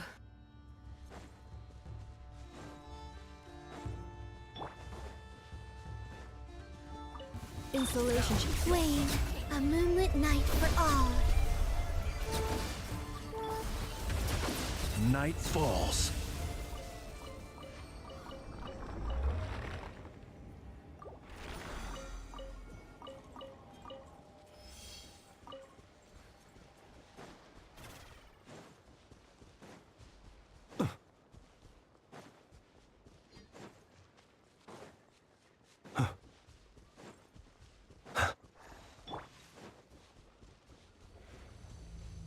Cleanup sequence.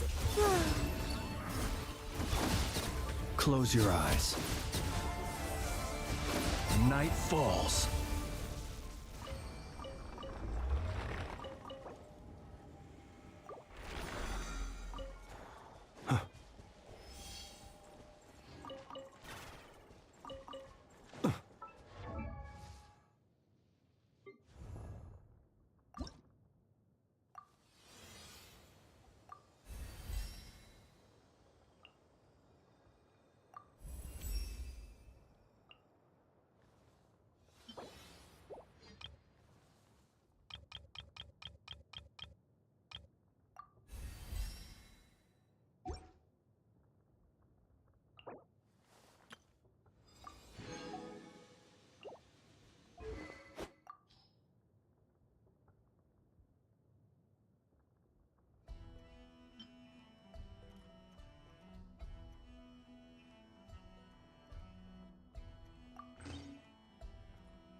gonna take a little bit to build her.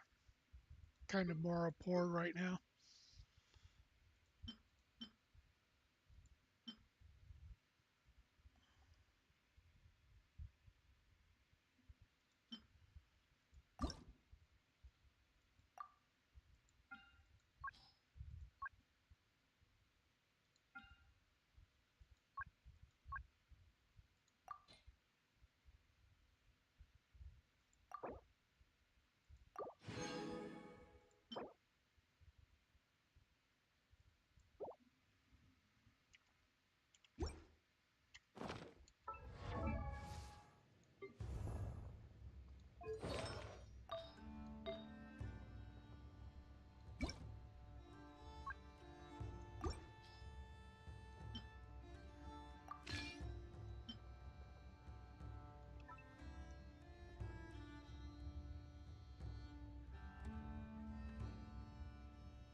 Haven't even tried.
Surge.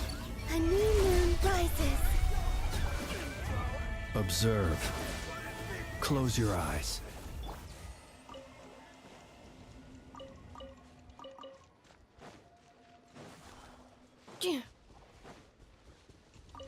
Defensive mode. Wane. Observe. Be silent.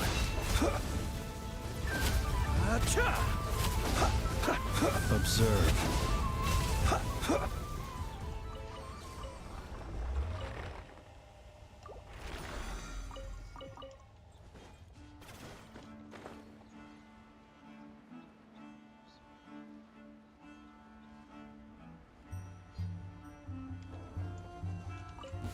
Cleanup sequence initiated. Three moons converge. Be silent.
Accelerating. Observe. Close your eyes. Do you fear the dark? Observe.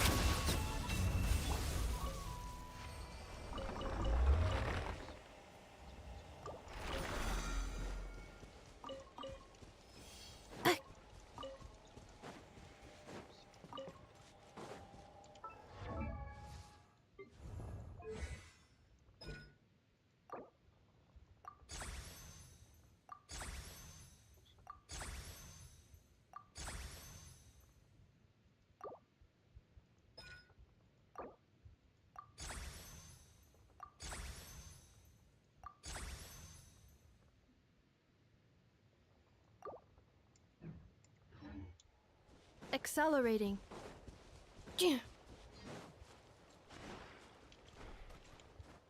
Accelerating.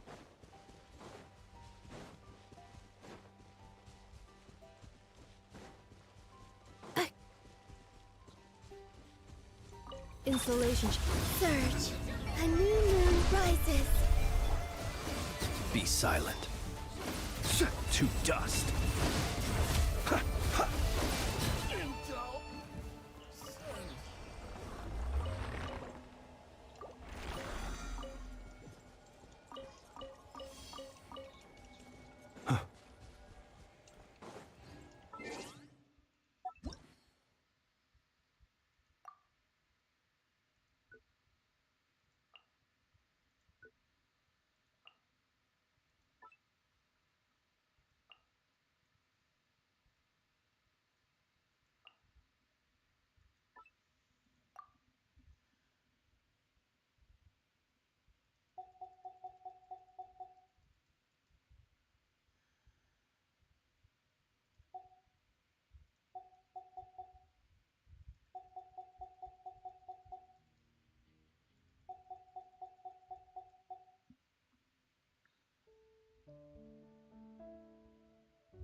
I won't let you down.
Responsive mode.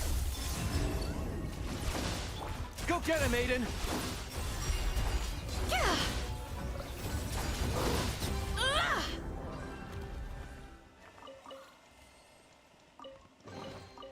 You should take it. It may prove useful.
Accelerating.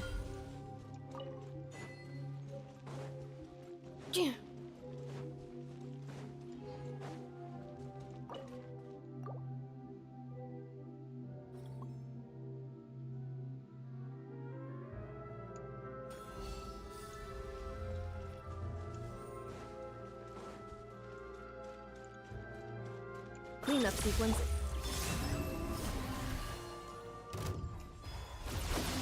A moonlit night for all. You got this! Lofty wisdom will show us the way!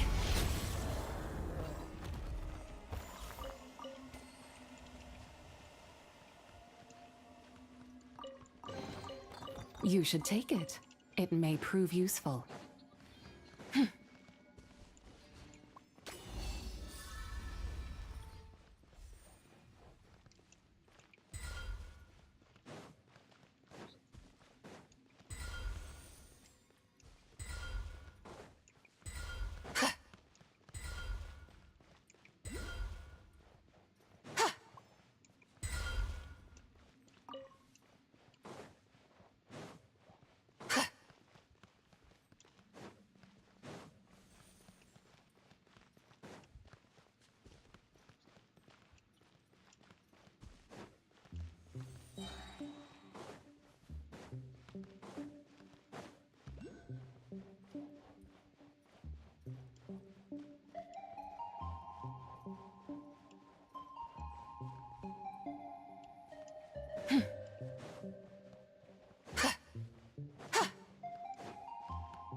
Insulation chamber.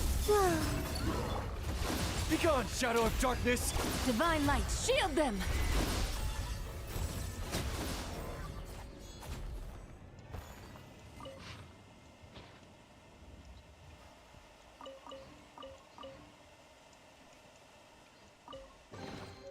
You should take it. It may prove useful.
Accelerating.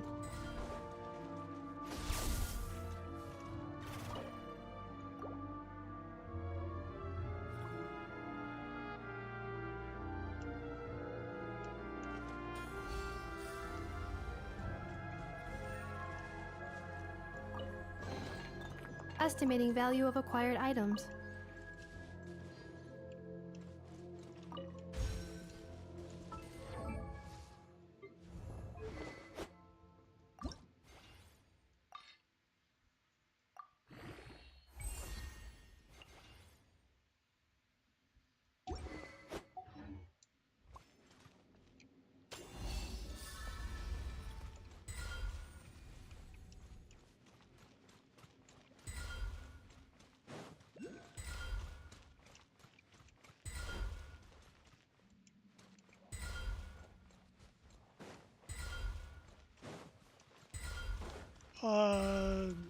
The other one, the Taiwan.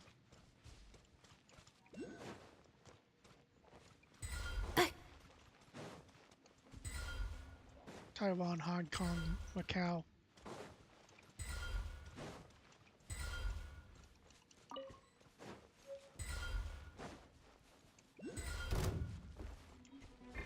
Defensive mode. Three moons converge.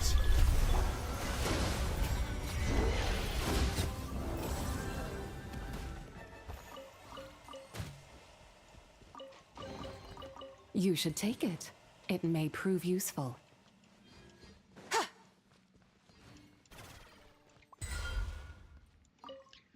Well, that's good. So you have both an Effa and Calamita.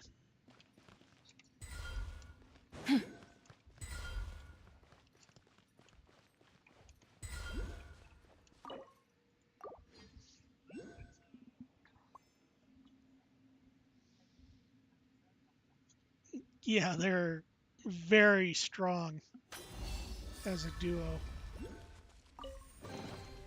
You should take it. It may prove useful. Without further ado, Insulation chamber. Surge. Go get him, Aiden! Light compels you! divine light, shield them! Gah!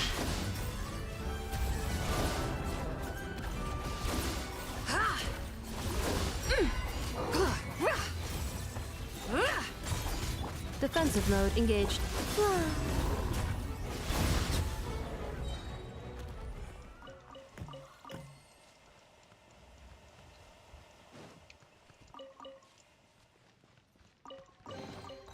You should take it.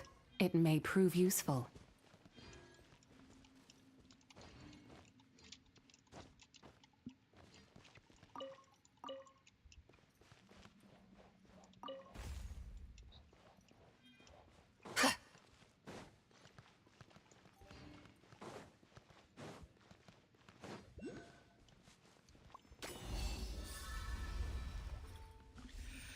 And if it gets Moonrise, and Calamita gets SMS.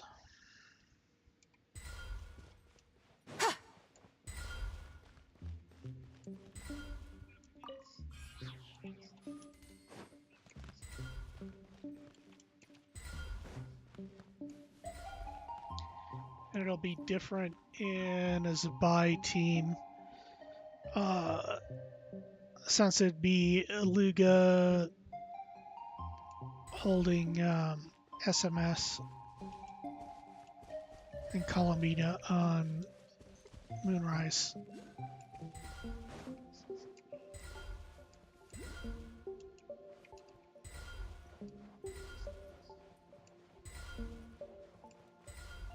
I know there's a book around here somewhere. There it is.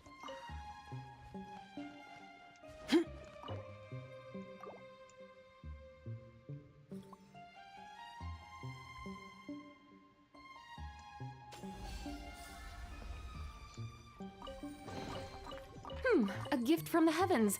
I shall gladly accept it.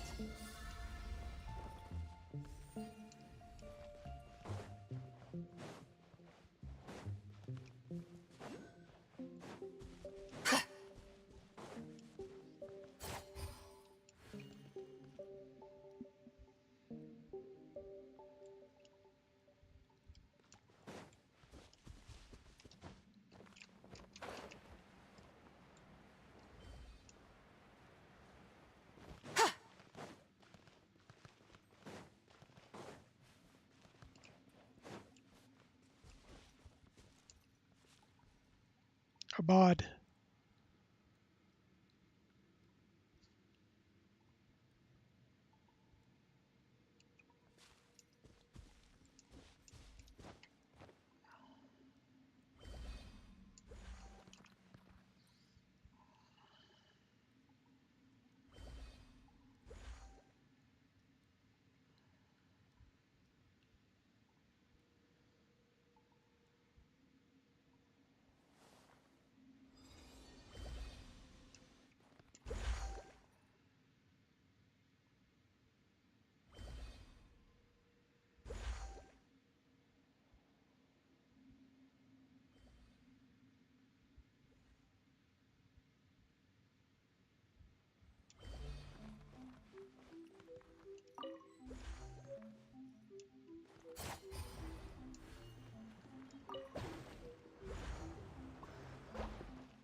Without further ado,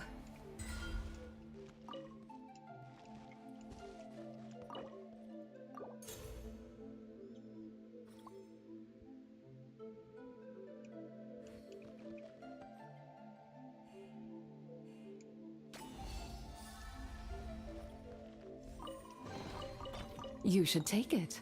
It may prove useful.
Accelerating.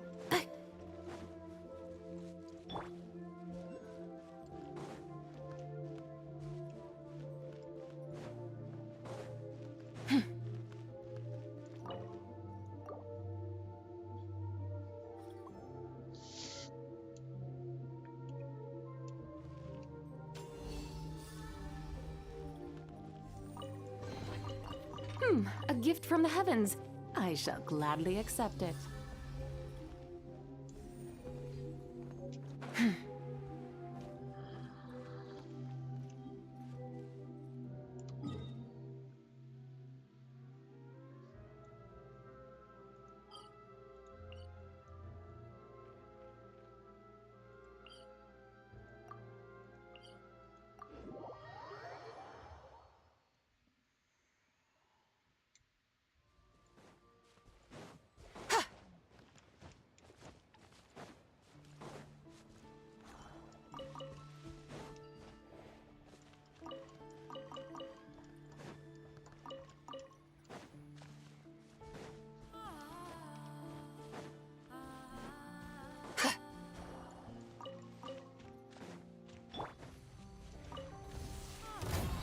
Insulation chip.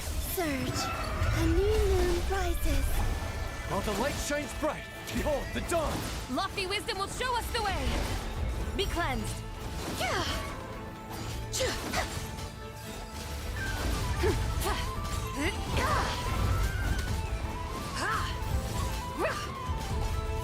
the dust!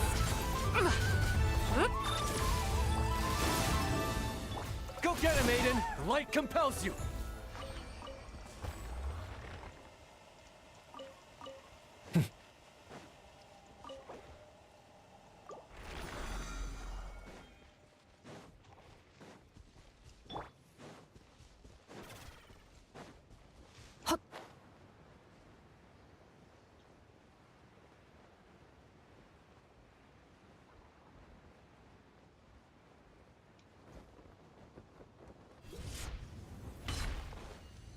Accelerating.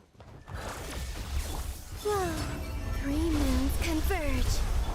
While the light shines bright, behold the dawn! The sky's clear, the glazed moon shines!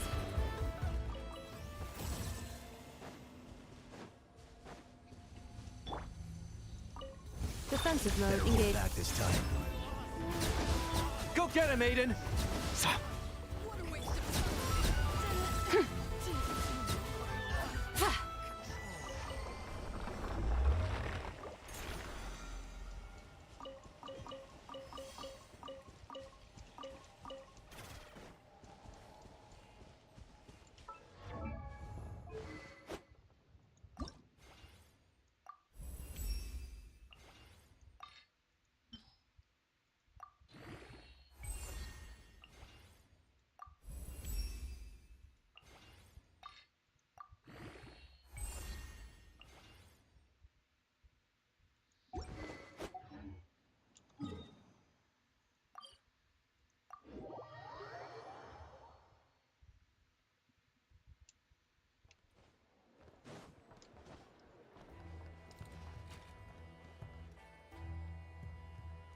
Yep, that is correct.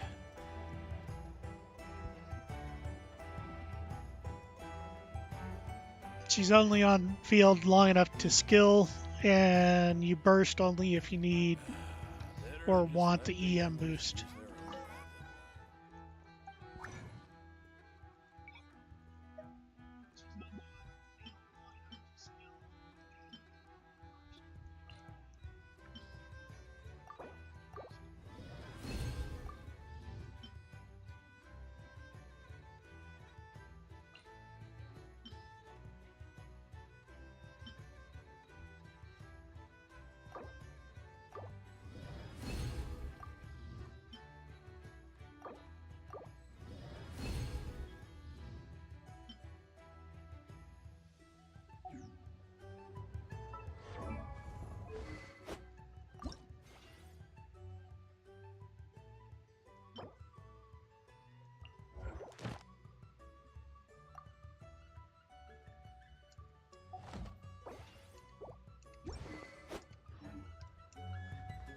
From every corner of Tibet.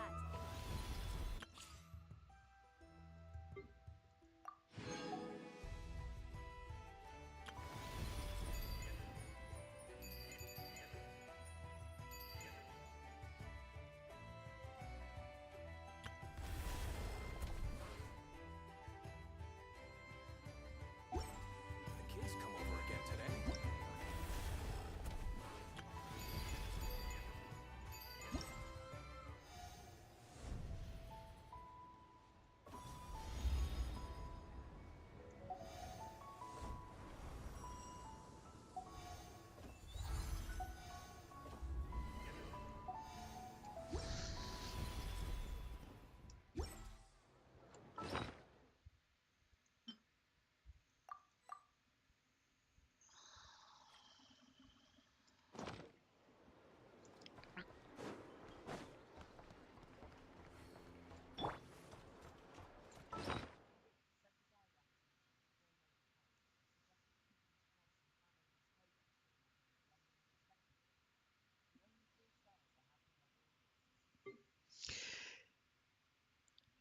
Well, the Catane Cross is going to be outdated info. Enough is going to want to use a shovel. Or if you have a death match.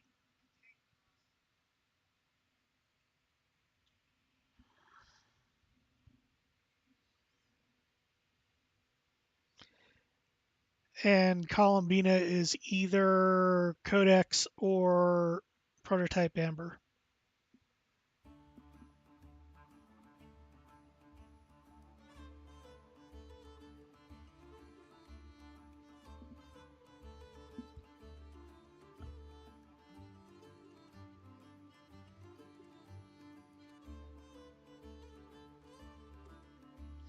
Most of the build guides for Anefa are going to be pre-Nod-Krai. They're going to be based on her release in 5.8, and they're all going to be horribly wrong.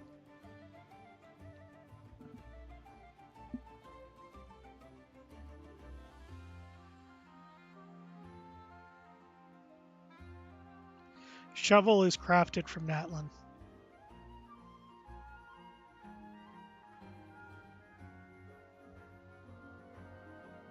Deathmatch is the BP weapon.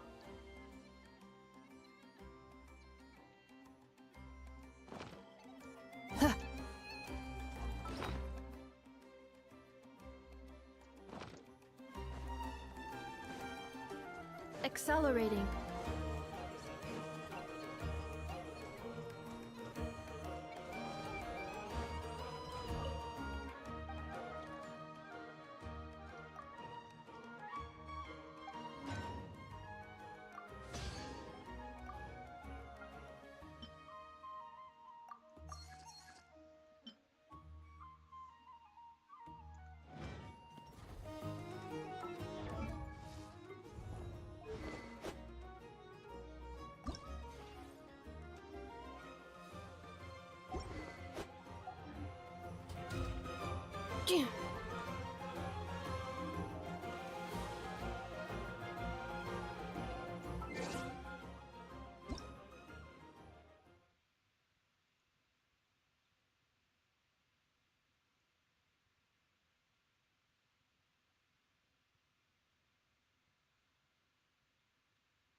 So that's going to be automatic.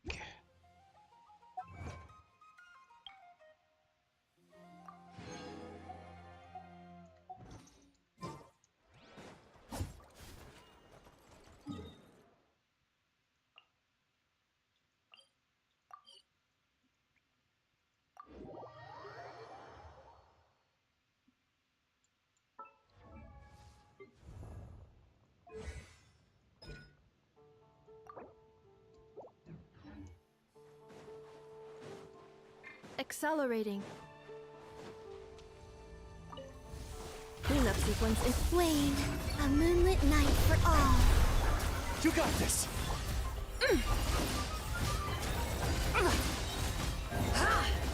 Lofty wisdom will show us the way!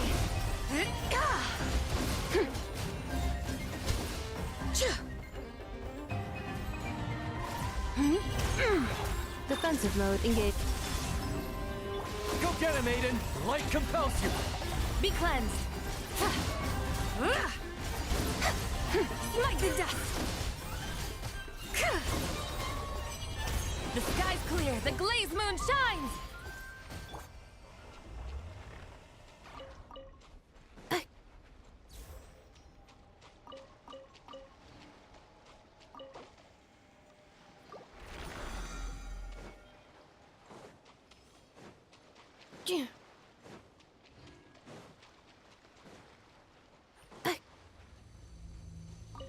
Cleanup sequence. Whoa, a new moon rises. Oh, the light shines bright! Speak on, shadow of darkness!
Well, tomorrow I'm going to have to do all the mini games in Lantern Rite just so I have resources.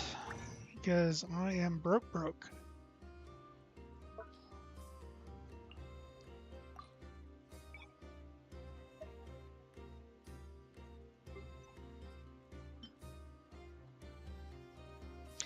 Convert them at the crafting table.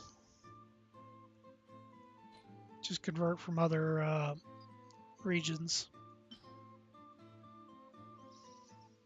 But yeah, you can get one out of the tree in Natlan as well.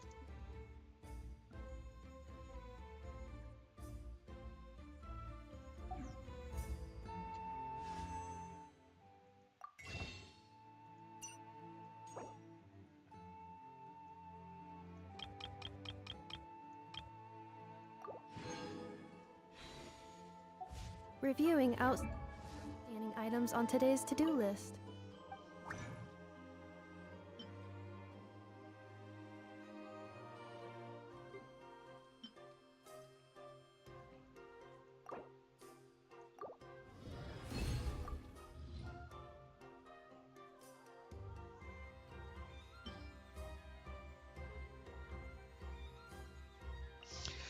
No, I was just going to do it all in one shot. Just like I did all the story in one shot.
Yep, this is the quills.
Just what will we come across this time?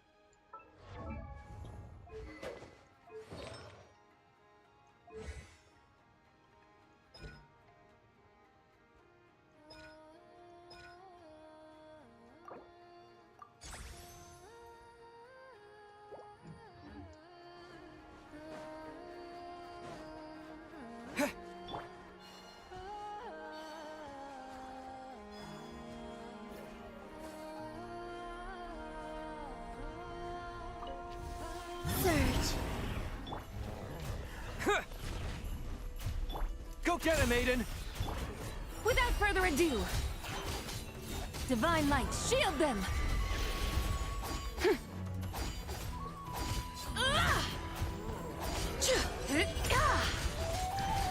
Yep, I'm pretty much wrapping it up here pretty soon. The sky's clear, the glazed moon shines! Wayne, 3 moons converge.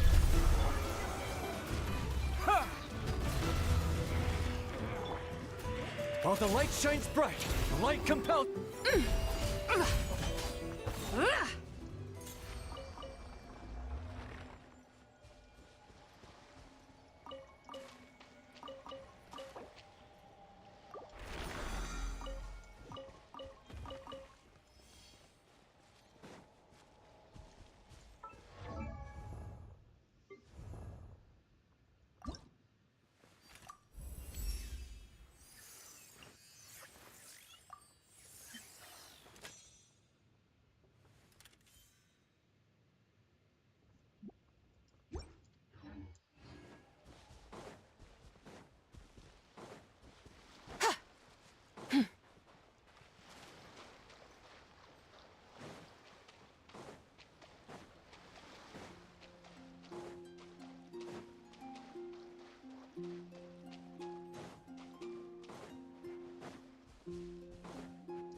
Surge.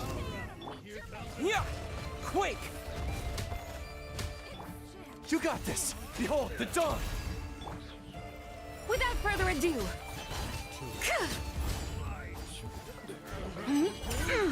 Divine Light, shield them!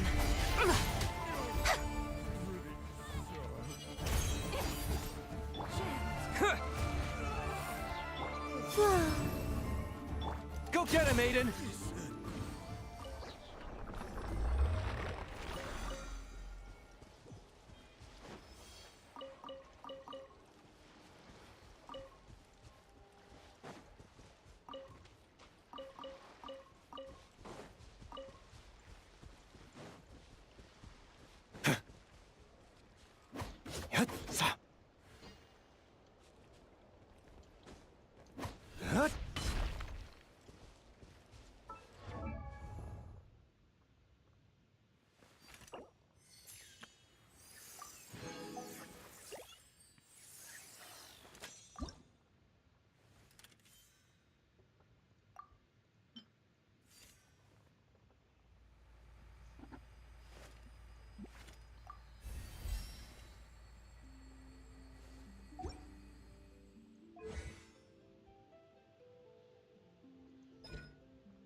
Stop!